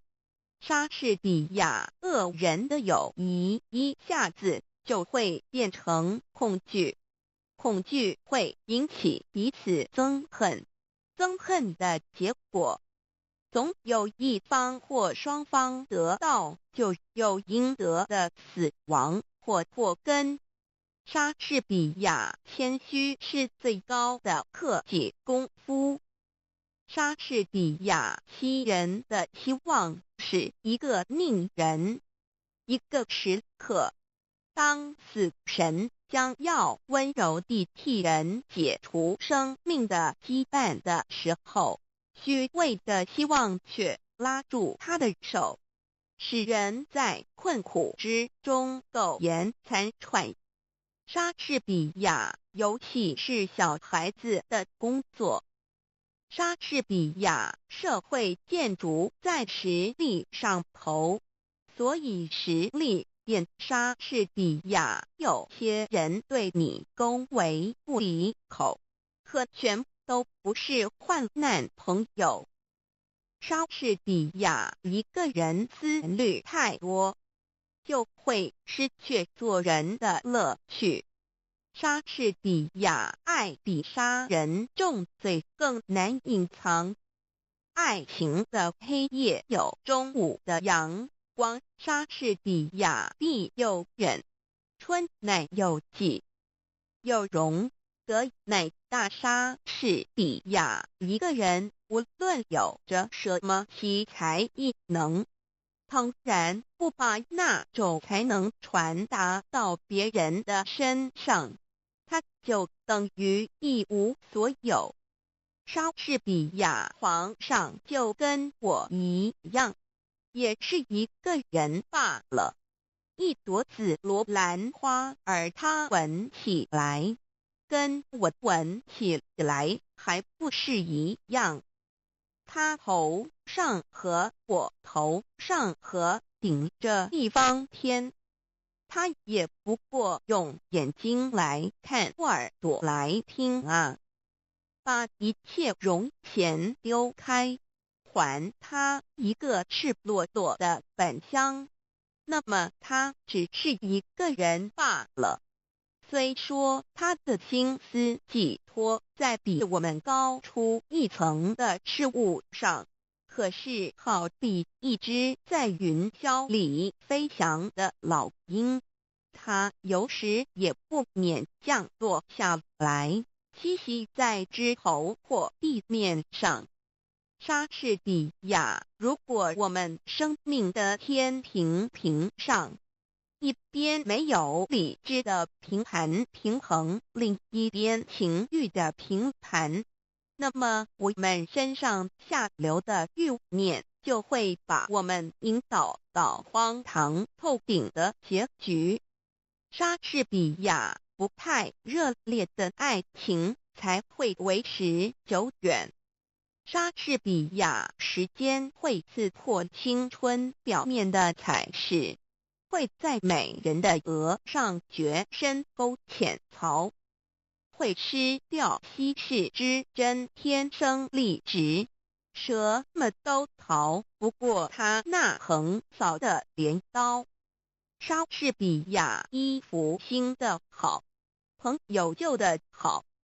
莎士比亚一个人思虑太多，就会失去做人的乐趣。莎士比亚人们在被命运眷宠的时候，勇却强，若至于贤不孝，都看不出什么分别来。可是一旦为幸运所抛弃，开始设立惊涛骇浪的时候，就好像有一把有力的大扇子，把它们扇开了，柔弱无用的都被扇去，有毅力有操守的却会着力不动。莎士比亚点燃了的火炬不是为了火炬本身，就像我们的美德应该超过自己照亮别人。莎士比亚良心这玩意儿使人变胆怯，想做小偷，害怕谴责；想谩骂重伤，又怕斥责。良心是在人内心造反的最怕寂寞的家伙。莎士比亚恋爱是盲目的，恋人们瞧不见他们自己所干的傻事。莎士比亚正直的人必须和正直的人为伍，因为谁是那样刚强，能够不受诱惑呢？莎士比亚先言蹉跎，来日无多，20隶书，请来问我。衰草枯杨，青春易过。莎士比亚思想自由的精灵。莎士比亚上一页123456名言家剧作者名言一名英国培根。莎士比亚谚语歌德欧洲巴尔扎克高尔基毛泽东鲁迅雨果法国马克思富兰克林罗曼罗兰爱因斯坦泰戈尔维吾尔族爱默生苏霍姆林斯基托夫勒列宁西塞罗卢梭美国德国艾现生蒙田苏联日本阿拉伯契诃夫俄罗斯蒙古族恩格斯亚里士多德列夫托尔斯泰。更多名言家具分类人生、生活、爱情、智慧、真理、时间、科学、思想、人类生命、工作、劳动、幸福、友谊、知识、成功、力量、社会价值、创造、理想、道德、自然。更多 E80%,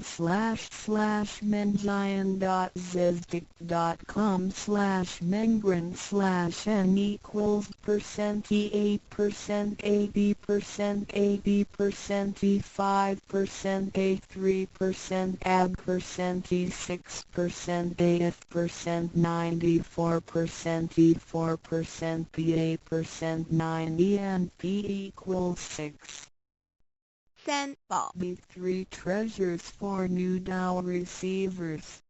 大人的一生中有许多值得庆贺的事情，但却有更多无价且必须要全力以赴来追求的东西。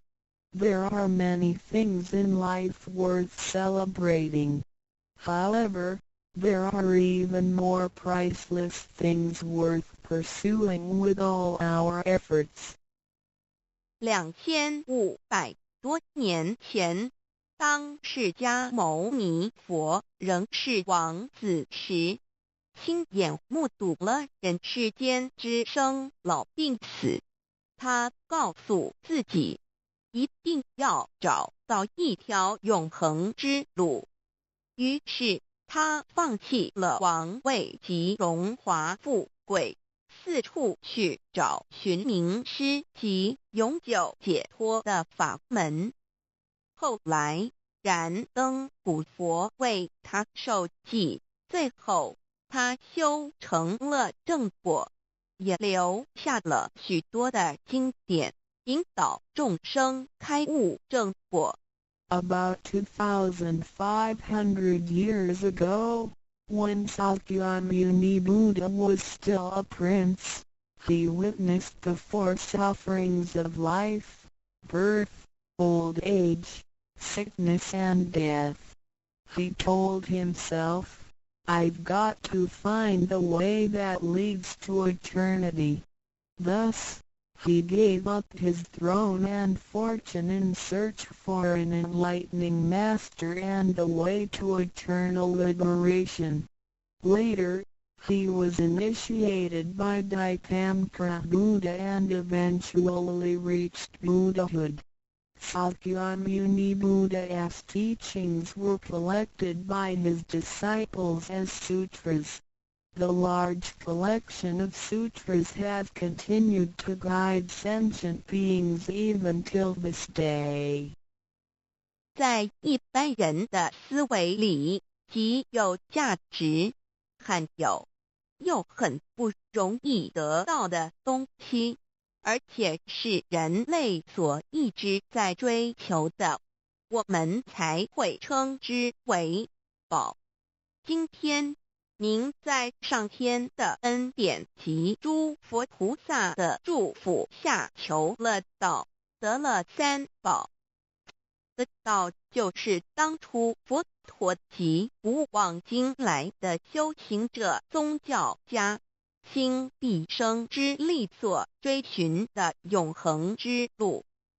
过去因为天时未至，道是单传独授，得道者稀，修行者常有，踏破铁鞋无觅处之憾。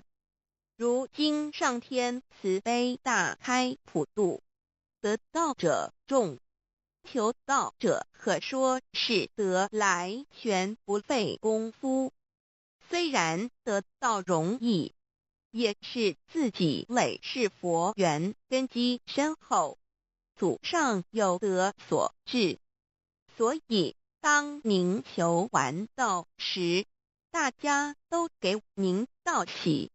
Generally, we call a precious, valuable, and rare item which is highly sought after as a treasure.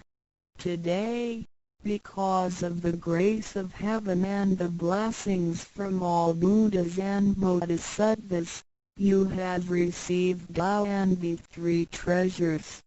Tao is the way to eternity that Sakyamuni Buddha, countless cultivators, and religious people had been searching all their lives. Before 1930, Tao was transmitted on a one-to-one basis. An enlightening master could only transmit Tao to one qualified individual because the timing for universal Tao transmission was not ripe. The number of people receiving Tao were scarce due to the lack of opportunity to meet with an enlightening master and receive Tao. What a pity! Because of the grace of heaven, now is the time for universal Tao transmission, and therefore, many people had the opportunity to receive Tao. Although it may seem relatively easy to receive Tao, Receiving Tao is actually based on your affinity with Buddhas, your deep spiritual foundation, and the beneficence of your ancestors. Thus, after you have received Tao, everybody would express their heartfelt joy and congratulate you. 依照三宝来修行的话，可以帮助我们：第一，跳脱生死轮回；第二，净化我们的业力，改变命运；最后返回天上的不家乡。Practicing these three treasures can truly help us in the following ways. 1. Transcending the cycle of life and death. 2. Cleansing our karma, changing our destiny, and eventually returning to our heavenly home. 一般的人由于业力的牵引，不得不再度来到这个世界上，每来一次就会造些业，漫漫的人生路上，总是有着诸多的不如意、抱怨、忧愁、烦恼、病痛等。面对命运的枷锁与生死的轮回，却不知所措，更无法跳脱出来，实属无奈。Because most people as destiny are led by their karma, they have to go through the cycle of life and death repeatedly without choice. Each cycle of life and death would accumulate some karma, good and bad. Therefore, their long journey of life would be filled with different kinds of complaints, worries, annoyances, sickness, and sufferings. Life's journey is never what we expected. Most people are imprisoned by fate and trapped in the cycle of life and death. They feel helpless because they failed to find a way to become liberated.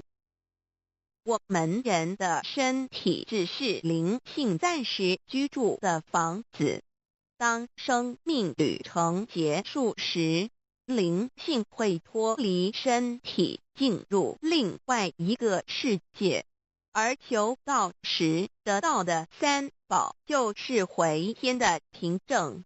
这也是人生中最重要的一件事。以下是像是需要您放在心上的意：不要忘记三宝，也不可以泄露三宝。二不反倒败德，三多了愿，多行功立德，如此我们才可以回天上的故家乡。Our physical body is a temporary home for our soul. When the journey of our life comes to an end, our soul will leave the body and enter another world. The three treasures you have received are the token for returning to the heavenly home. They are the most important things in our lives. The following are the three main points that you need to keep in mind. 1. Do not forget and disclose the three treasures. 2. Do not do anything illegal, immoral, or harmful to yourself and others. 3. Do as much as you can to fulfill your vows and accumulate merits and virtues. By following these 3 points, you will be able to return to the heavenly home. 现在，让我们来简单地介绍一下三宝。Now, let us briefly introduce the 3 treasures. 第一宝，玄关窍，灵性进出的门户。The first treasure, heavenly portal, the main gate to our true nature/true self. 在庄严神圣的求告仪式中，电传师在我们的玄关窍这么一点，点燃了自信之光明。当下玄关窍立刻现出了如同绿豆大小般之佛光。我们可以看一下各宗教圣人的画像，每位圣人之头部都有一个光圈，此光乃是自信之光。借着后续的修行及行功立德，此佛光会逐渐扩大，最后就像各教圣人的光圈一样地光亮圆满，展现出来的智慧及德行，随着因缘愿力而四处利益众生。During the solemn and holy Tao receiving ceremony, Tao transmitting Master pointed at our heavenly portal to illuminate the light of our true nature. A small halo will radiate from the heavenly portal immediately afterwards. If we look at the portraits of the saints from different religions, we will see that they all have one thing in common, which is the halo behind each saint's head. The halo is the light emitted from the true nature. The halo will expand in accordance with our cultivation and accumulation of merits and virtues. Eventually, our halos can be as round and bright as the halos of the saints. Then, the wisdom and virtue we exhibit will accompany our vows and affinities to benefit all mankind. 玄关是一个正门，也是修心的下手处。行住坐卧之中，常收束身心，从玄关发出之念头，都是正念、慈悲心、喜舍心、智慧心。心提心念在玄关，再用玄关去听、去看、去应对一切事物，便能与佛菩萨以心应心。Heavenly portal is the main gate of our body. It is also the starting point for us to cultivate our heart. Every day we need to manage our mind and body properly. Each and every thought from the main gate is righteous because it is full of mercy, compassion, joy, giving, and wisdom. Focus our mind slightly on the heavenly portal and use this focused attention to listen, look, and deal with everyday matters. Then, we can unify our heart with the heart of Buddha and Bodhisattvas. 我们求道，是了解我们有个真主人。真主人也是住在我们的家里面，每间房子都会有主人的房间，主人有主人该睡的地方，客人有客人该睡的地方，这不能错乱的。Receiving Tao is to help us recognize the true Master. Our body is like a house. Now, we know that this true Master lives in our house. Every house has a master bedroom. The master bedroom is the room where the master sleeps in. Guests have to sleep in the guest rooms because only the master should sleep in the master bedroom. This arrangement should not be altered in any way. 各教经典也有关于玄关窍之论述。子曰：谁能出不由户和莫由私道也？每个人要走出房子，都要经由门户。个肉体犹如火宅，修行者欲跳脱此火宅之束缚，何不走这一条光明大道呢？ The classics, sutras, and scriptures of different religions all contain descriptions of the heavenly portal. Confucius said, "Who can go out without using the door, so why doesn't anybody follow the way? Now everyone gets out of the house through the door. The physical body is like a burning house. A cultivator needs to take the correct and bright path in order to break free from the confinement of the burning house." 圣经里也提到， Testimonies of the heavenly portal can also be found in the Holy Bible. 眼睛就是身上的灯， The light of the body is the eye. 你的眼睛若嘹亮，全身就光明；你的眼睛若昏花，全身就黑暗。你里头的光若黑暗了，那黑暗是何等大呢？ The lamp of the body is the eye. If therefore thine eye be single, thy whole body shall be full of light. 马太福音 Matthew 6:22 But if thine eye be evil, thy whole body shall be full of darkness. If therefore the light that is in thee be darkness, how great is the darkness? 马太福音 Matthew 6:23 The lamp of thy body is thine eye. When thine eye is single, thy whole body also is full of light, but when it is evil, thy body also is full of darkness. 路加福音 Luke 11:34你只有一只眼进入永生，强如有两只眼被丢在地狱的火里点。 It is good for thee, you, to enter into a life with one eye, rather than having two eyes to be cast into the hell of fire.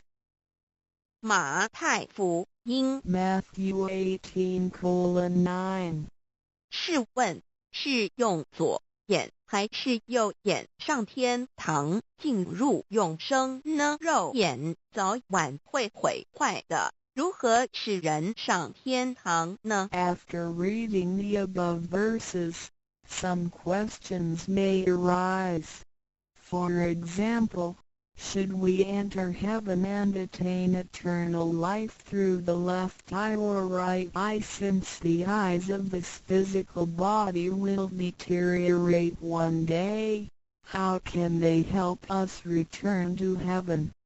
玄关窍已被点开后，好好地修持，久而久之，身体内外真的会光明，连毛细孔都会发出光来。尤其是真修持练得到清闲，只是我们的肉眼看不到而已。点 Once the heavenly portal is opened, if we cultivate Tao sincerely for some period of time, then both our internal and external body parts including our pores will be luminous. This is true for Tao members who have cultivated sincerely and truthfully. However, the light or halo emitted from the body cannot be seen with the naked eye. 佛经也提及，无有正法掩藏，涅盘妙心，不立文字，教外别传点是问。佛陀所言之正法是藏在左眼或右眼呢，或是第三之真理眼？求过道的人就很清楚答案了。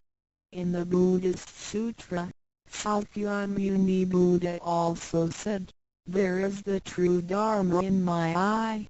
There is no form, there is no word for it. So where is the true Dharma hidden? Is it hidden inside the left eye or right eye, or is this Dharma hidden inside the third eye, the eye of the truth? The answer is very clear for any Tao receiver. 儒家所说的君子圣其独也，指的也是我们的自性佛性，是独一无二的，来自上天，要善加戒慎保护，莫让它受到污染。慎独的功夫，简单的说，就是存好心，说好话，做好事，以及诸恶莫作，众善奉行，精进永恒地向导前进。In the Confucian classics, a noble person needs to be cautious with the One. The One is referring to our true nature or true self, which is unique and came from heaven. We need to be cautious by protecting it from pollution. In other words, we need to keep a good heart, say good words, and do good things. We need to do all good deeds continuously with all our efforts.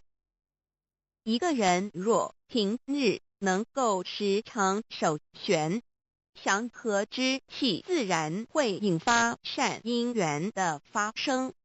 佛像尚未开光，佛没有被请入，拜他是没用的，那一尊佛不会接受。你本身就是一尊佛，要开光，要求道，求道就是开光，告知你真主人在哪里。If a person can keep his mind focused on the heavenly portal constantly, then the peaceful energy emitted from him may attract or accumulate good affinities. A Buddha statue needs to be initiated so the spirit of the Buddha will be invited into the statue. Otherwise, it doesn't matter how often you worship the Buddha, he will not accept your worship. You, yourself, is a Buddha. Therefore, you need to be initiated by opening up the heavenly portal. How can the heavenly portal be opened? It can only be opened through the Tao receiving ceremony. Receiving Tao helps us to rediscover the location of our true master. 我们平常时候，精神是外放，眼要看，耳要听，吃进去的营养也一直在消耗。守玄有助于减少营养与能量的消耗，同时让更多营养转为能量，运行于身体，让脉络畅通，减少病痛，促进身体健康。Every day a lot of our energies and spirits are wasted on the things we see with eyes, we hear with our ears, we think with our mind, etc. Thus, the nutrition for our bodies is constantly being used. When we calm down and focus on the heavenly portal, it helps to lower the energy and nutrition consumption of our bodies. At the same time, it helps to turn more nutrition into energy, transport the energy throughout the entire body, and make the energy channels freer so that the energy can flow with less obstruction. If energy can flow freely, then we would not get sick so easily. As a result, our health would improve. 第二宝，口诀五字真言。 The second treasure, heavenly mantra, the 5 words. 念五字真言，不是外求净土，而是内生净土。口诀又名五字真言，口之修养也。口清而诱人，骂人则口不清，实着者口不清，言实以正，有道也。Reciting the heavenly mantra silently will lead us to the inner Pure Land within ourselves instead of the Pure Land on the outside. The heavenly mantra is also called the 5 words. It is used for the cultivation of the mouth. Benevolence is expressed through a pure mouth. If one curses and consumes impure food, then his mouth is considered to be foul. Therefore, if you say good words and consume pure food, then you can become one with Tao. 第一个字，无即无对待之真理世界一性佛性自性。真我二儒家中庸之天命之谓性，也就是说，我们都是老母的分灵，都是兄弟姐妹。The first word means Wuji. It is the world of absolute truth with no opposites. It can be explained as 1. Our true nature, Buddha nature, true self. 2. In the doctrine of the mean, what heaven or heavenly matter confers is called true nature. In other words, our spirits came from heavenly matter. In this sense, we all are brothers and sisters because our spirits all came from the same origin. 第二个字，太极有阴阳相对待，诸如日也，善恶、高矮等，也可以理解成一人心二儒家之率性之谓道人们的心思是错综复杂且迷惑的，因此需要依循着上天所赋予之纯善的天性走在正道上。The second word means Taiji. It is the world of duality. Duality consists of having 2 opposites such as the sun and moon, day and night, good and bad, tall and short, etc. It can be explained as 1. Our mind. 3. In the doctrine of the mean, in accordance with true nature is called the way Tao. The human mind is complex and often filled with confusions. Therefore, we need to follow the true nature from heaven and take the righteous path. 第三个字，黄极物质的现象世界，它不是永恒不变的，也可以理解成一人身二儒家中庸之修道之谓教。 The third word means Wanji. It is the world of physicality, which is the one we live in. Nothing in this world is permanent. It can be explained as 1. Our physical body. 2. In the doctrine of the mean, cultivating the way Tao is called education. 要走在正道上，是需要有正确的教育与引导的点。 In order to be on the righteous path, we need to have the correct education and guidance.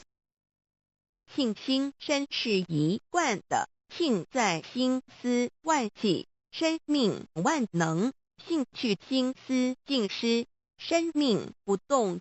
依据此诗而已。 Our true nature, mind, and body are one.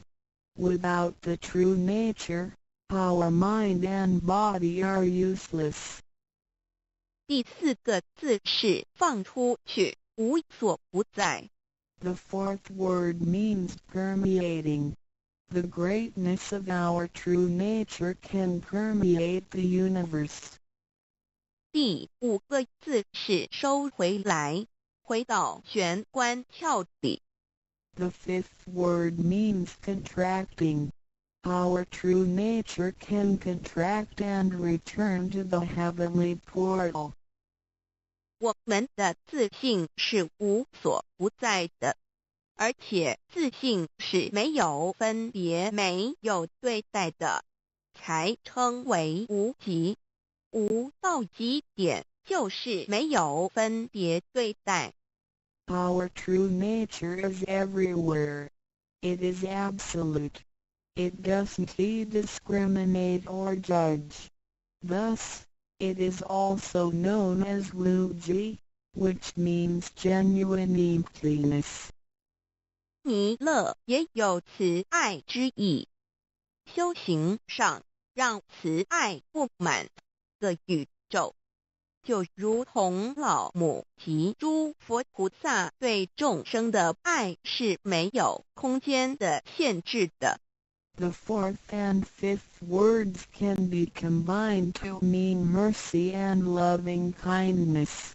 As we cultivate, we learn to love all things in the universe with mercy and loving kindness, just like how Lao Mu, Heavenly Mater, Buddhas, and Bodhisattvas love all sentient beings without spatial limitations. 常念5字真言，你就与弥勒祖师及供活佛老师有感应，遇困难时感应就快，心不平静时默念5字真言，有问题时静不下来时默念5字真言，就有妙智慧。当念到一心不乱时，意志可穿越时空，直入佛之愿力之间，让能量发挥到极致。By silently reciting the heavenly mantra often, you will create a strong bond with Maitreya Buddha and Jigon Living Buddha. Then come whenever you encounter some difficulties, Buddhas will get the signal more quickly. When you feel unease or disturbed, recite the heavenly mantra silently in your heart, then your great wisdom may arise to help you resolve any difficulty. And when you silently recite the heavenly mantra with full attention, your willpower can permeate through time and space, and enter the power of Buddha's vows. Then, the strength of the mantra will reach ultimate attainment. 孔老夫子说过，人莫见于流水，而见于止水。诚心专注一念诵5字真言，有助于内心的平静祥和，更清楚地看清自己，遇到事情时能做出更正确的判断与决定，并更有效地完成工作任务。Confucius said, "Men do not look into running water as a mirror, but into still water." Silently reciting the heavenly mantra with sincerity and full attention helps to pacify our mind. As a result, we can see ourselves more clearly, make judgments and decisions more correctly, and complete daily tasks with more efficiency. 第3宝，合同学习宽恕。 The third treasure, heavenly hand sign learning to be forgive. 手抱合同也意味着与仙佛合，与仙佛同，把我们的佛心、自信、愿力和诸佛菩萨的佛心、自信、愿力相合在一起。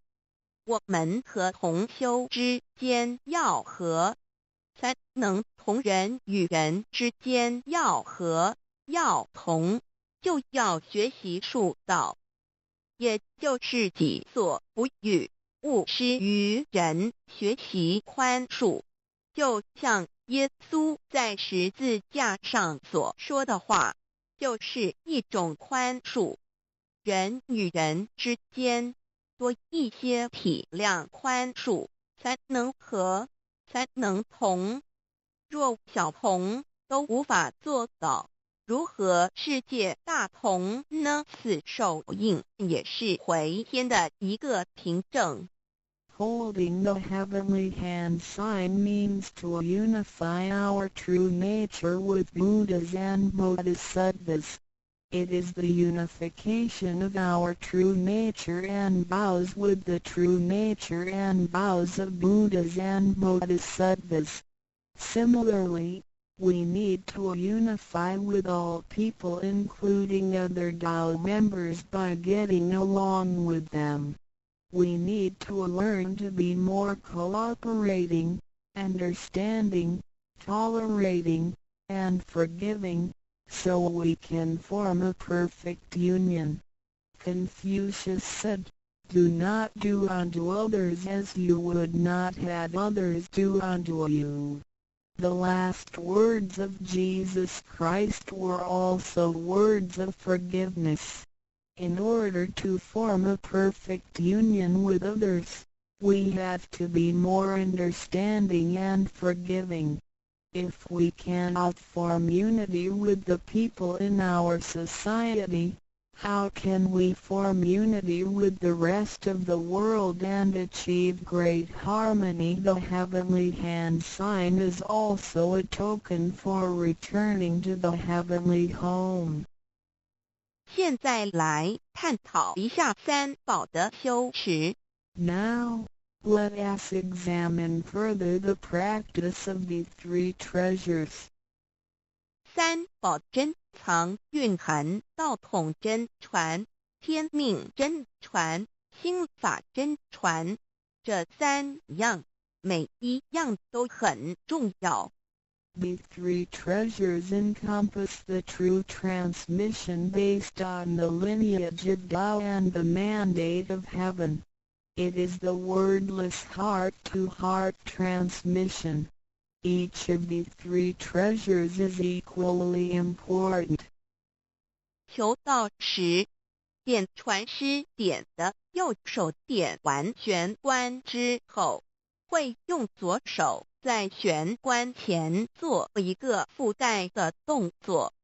此动作之意义为何呢？简单的说，左手的手掌心就像一面镜子，要我们用此自信之光向内照视自己，也就是一般所称之回光返照，自我省察、自我检视，也是修行的开始。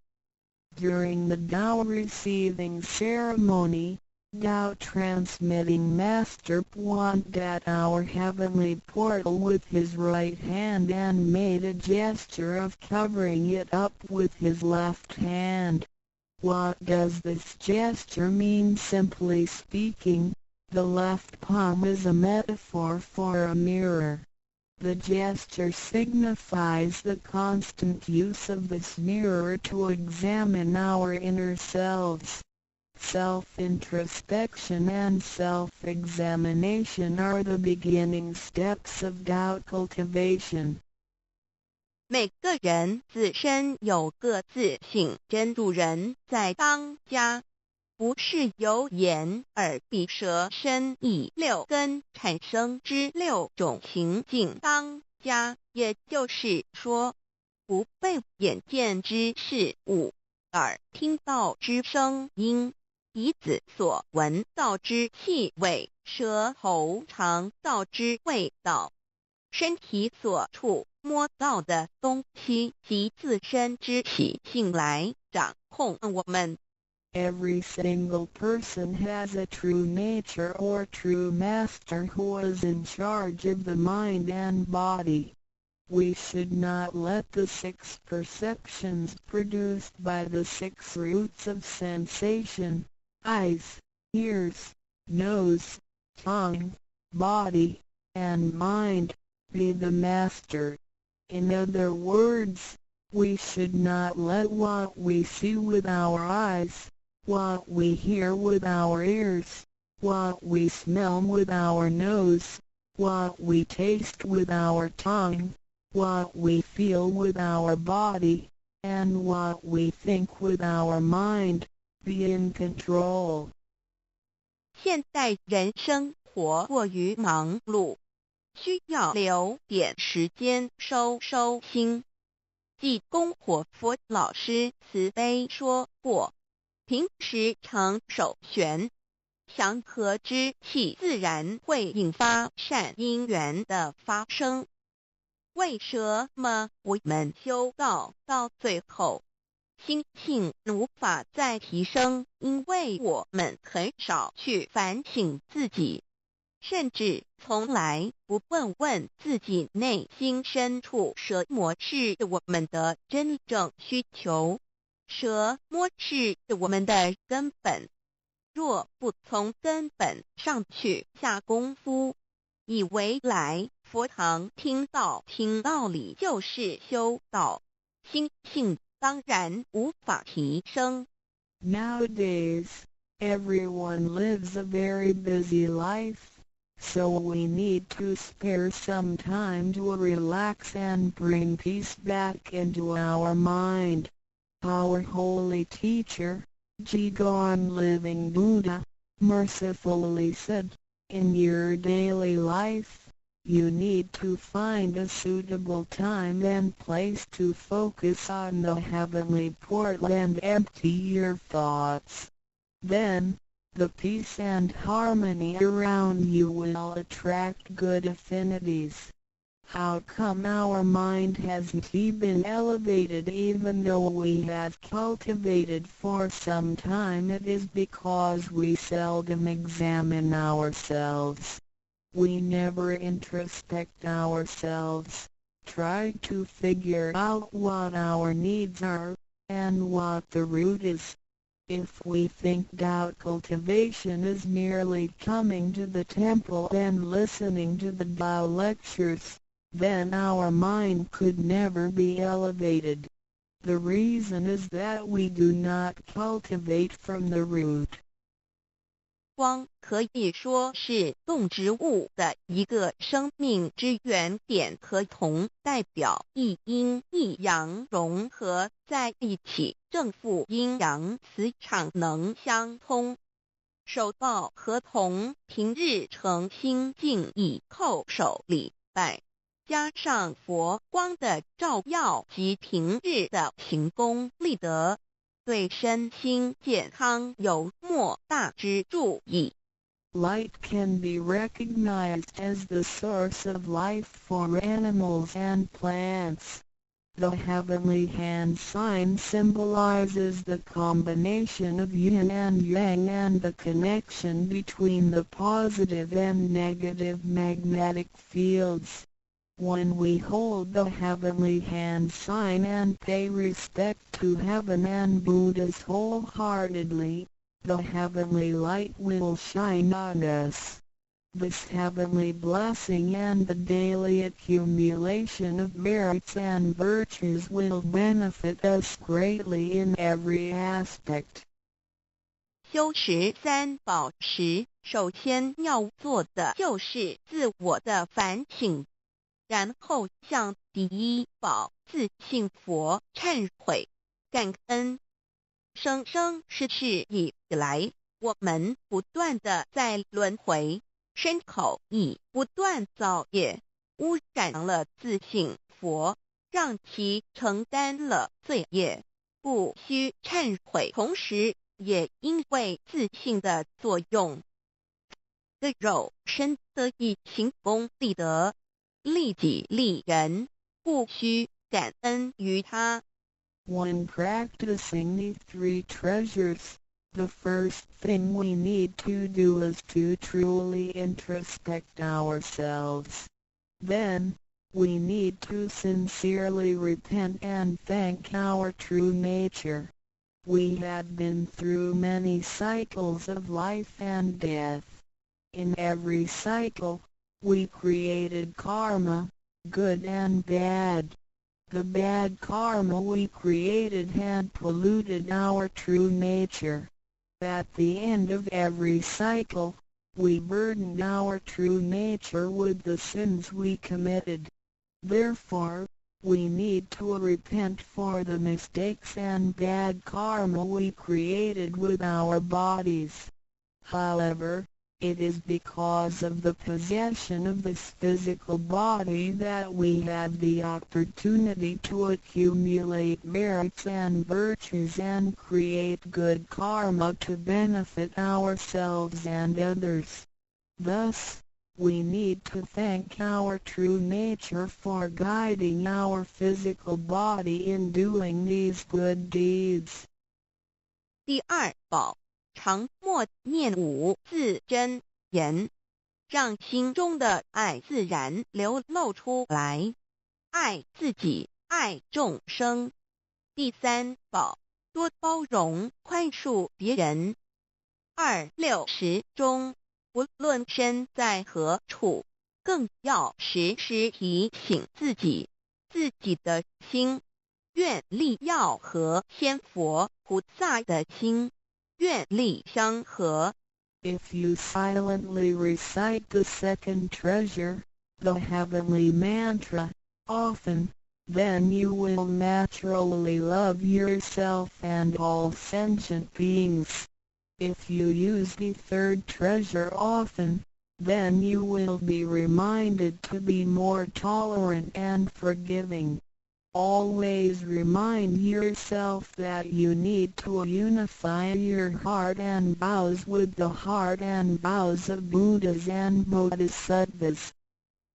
道场处处都是行功了愿的机会，要多行财施法施无畏施，度化更多众生返回故家乡。如此，必得上天加批拨转，不好的业力会逐渐消减，从此改变了命运。当然，当我们在布施或为上天办事时，目的并不在于希望能交换到上天的祝福，让自己得到什么好处。事实上，是因为我们的诚心敬意和无条件的付出感动了上天，继之而来的就是加诸在我们身上的恩典与拨转，这是任何人都无法阻挡的。There are many opportunities within the Tao Society for one to accumulate merits and virtues.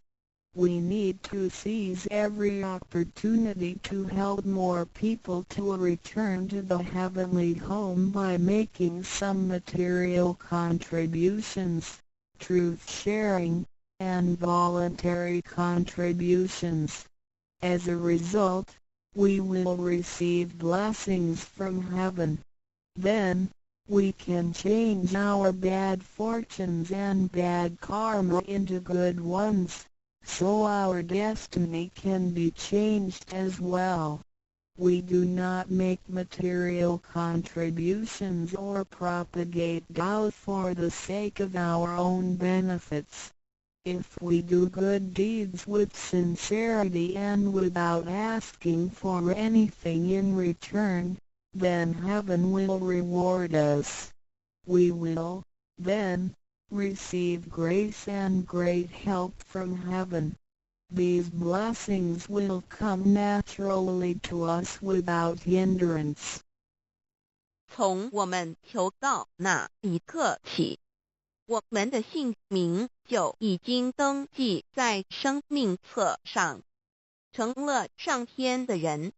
上天无时无刻没有不注意着我们，都在看着我们有没有在用三宝，是不是有什么事情需要济公活佛老师帮忙的。From the moment we received Tao, our names had been registered in heaven. We had become the citizens of heaven. Therefore, heaven will continue to watch over us to see if we practice the three treasures or need help from Holy Teacher, Jigon Living Buddha.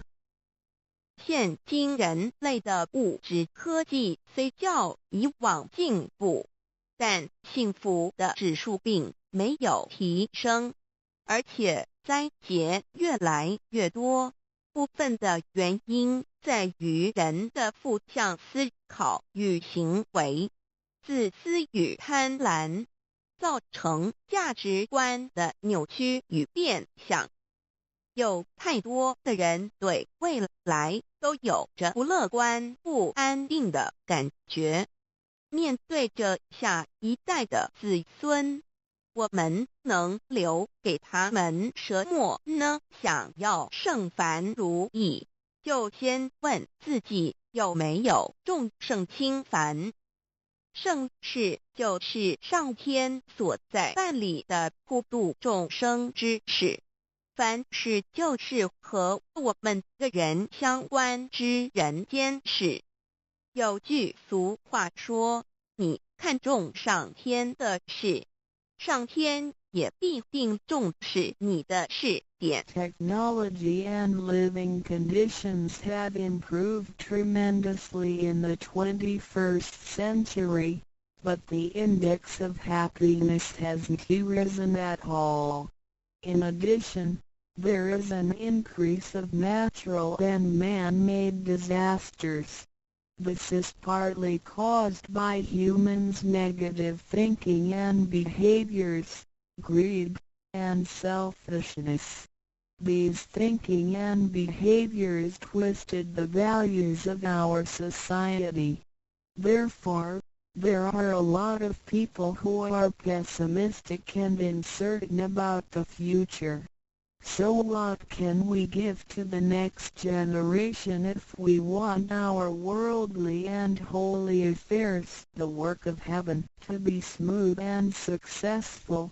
Then we need ask ourselves if we have prioritized our holy affairs over worldly affairs.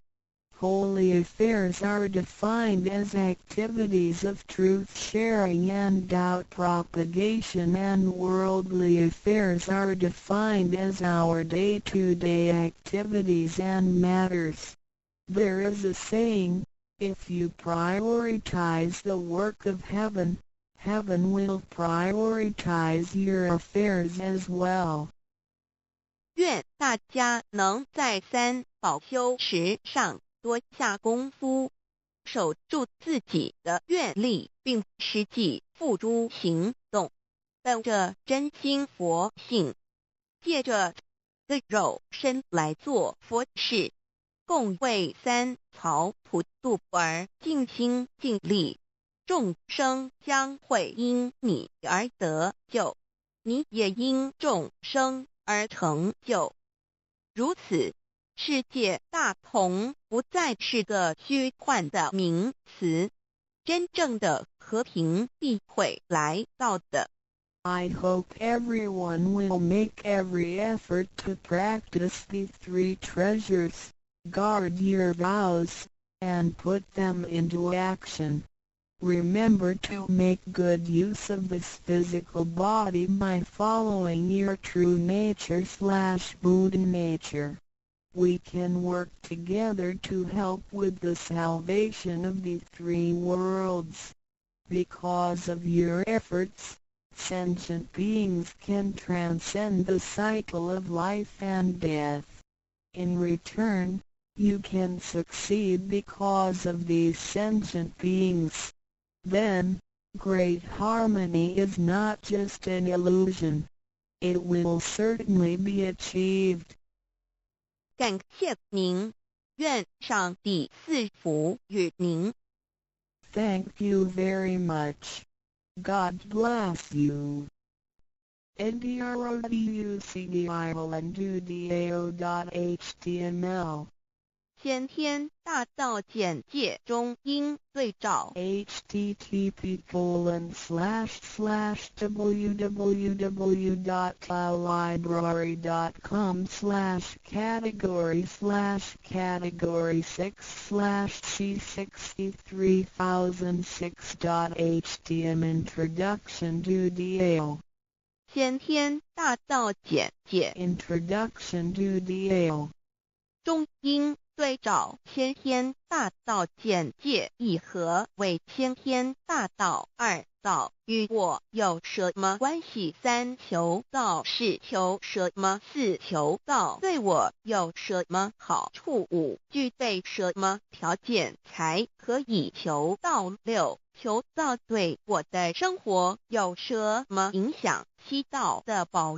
贵有什么印证？一和为先天大道，先天大道又简称道。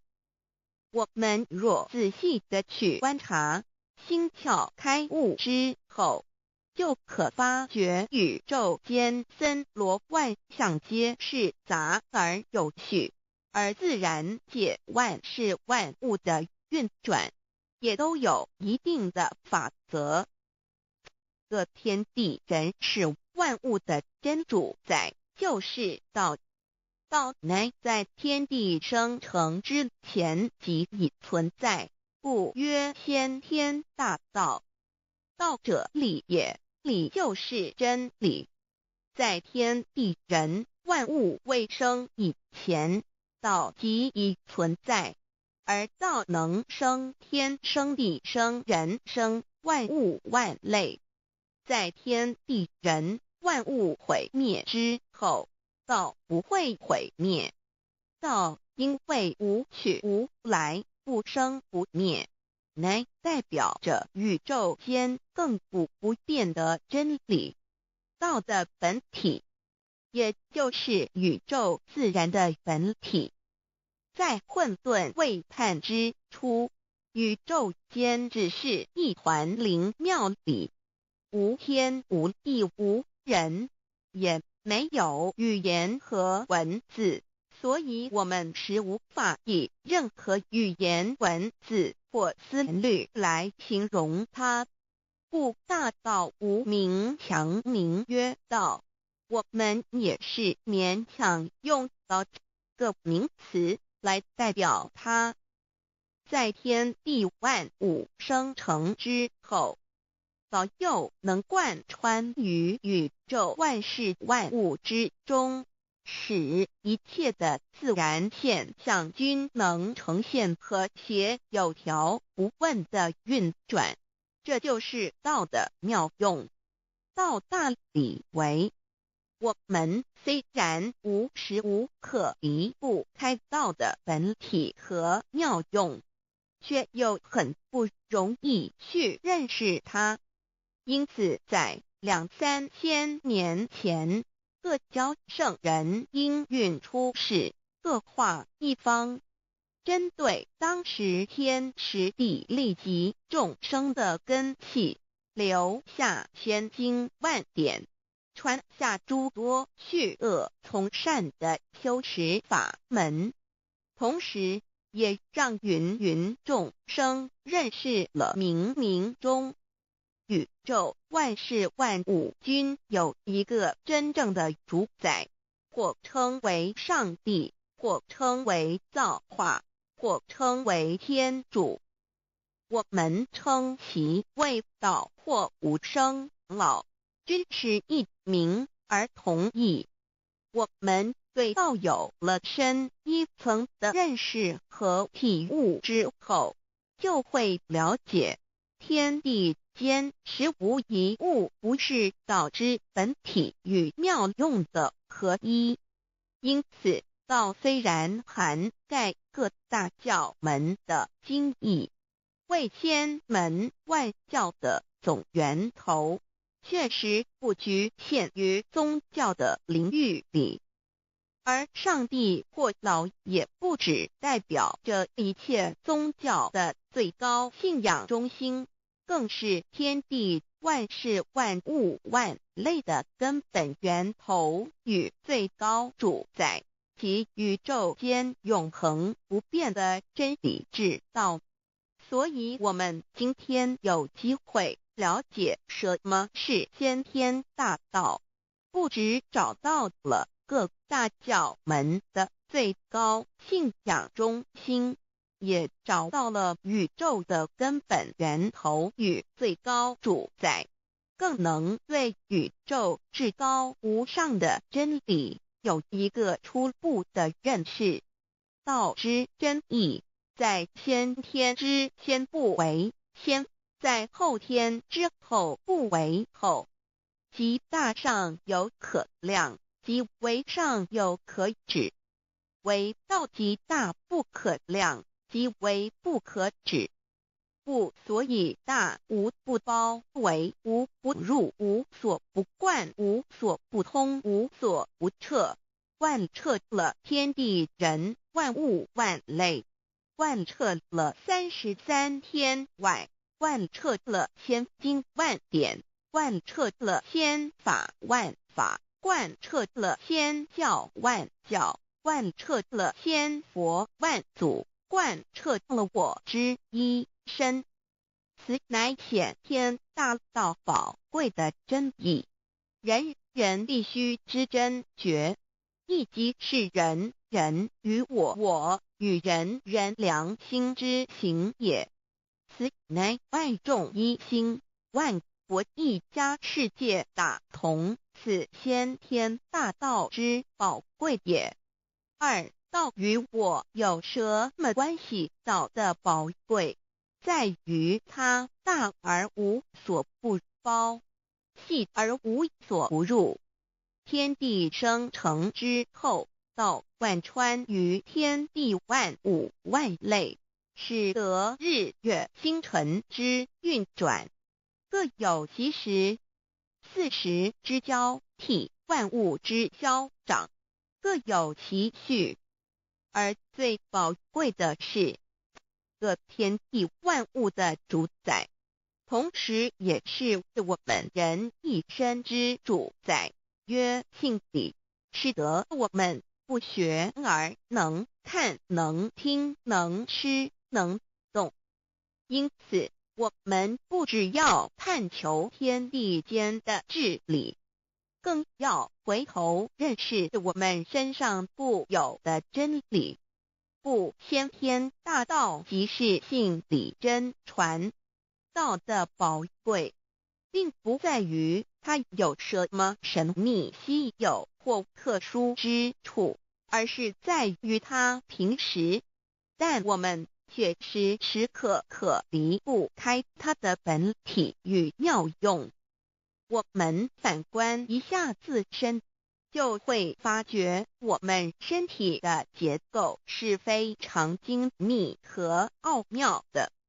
我们轻轻地握一下手，就算是这么简单的一个动作，其中所牵涉到的所有关节物理作用、能量、化学反应、神经系统资料讯息之传输及脑部分析、判断和命令之下达，以目前全世界的科技知识和文明水准，也无法一一表达出来。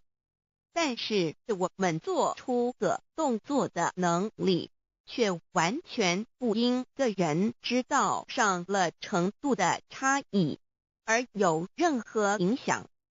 无论是学识多丰富的学者，或是目不识丁贩夫走卒，无论是成人，或是刚出生不久的婴儿，都可以轻而易举地做出的动作。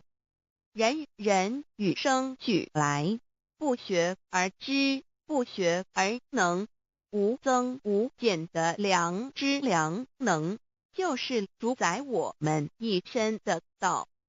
我们有学习而得到的知识和才能，有忘记的时候，有疏远的时候，而道的本体和妙用，不用学习，不用思考，大而能主宰宇宙的运作消长，小而能主宰我们一生之视听言动。我们有而不知其有，用而不知其用，却又无时无刻不能缺少它的不增不减，本自具足一切。我们身上固有的道，因为就在我们身上，又称作自性老。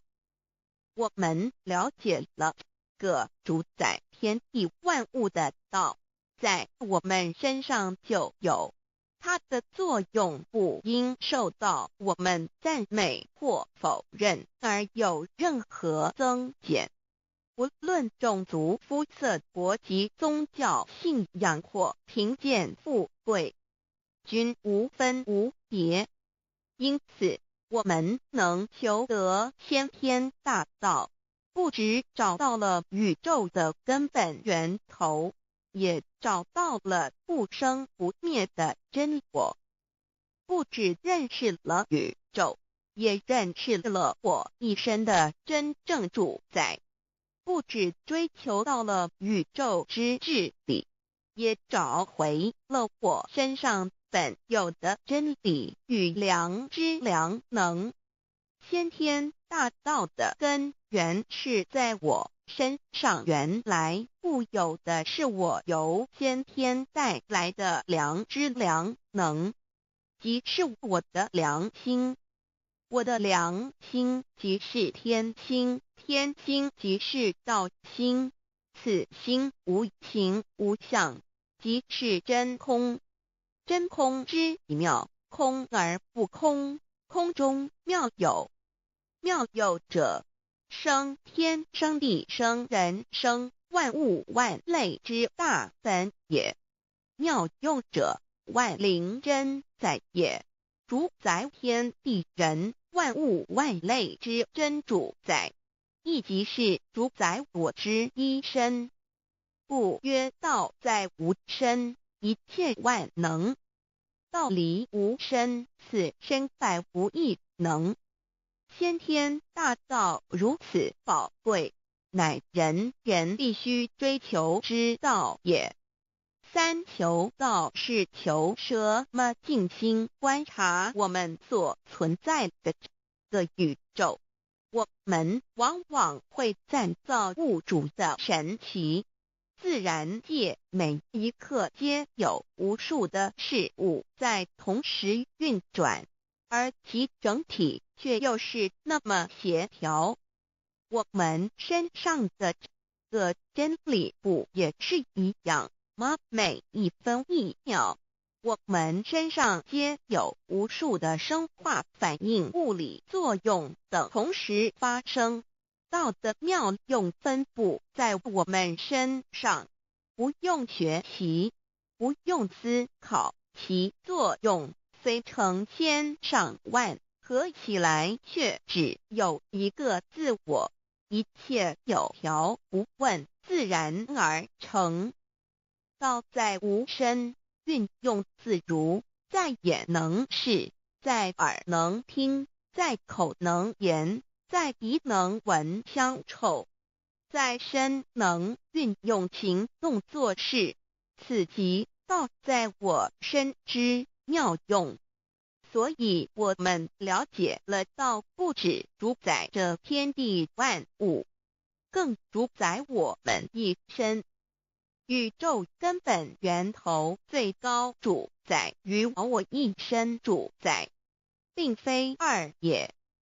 道的本体无形无相，我们肉眼看不到它，手也摸不到它，但它却无时无刻不在发挥其妙用，更进而随着天时及环境而发展出语言文字经典及造福人类的文明。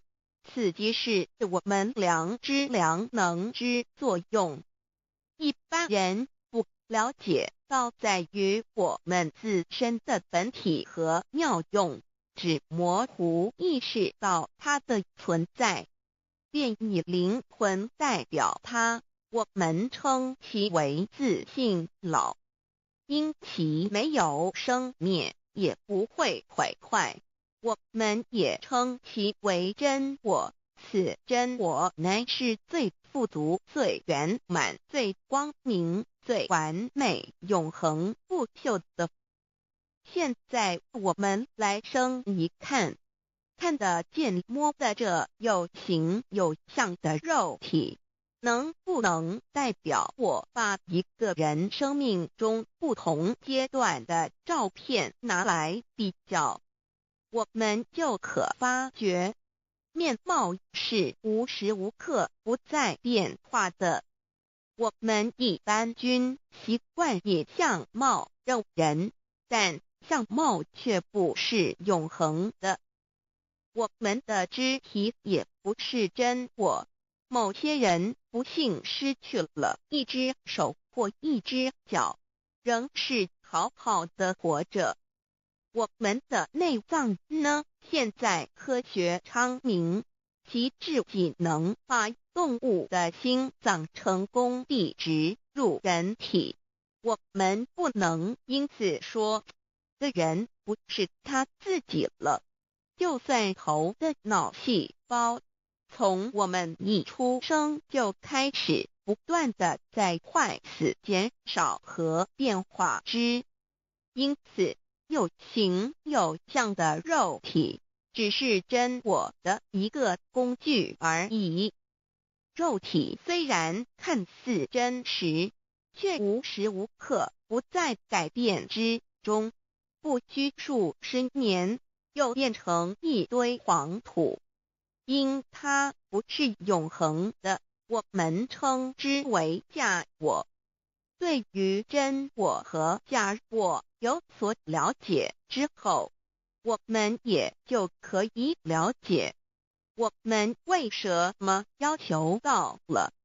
如今我们非常幸运能有机会求得先天大道，求得的就是三宝。三宝简单明了，但也博大精深，其内容在求道时会详细解说。现在只简单的提出两点。首先，求道就是直接点出了真正永恒不朽的真我，也就是良心本性的发。在物质文明远较精神文明昌盛的今日，假若迷失真我，我们的人生将有如行尸走肉。若是认假为真，更是我们为了盲目满足假我而做出害己害人的事情，造成自己在世时与死后的灾祸。因此，求道启发了我们内在本的真我良心，真我假我协调融合，使我们的人生不论存没，都是平安喜乐自在充实而有意义。其次，求道也就是开启了我们身上的正门，又称良心之门、智慧之门、慈悲之门。这个门非常的重要。当我们要离开一间房子时，自然由大门离去。如果此门无法开启，而被迫从窗户或阳台跳出时，就可能会摔断腿。我们的肉体就像一间房子，真我灵性就像是房子的主人。当有一天肉体要毁坏时，真我灵性若不得正门而出，被迫另寻旁门，其恐惧与焦虑是无法形容的，这也导致了死后的痛苦与不安。因此，我们可以发现到，绝大多数的人临终时，其肉体皆显现山僵硬、恐惧、无助与挣扎之相。求道就是开启我们的生来死去之正门，也就是通天大路。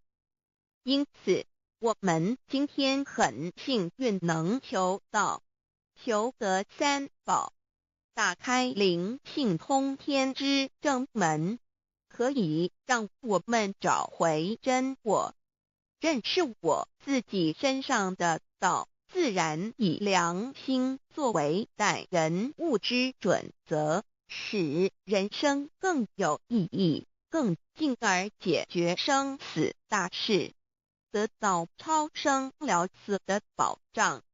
100年之后，回到我们的来故家乡。所以先天大道又是回天之道。先天大道之宝贵，即是千经万典不如一点，此点打开玄关正门佛门，天堂大路一步直超级的永生之道。此点宝贵，超佛越祖，超经越典，超越天地。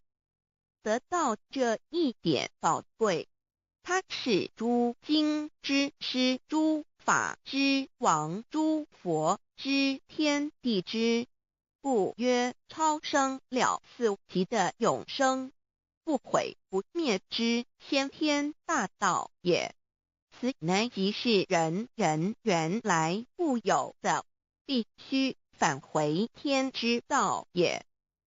四求道对我有什么好处？我们今天很高兴能有这个机缘求道，能够开启良心之门、智慧之门、通天之正门，这是第一步。这宝贵的道还能带给我们终生受用不尽的福之益，离苦的乐。人生在世，遭受种种之苦恼，就其根源皆起因于迷失了真我。求道首先就是让我们认识人人身上固有的道，找回我们本有至真至善至美具足圆满永恒不朽的真我，在日常言行之中发挥真我，使我们一举一动皆能合于理，止于至善，自然不会受周遭的人事物所左右，我们的心也就不会患得患失。心为一身之主，我们既然在心境上有所提升，自然不会与邪恶之事相感应，则不相随心转，还可以改变命运，趋吉避凶，朝向光明，使我们得到真正的喜悦、逍遥自在。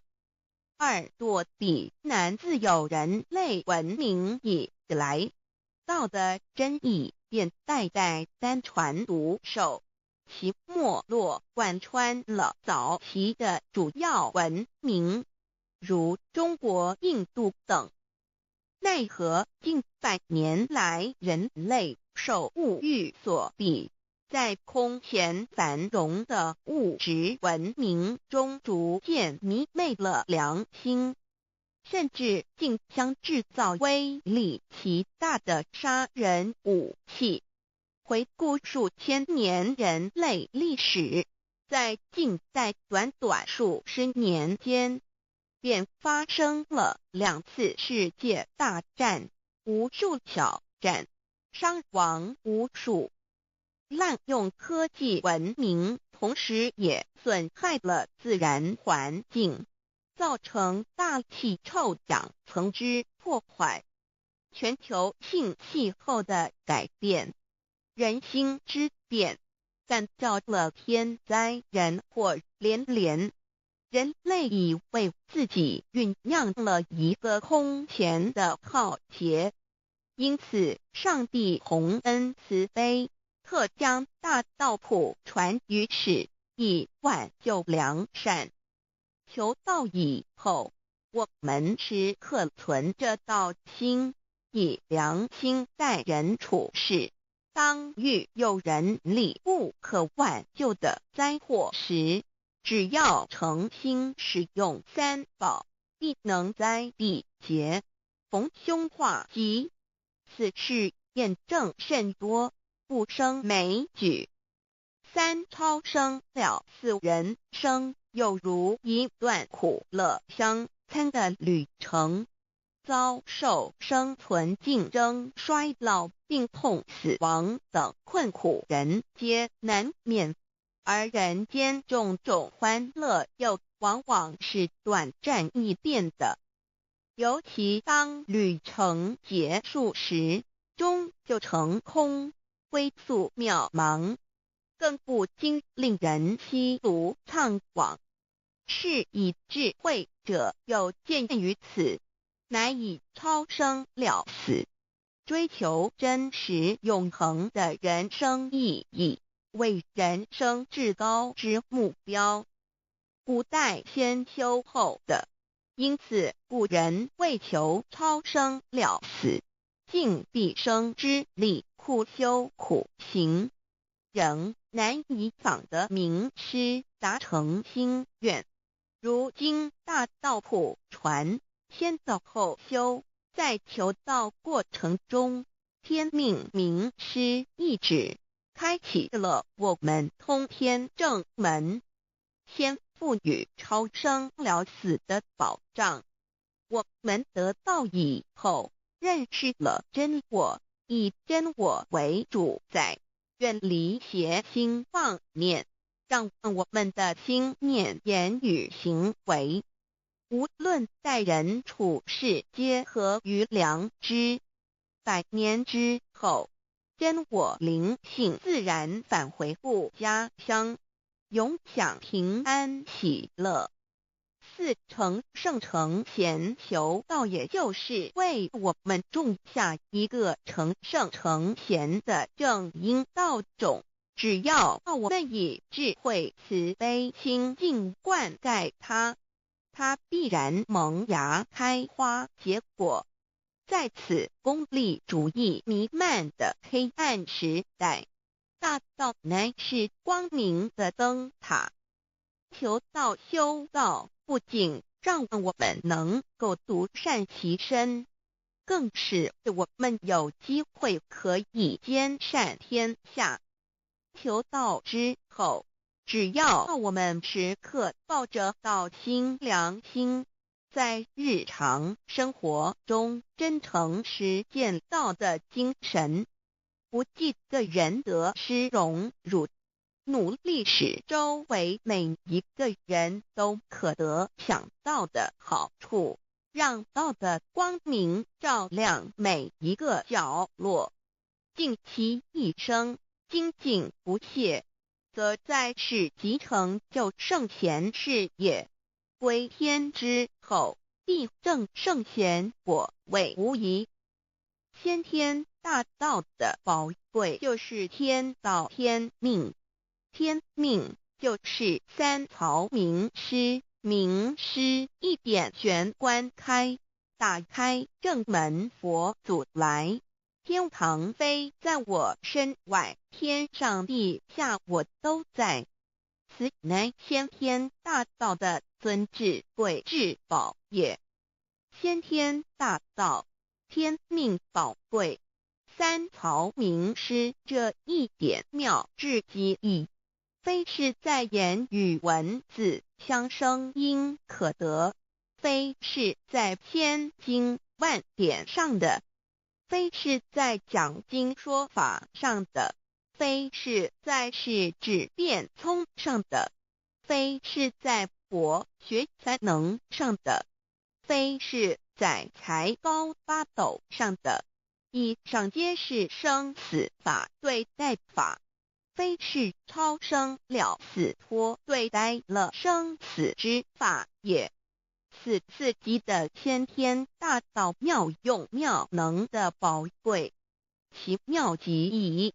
此者是无师智，此智是妙智妙慧，此智此慧是我本来固有的，由先天带来的，亦即是在找回来天地人万物万类未生以前我的初心，即我良心天心道心老心也。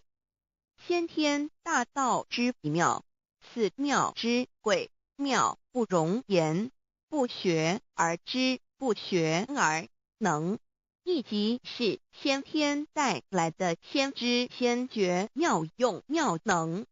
此知此觉此能此用，不用言语文字声色，不用思想，不用念头，不用言听是动，而生天地人万物万类。生天地人万物万类之后，这天地人万物万类，实可分妙，也离不开其妙用妙能，故曰万灵真主宰也。设若天离开先天大道之妙用妙能，则河汉星斗乱序，日月无光，亦不能轮转，则阴阳二气不能流通，万物万类世界的众生，人人皆不得其生存。设若大地离开先天大道之妙用妙能，这金木水火土不能相配，则现象丛生，山崩地裂，海水枯干，亦使万物万类世界的众生人人不能得其生存。设若人离开先天大道之妙用妙能，则寸步难行，眼不能看，耳不能听，口不能言，总之全身不能动作。100日之后，成了一堆臭骨臭泥土。此乃先天大道妙用妙能的宝贵，妙至极矣。设若觉悟认识先天大道之妙用妙能的支持而实行，即是天人合一，天人一体治理，绝言妙不容言，不是死后成佛，当体即佛矣。故曰如来佛，如是佛也。此乃的先天大道修先天大道之好处。勿具备什么条件才可以求道？求道既然能够带给我们终生受用不尽的好处，我们今日能有机会求道，会不会显得太容易了？事实上，我们能得闻先天大道，首先要感谢上帝的恩慈，将自古不倾泻的大道普传于世，使我们有机会得此天之道。另一方面，我们本身也必须具备足够的条件，祖上有德，根基深厚，佛缘成熟，才能够顺利求道。此外，我们必须向宇宙至高无上的造物主上帝发一个良心愿，此愿可归纳为3个要点：一得道以后，愿以明具并实践道的精神，也就是日常生活所思所言所行，皆愿以良心作为依归。2得道以后，愿以能力所及，助周围需要我们帮助的人，愿意多了解道的意义，并让更多的人蒙受天道的福祉。三得到以后，绝不将求得的三宝告知任何人。三宝必须在庄严的求道过程中，天命名师传授给我们才有真实意义。若由我们泄露给其他人，则不但毫无意义、毫无效果，我们自己也违反了天律的良心愿，合乎人人本具天赋的良知良能。所以我们人人都能够做到真诚实践良心愿，也必须滋润我们求道时种下的智慧、慈悲、清净之正因道种，使它顺利萌芽、开花结果，才不致虚度这千载难逢的求道修道良辰。值得一提的是，我们能顺利求道，原因之一即是沾了祖德的光。是故上天开恩，只要我们修道有恒，则我们的祖先也有机会可以求道超生得救。我们的子孙亦的印地，对父母祖先尽大孝，这是最好的机会。只要具备以上条件，则无论任何国界、种族、宗教信仰的人，都可以求道。欲求得先天大道，脱出轮回之苦、地狱之灾，世间的穷通受忧、鳏寡孤独、生老病死苦，而返天堂永享天伦之乐者，必须我有得遇6万年良辰佳期的幸运。我本人心地善良，我有先天根基深厚，也就是我本人前世做的功德善事很多，此即天缘。我本人祖先有功德，做善事，此即祖上有德。我目人遇到引导师度我得道，此佛缘已至。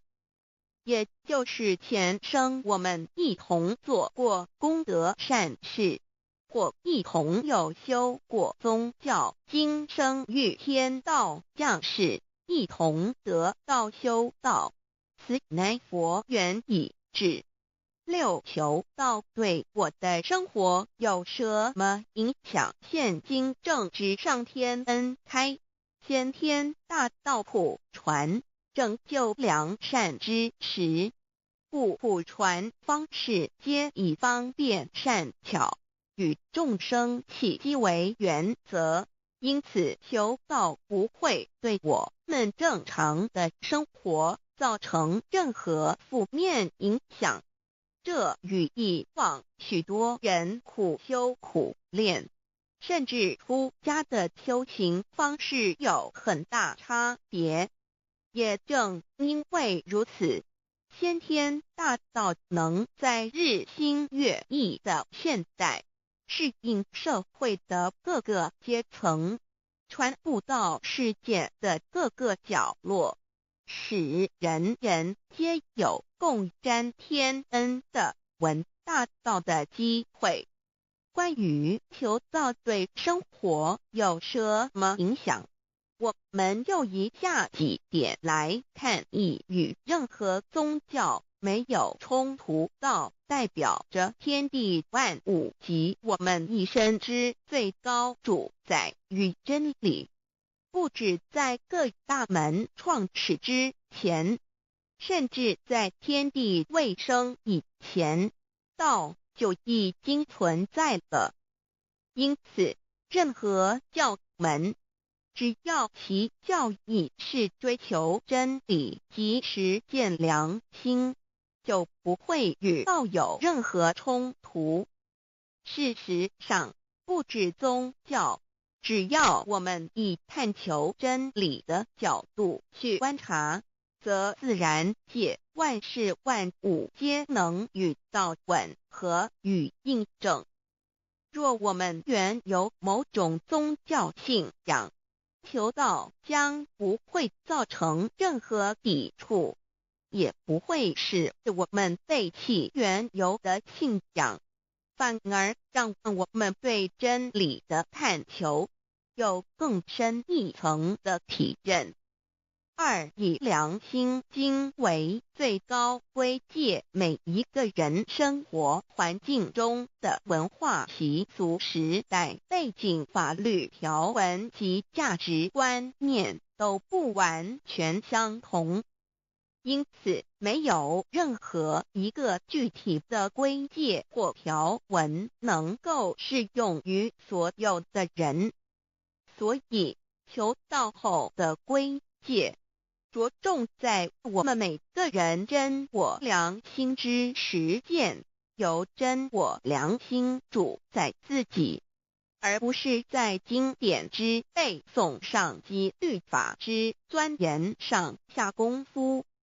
三、不照良心愿行。有和透过很重要的一点，求道并非从外在加给我们良心与真理，而是借着开启我们智慧慈悲之门，找回我们身上固有的真理，让天理良心自然流露。因此求道后，所有真修实行之人皆是自动自发的。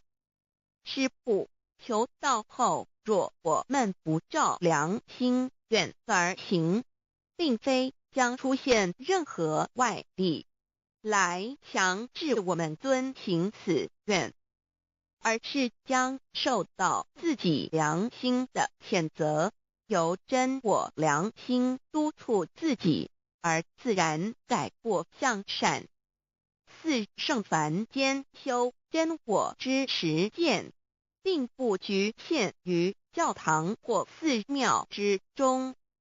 因此，现今大道普传，并不要我们家舍业到深山古寺之中修炼，而是在不影响家庭、工作、学业之正常情况下圣凡间修。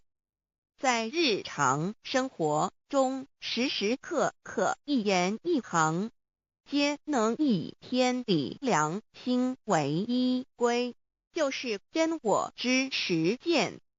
务由提升自己而兼善天下，求道后会使我们生活更充实，心灵更和谐。而更重要的是，我们每一个人尽一己之力，借自身之提升，影响周遭之人事物，继而汇成一股力量，在这举世天理良心日趋沦丧之潮流中，匡正人心，力挽狂澜。如此必能早日实现先天大道普传之宗旨，及弥勒佛的原慈大愿，化污浊的人间为人间净土，化纷乱的世界为世间天国。七道的宝贵有什么印证道是宇宙的至高真理？它的作用贯穿了天地万物万类，更是我们一生之最高主宰。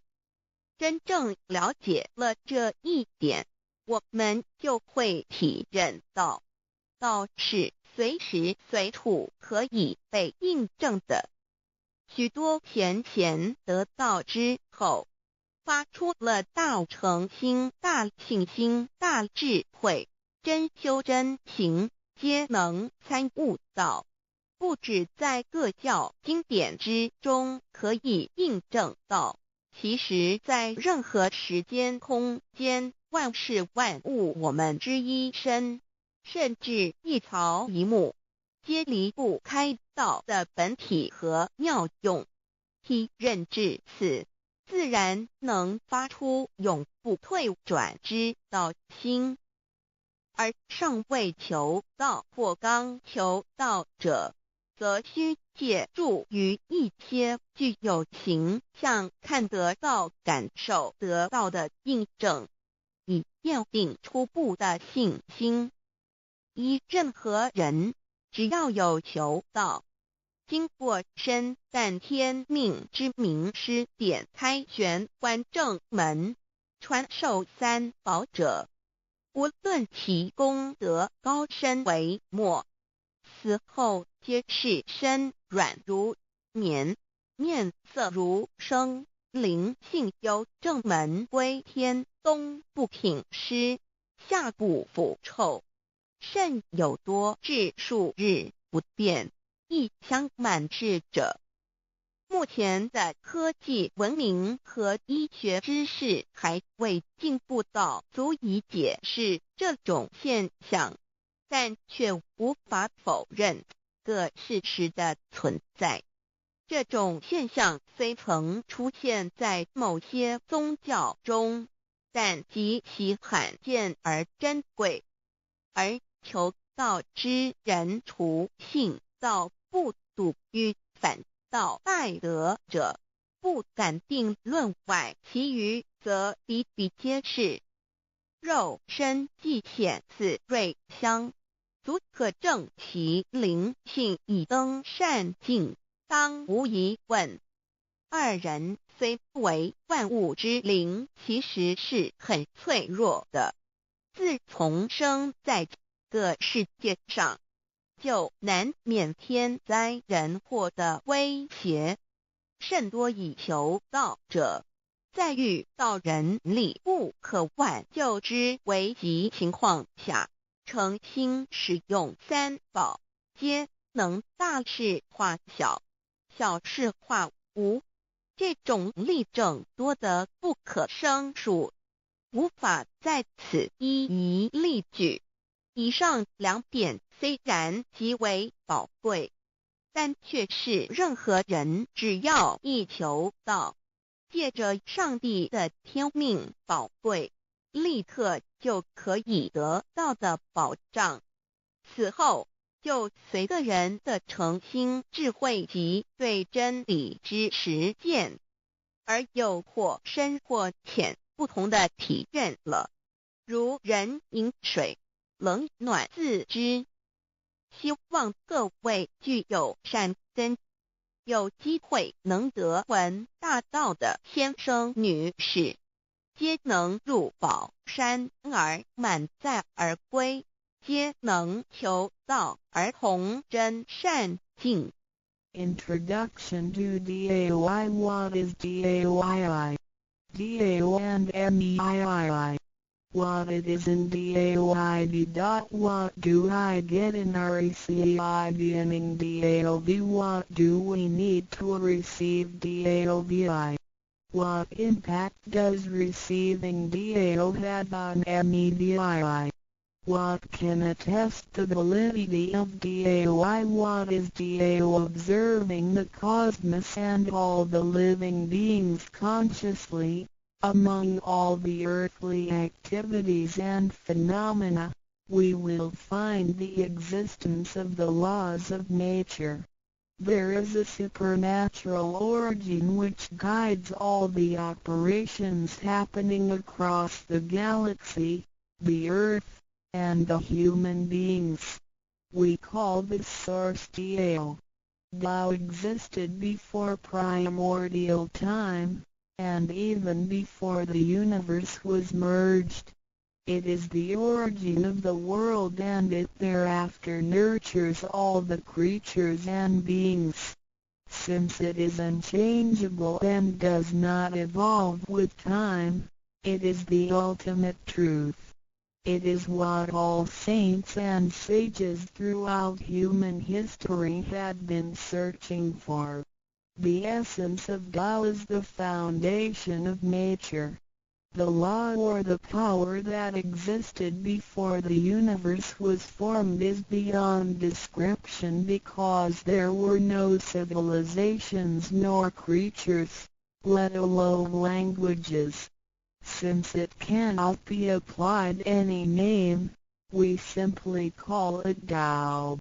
After the world was merged, along with the mutations of the universe, we see the harmonious actions as exhibited in seasonal changes, rhythms of time and tide, and the balance of the ecosystem. We also find some conformity of human nature across various cultures. These prove the laws of nature. This is the extension of that original Tao when it is substantiated and materialized. It merged into everything that is with and within us. Now that we know Tao is present universally and yet difficult to be recognized, there have been prophets and preachers trying to make us know and understand the origin and the truth of life through various teachings and literature since the beginning of civilization. They were scattered around the world throughout history. As a result, great commandments were taught to disciples and goodness and badness were differentiated. These teachings varied, based on differences in culture, background, timing and the level of each individual's comprehension. However, they all tried to express and transmit to their descendants this Creator and Chief of the universe. It is God, or what we call Tao. As we get to know it more and more, we will realize that the essence of Tao and its effect covers every existence without any exceptions. Tao is actually the headwaters of all religions. It embraces the essence of all the preaching and teachings. And yet, it is superior to the system of belief. It is the nature, the universe itself. Tao or God represents the highest authority and power of nature. It is also the headstream and superior to all. It is the unchangeable principle. Understanding Tao allows us not only to discover the center of all religious belief, but also to communicate with the origin and the highest power of nature. We will then be able to relate ourselves to the truth of the universe. To probe further, Tao existed before the formation of all, yet it was not anterior, which means that the creation was embedded in it.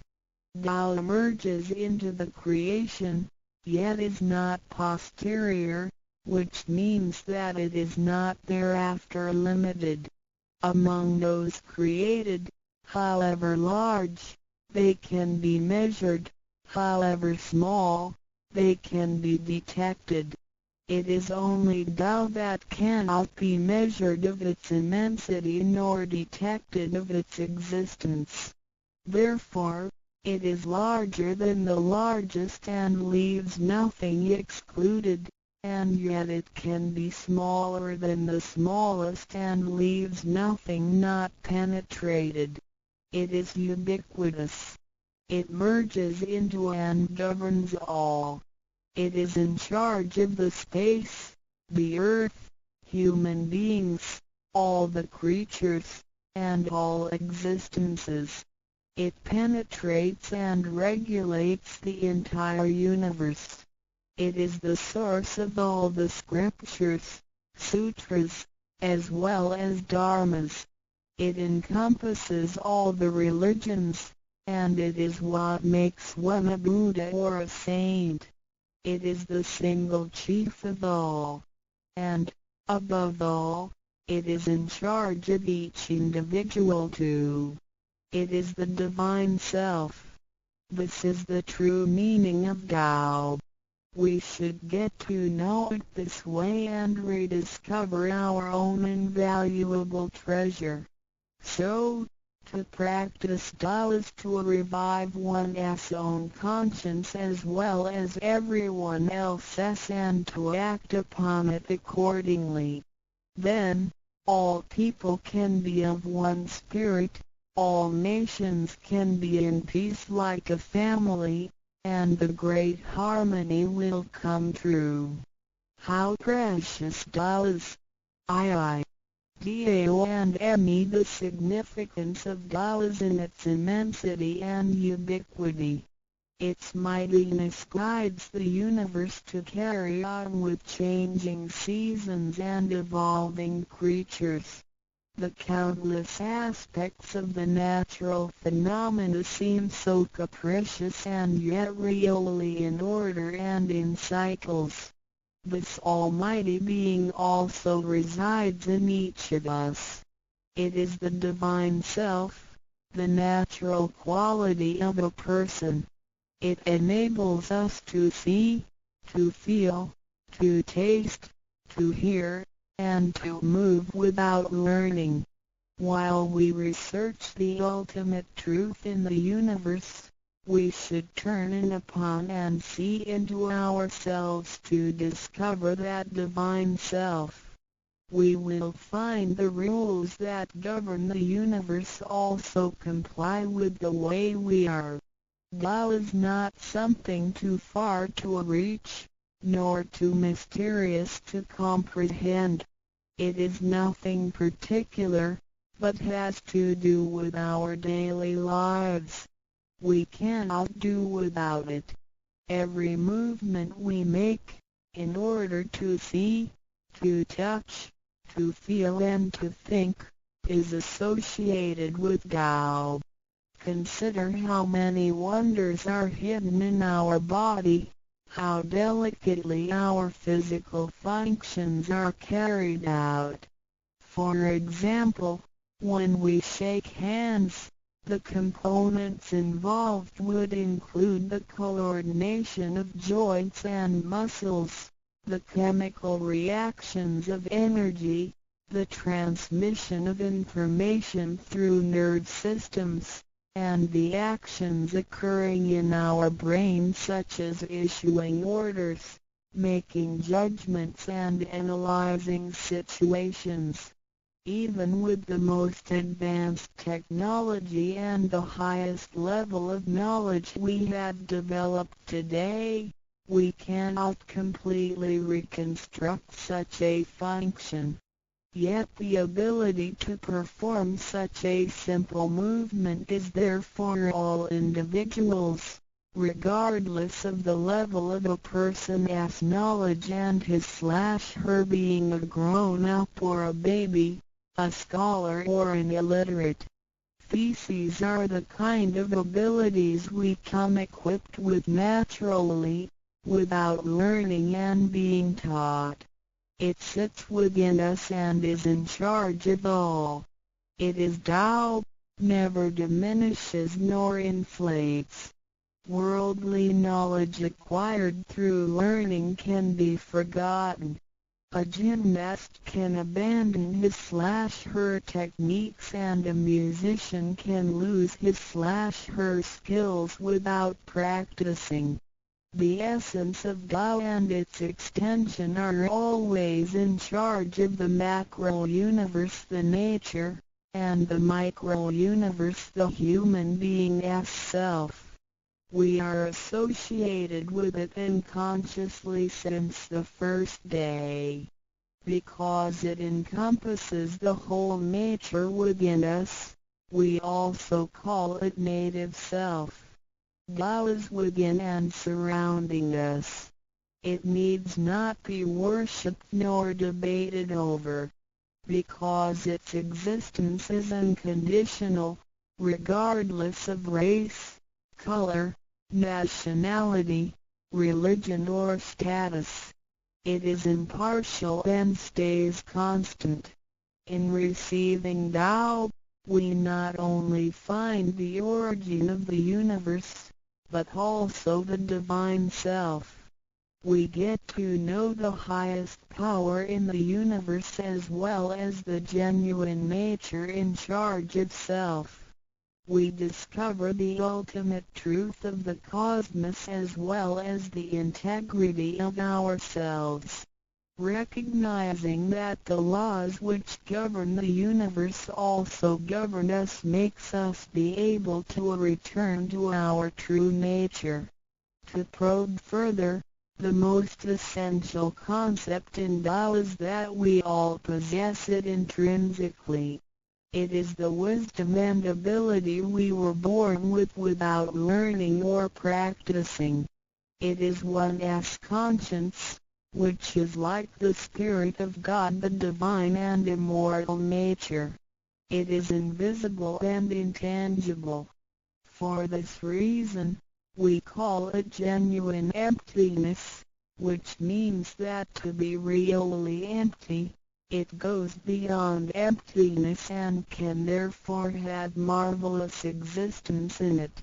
Marvelous existence is the foundation for the sky, the earth, human beings, all the creatures, and all existences. With omnipotence, Tao is called Great Lord of all beings. This almighty being is not only in charge of the entire universe, but also in charge of oneself. So the proverb is, Tao is within self, which is the drive of all one's abilities. A physical body without Tao is useless. This is the treasure that we should all realize and fully explore. What it is indeed when we look around the world, we admire the miracles and wonders of nature. Countless things change and move simultaneously every second, and yet in order and in harmony. So do our bodies. Countless biochemical reactions and physical functions occur concurrently within our bodies. Without learning and thinking that comes subjectively, the thousands of activities that happen within us are the extension and action of Tao. And altogether, it is one single self. It functions naturally and automatically without the need for our intents to be involved. This is the effect of Tao within us. Tao is not only in control of the universe and nature, but also in charge of every human being in his/her own actions. In other words, it is the same source that governs us as well as everything else. Tao is invisible and intangible, but it has been working out its magic before day one. Thereafter, languages, cultures, religious scriptures, literature, and civilization were developed. They all originate from Tao functioning within us. People don't realize it is Tao that has been residing and working within us and have used soul to represent the confusing and yet irrefutable being. Because it is eternal and intangible, we also call it true self. This true self is the most abundant, brilliant, and imperishable being. Let us take a look at our tangible body and see if it can be the true self. We know the pictures taken throughout one's life show different faces and expressions. We recognize people by face, but our looks change and are not permanent. The handicapped, with impaired arms or legs, can also lead a complete life. One with a transplanted animal heart is still a human being. Even our brain cells keep decreasing and changing every second from the moment we were born. Therefore, the physical body is only the interim residence of the true self. Though it seems so real, solid and alive, it turns into dirt eventually. We call it false self because of its tentative and transient nature. By recognizing the difference between the true self and the false self, we understand the reason and importance for us to receive Tao. Luckily, we are given the opportunity of receiving Tao and learning the three treasures. The three treasures are straightforward yet profound. The meaning and details of them will be illustrated through the rite of receiving Tao. Here, we only discuss two issues. First, by receiving Tao, the true self gets plucked out. It leads to our conscience. Upon the time when material pursuance surpasses spiritual seeking, giving up the true self only makes us a walking corpse. In order to fulfill and satisfy the sensational desires of the false self, we may commit wrongdoings and harm others, eventually creating troubles for ourselves. Our inner conscience is identified and enlightened by receiving Tao. Thus, the body gets to work with the spirit in a mutually beneficial and harmonious way, making our lives joyful and meaningful. Second, by receiving Tao, the front door or main gate of our bodies gets opened. It leads us to conscience, mercy and wisdom. When we leave a house, we leave through the front door. If the front door is locked, we may have to leave through the back door, or even by breaking the window or jumping off the balcony. We may fall and get hurt by doing so. Our body is like a house, and our soul is the master who lives in the house. One day, when the body is aged and depleted and the soul has to leave, we can imagine its horror if it cannot leave through the correct exit.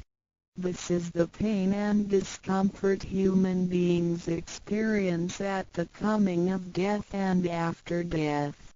As we know, for most people, when they are dying, their body shows stiffness and signs of helplessness and confusion. After we receive Tao, the door of life and death will be opened. Being able to receive Tao and the three treasures while having the door to heaven opened, we had the opportunity to recognize the true self and the Tao that dwells within us. We are going to treat people and the world with conscience and make our lives more meaningful. We can transcend life and death. Within 100 years, we will be able to return to where we came from. Therefore, the heavenly Tao is also the way to return back to heaven. To probe further, the enlightenment of Tao is superior to studying thousands of sutras. This is the value of Tao. The enlightenment of Tao opens the main gate, the front door, which is the entrance to heaven. It gives us the guarantee to be exempted from rebirth cycles and to reach eternity. The superiority of this enlightenment lies in that it surpasses Buddhas and saints, it exceeds the scope of sutras and dharmas, and it transcends the universe. Tao is therefore source of all sutras, king of all dharmas, mother of all Buddhas, and creator of the universe. Transcendence of rebirth cycles leads to eternity. Being imperishable, Tao never deteriorates, and we had never lost it at all. Hence Tao is the direct way back to heaven. What do I get in RECI beginning DAO as mentioned earlier? By receiving Tao, we act upon our conscience, gain more wisdom, and find the door to heaven. In addition to these basics, we also benefit from the following for our lifetime. Being away from sufferings and closer to happiness. The troubles and worries we face in our daily lives mostly result from our disregard of the true self. Receiving Tao helps us to recognize the Tao that has been dwelling in us and to restore the beauty of the true self, so that our behavior and mind is free from being controlled by the earthly pleasures and being swayed by the losses and gains of the material world. Since our minds are cultivated spiritually, devils would not approach and get close to us. Thus, our fortune can be altered from bad to bright, and we can obtain real joy. Being away from disaster and calamities. Tao has been passed on through generations to one single master since the beginning of human history. The thread of its passage weaves through ancient civilizations, including China and India. However, in recent centuries, human beings have been trapped by materialism and a weaker sense of right and wrong. Wars prompted the development of powerful lethal weapons. In reviewing the thousands of years of human history, we realize, in just less than 100 years, there had been 2 major world wars, which caused numerous killings and tragedies.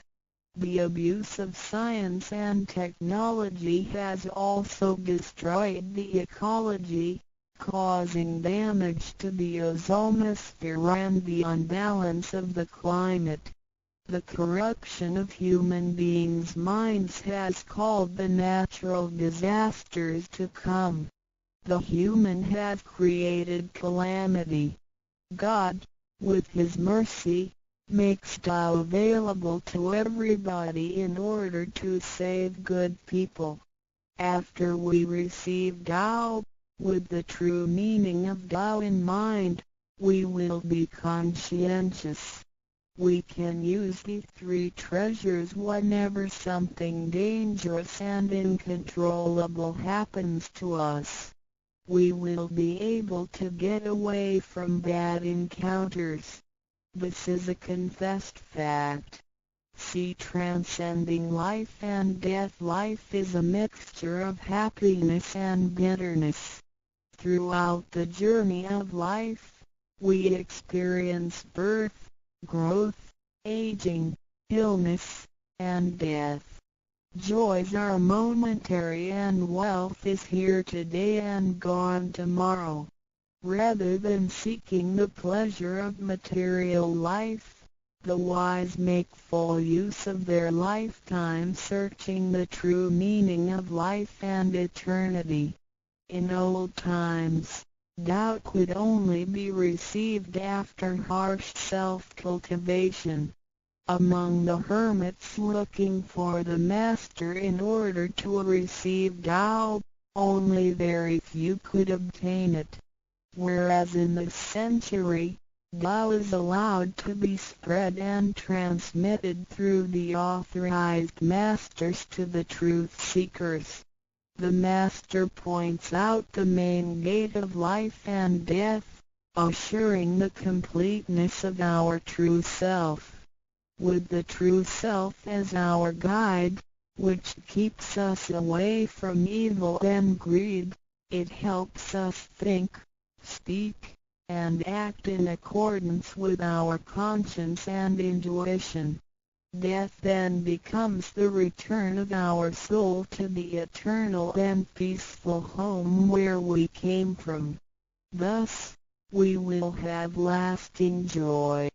The achieving sacred beings the enlightenment of Tao, which reveals the true self, is like the planting of the seed of righteousness and integrity.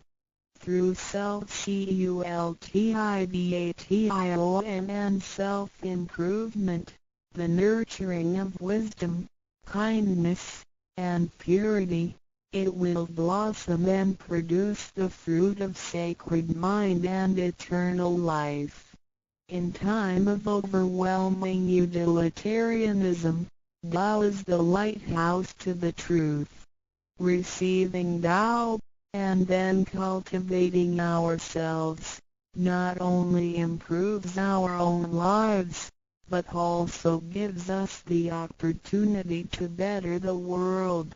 After we receive Tao, we act upon our conscience and care for people around us. We cherish Tao and disregard personal disadvantages. Then we make an effort to spread the message of Tao to the world, in order for everyone to benefit from it. We are devoting ourselves to the work of God, and certainly will achieve spiritual perfection in both this world and the world after life. To probe further, the supremacy of Tao is based on the heavenly decree of God, by which Grand Masters can perform the passage of Tao. The enlightenment of Tao from Grand Masters directly opens the main gate of our bodies, which revives our divine nature.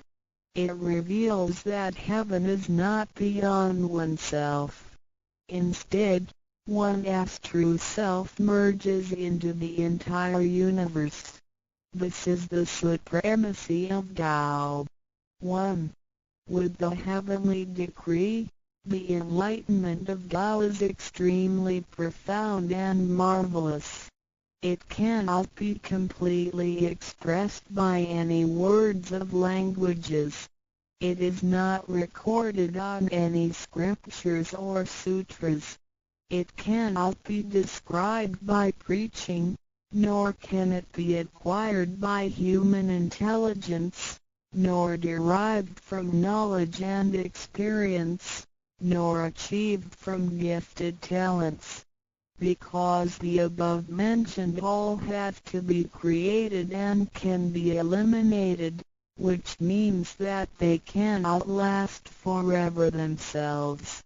They all bear partiality and cannot be applied universally. Hence, they cannot surpass life cycles, nor can they reach eternity. 2.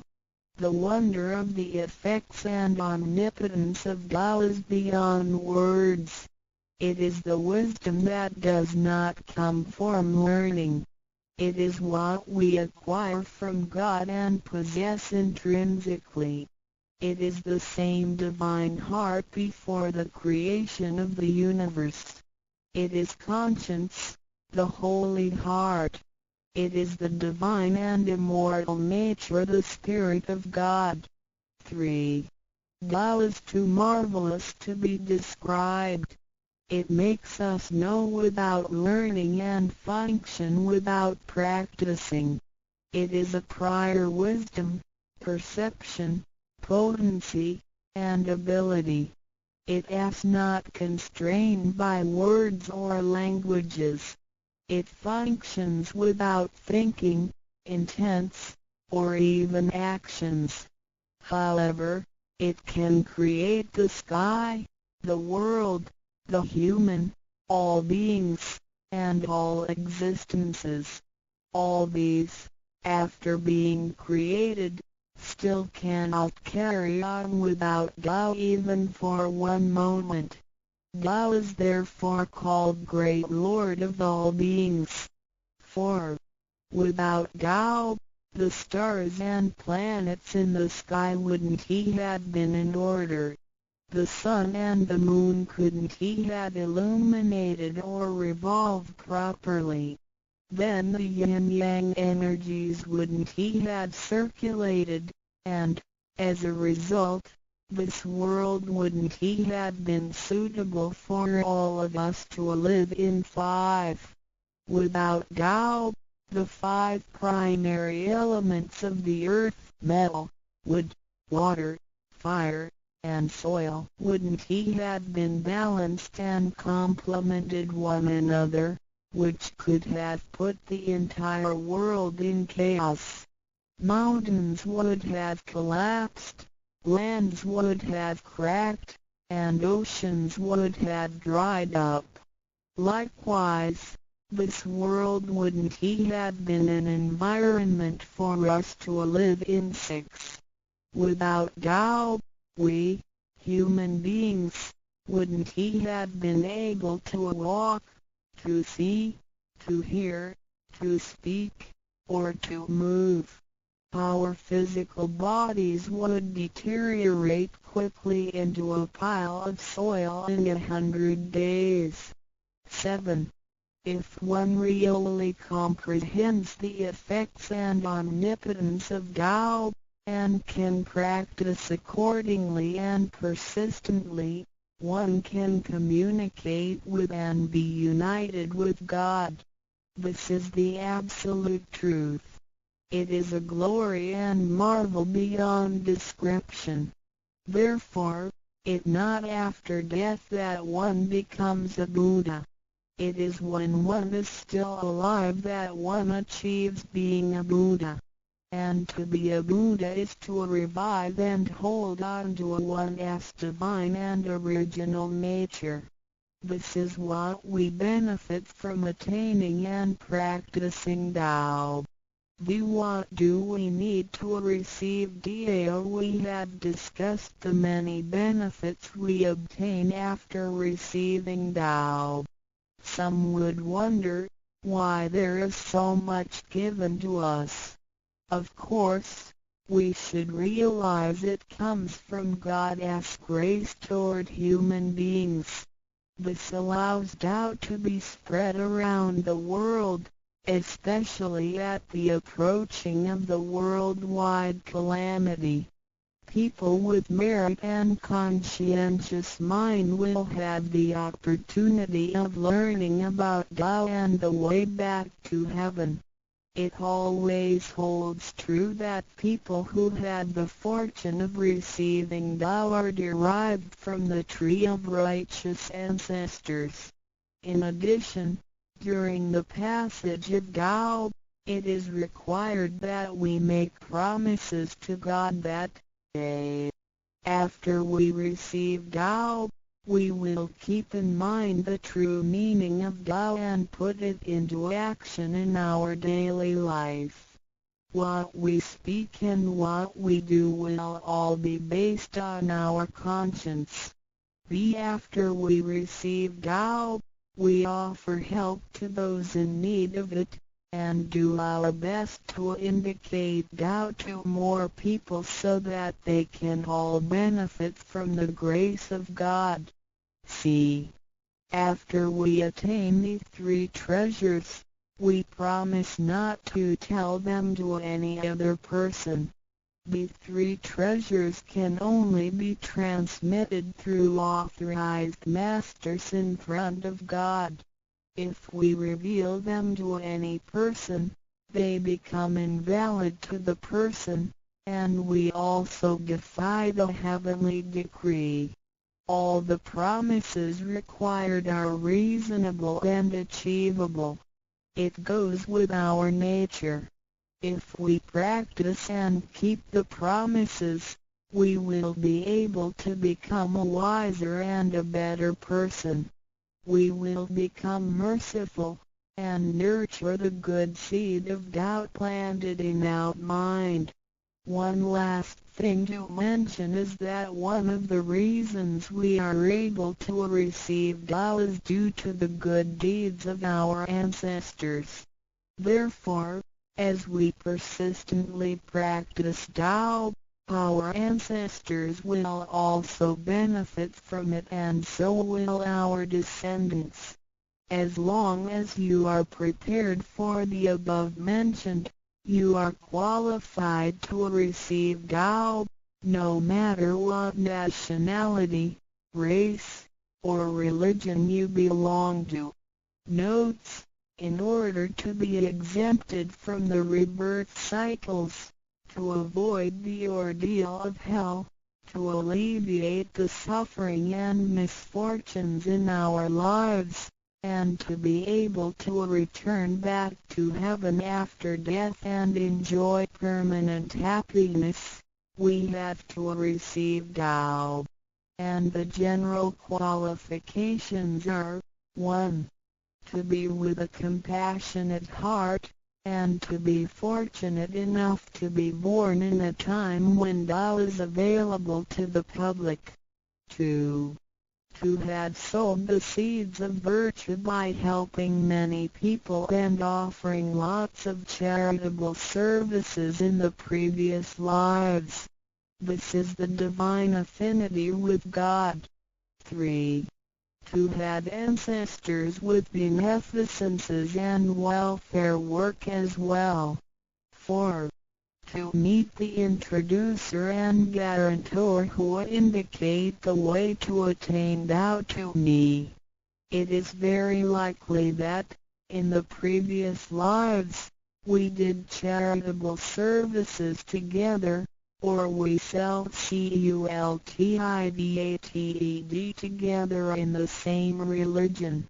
So, in this life, when Tao is available, we can help each other out and practice Tao together again.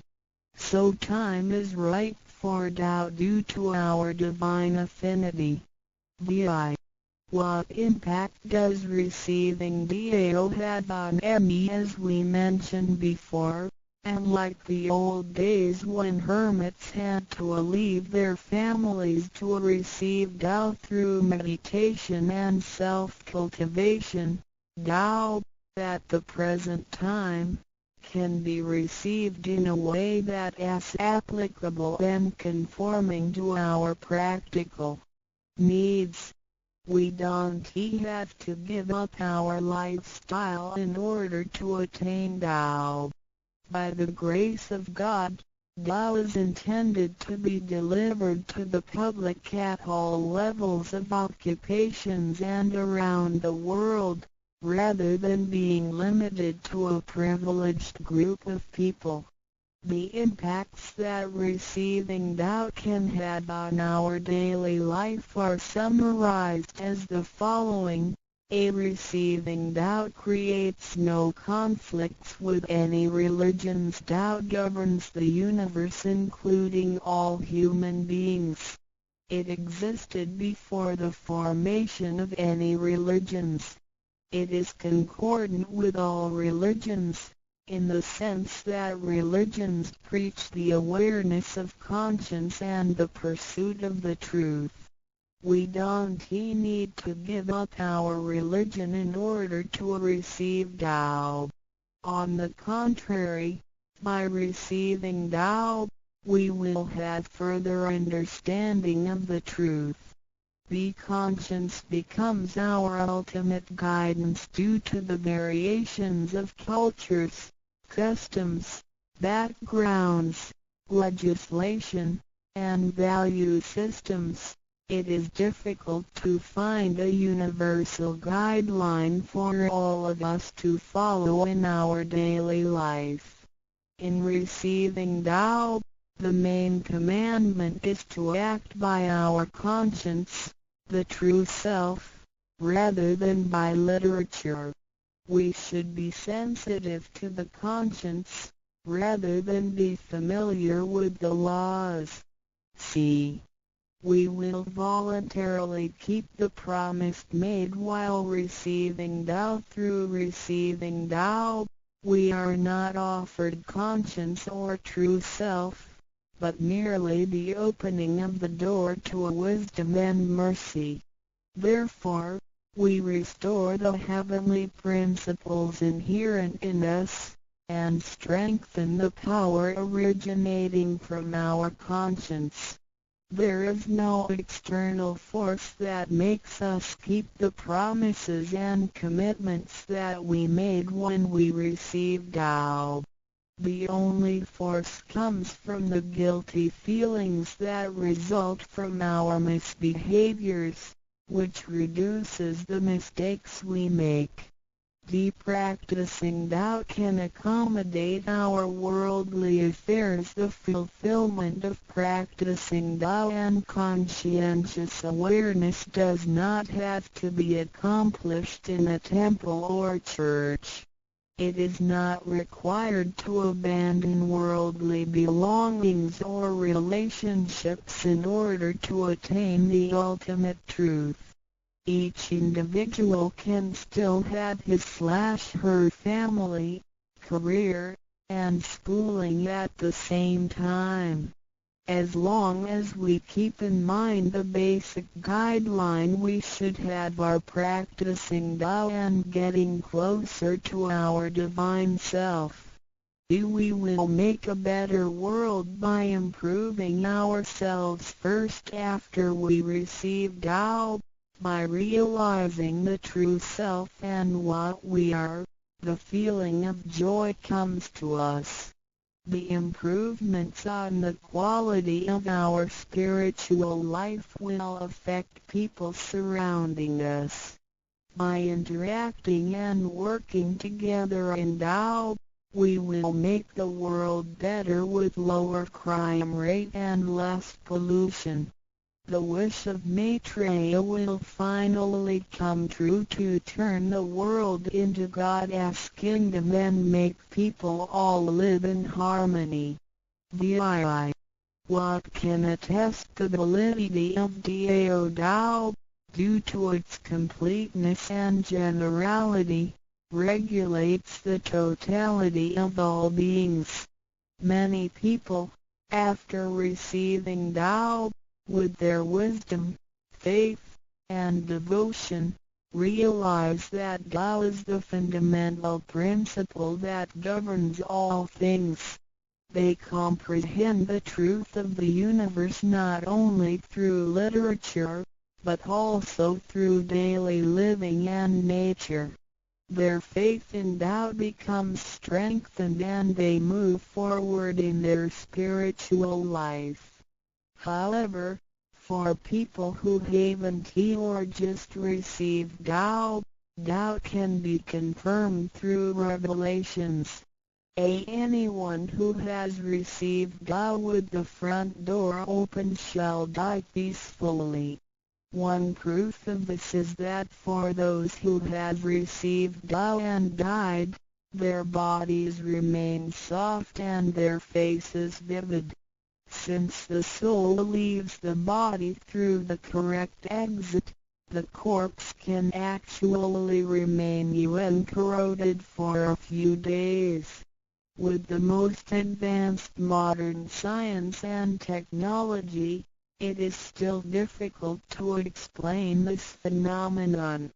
However, it is a fact that cannot be denied. This has happened before in some religions, but very rarely. For people who have received Tao, this kind of testimony is ubiquitous, unless they have committed serious sins and corrupted their own mind. This can prove the soul has reached an ultimate harmony. Being the superintendent of the things on earth, human beings are nonetheless weak.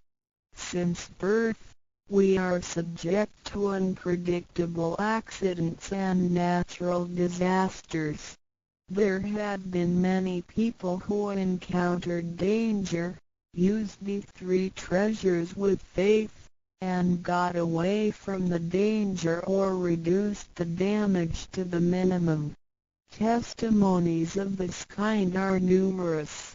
The above two mentioned are rarely heard of and difficult to believe, but they are the immediate security given by God once a person has received Tao. Thereafter, with each individual's faith, wisdom, and the accumulation of good deeds, one will come to know the truth more and more. It is up to you to experience the value of this treasure. I hope you will have the opportunity to receive Tao, experience it in your life, achieve ultimate perfection, and realize eternity. 但万万都不容易，安定对话。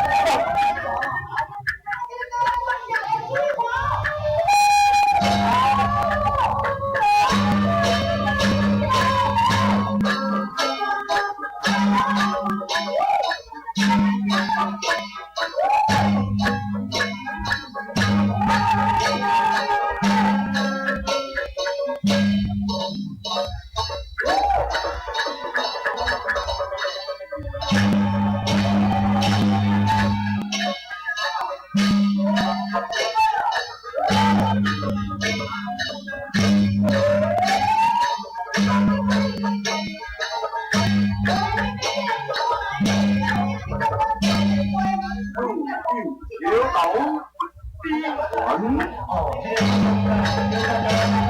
野地野鸟呀翻地。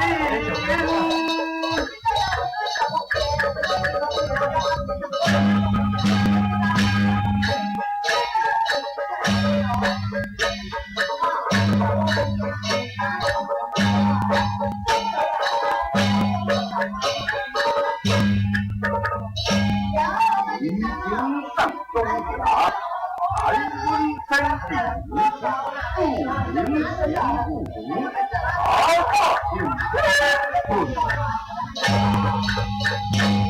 导，林梦山一步前进，一按时叫来，看他重新反出，正当他到来，被迫他的机关。红路，有领前来拦阻，一来恐报。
来红我深山在后好。人类身上出来相人。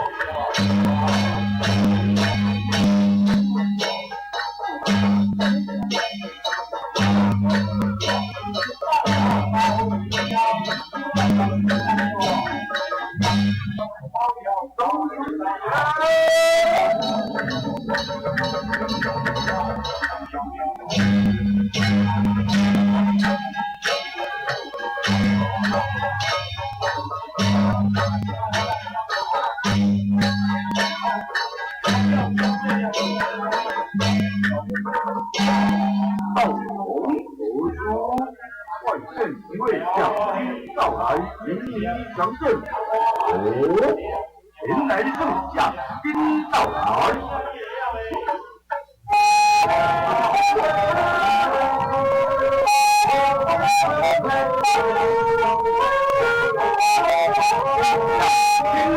哪里？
中nhà là下班翕上政府去万岁，咱我高中到中路为民，正道来正平安，条南路。今仔拜宴不管拜场，有咱拜人玩就玩，咱天地就平，大好平平，分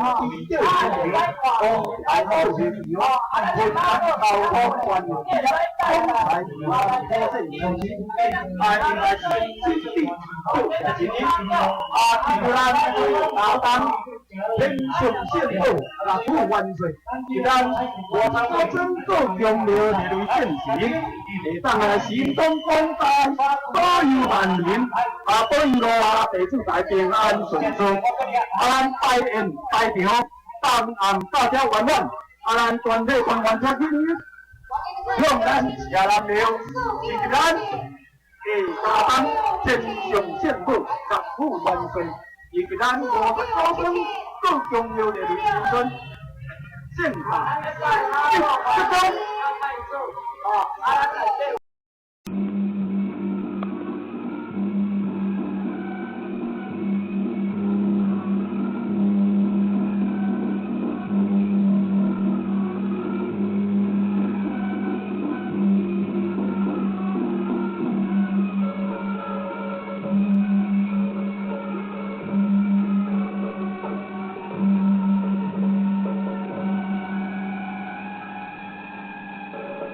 Mm-hmm.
Thank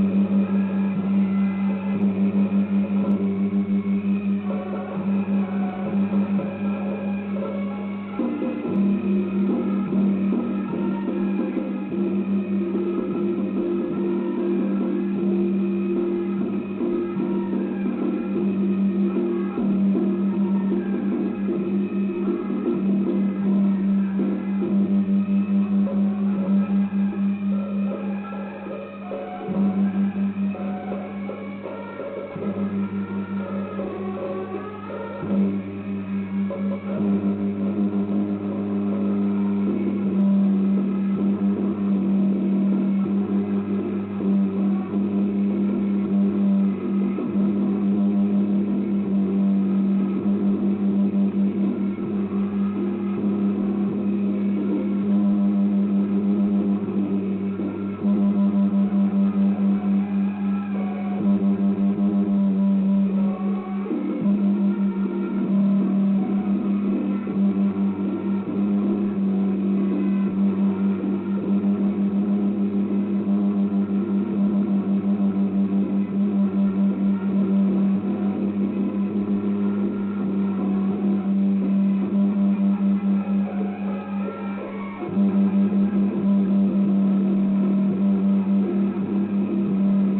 莎士比亚的名言佳句。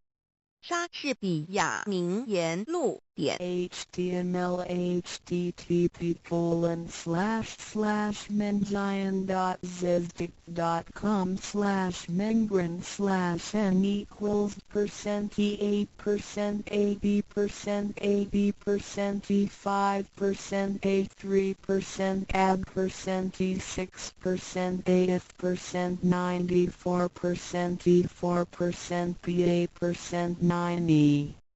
与其做愚蠢的智人，不如做聪明的愚人。莎士比亚谦逊是最高的克己功夫。莎士比亚口头的推测不过是一些悬空的希望，实际的行动才能够产生决定的结果。莎士比亚爱情，它会随着全身的血液，像思想一般迅速通过了五官四肢，使每一个器官发挥双倍的效能。它使眼睛增加一重明亮，恋人眼中的光芒可以使猛鹰炫目。恋人的耳朵听得出最为细的声音，任何鬼祟的奸谋都逃不过他的知觉。恋人的感觉比带壳蜗牛的触角还要微妙灵敏。恋人的舌头是善于辨位的。巴丘斯希腊酒神显得迟钝。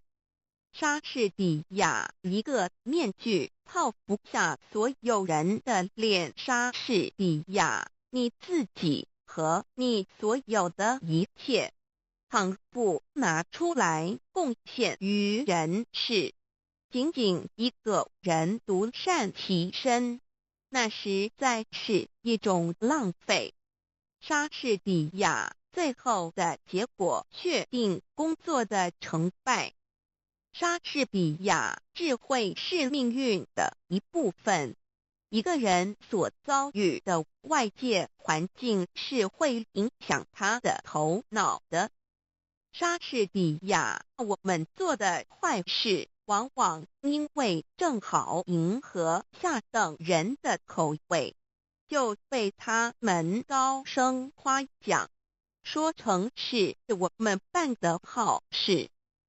莎士比亚志向不过是几亿的努力，生气勃勃地降生，但却很难成长。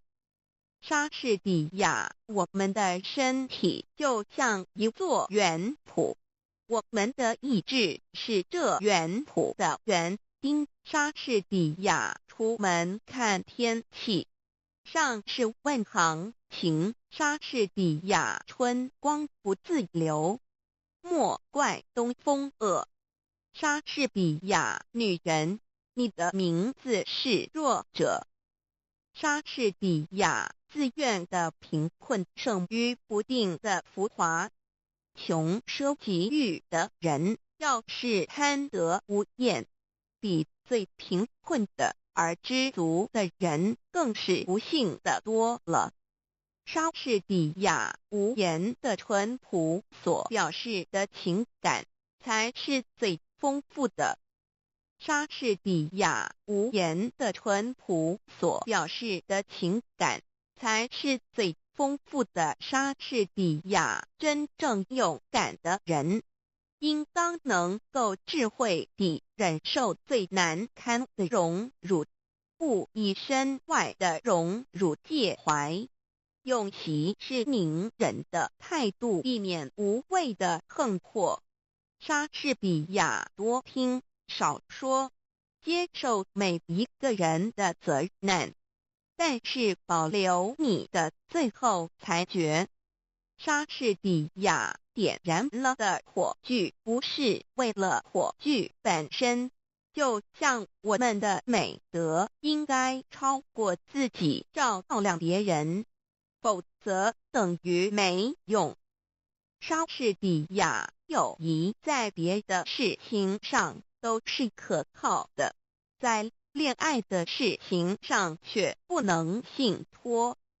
所以恋人们都是用他自己的唇舌，谁生着，让他自己去传达情愫吧，总不要请别人代劳。因为美貌是一个女巫，在她的魔力之下，忠诚是会在热情里溶解的。莎士比亚世间的任何事物，追求时候的兴致总要比享用时候的兴致浓烈。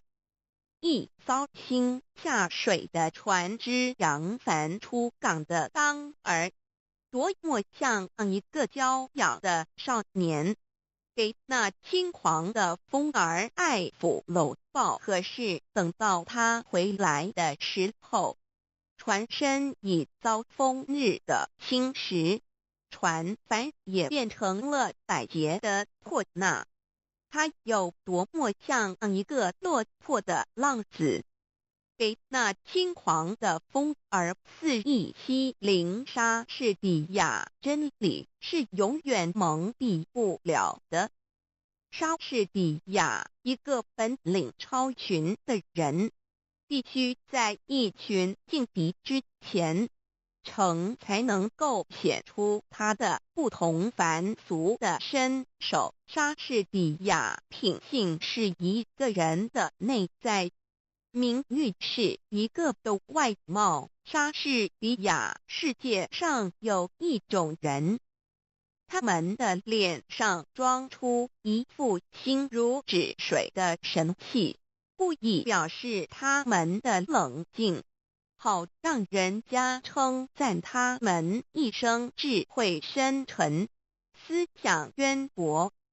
他们的神气之间，好像说，我的说话都是轮音天语，我要是一张开嘴唇来，不许有一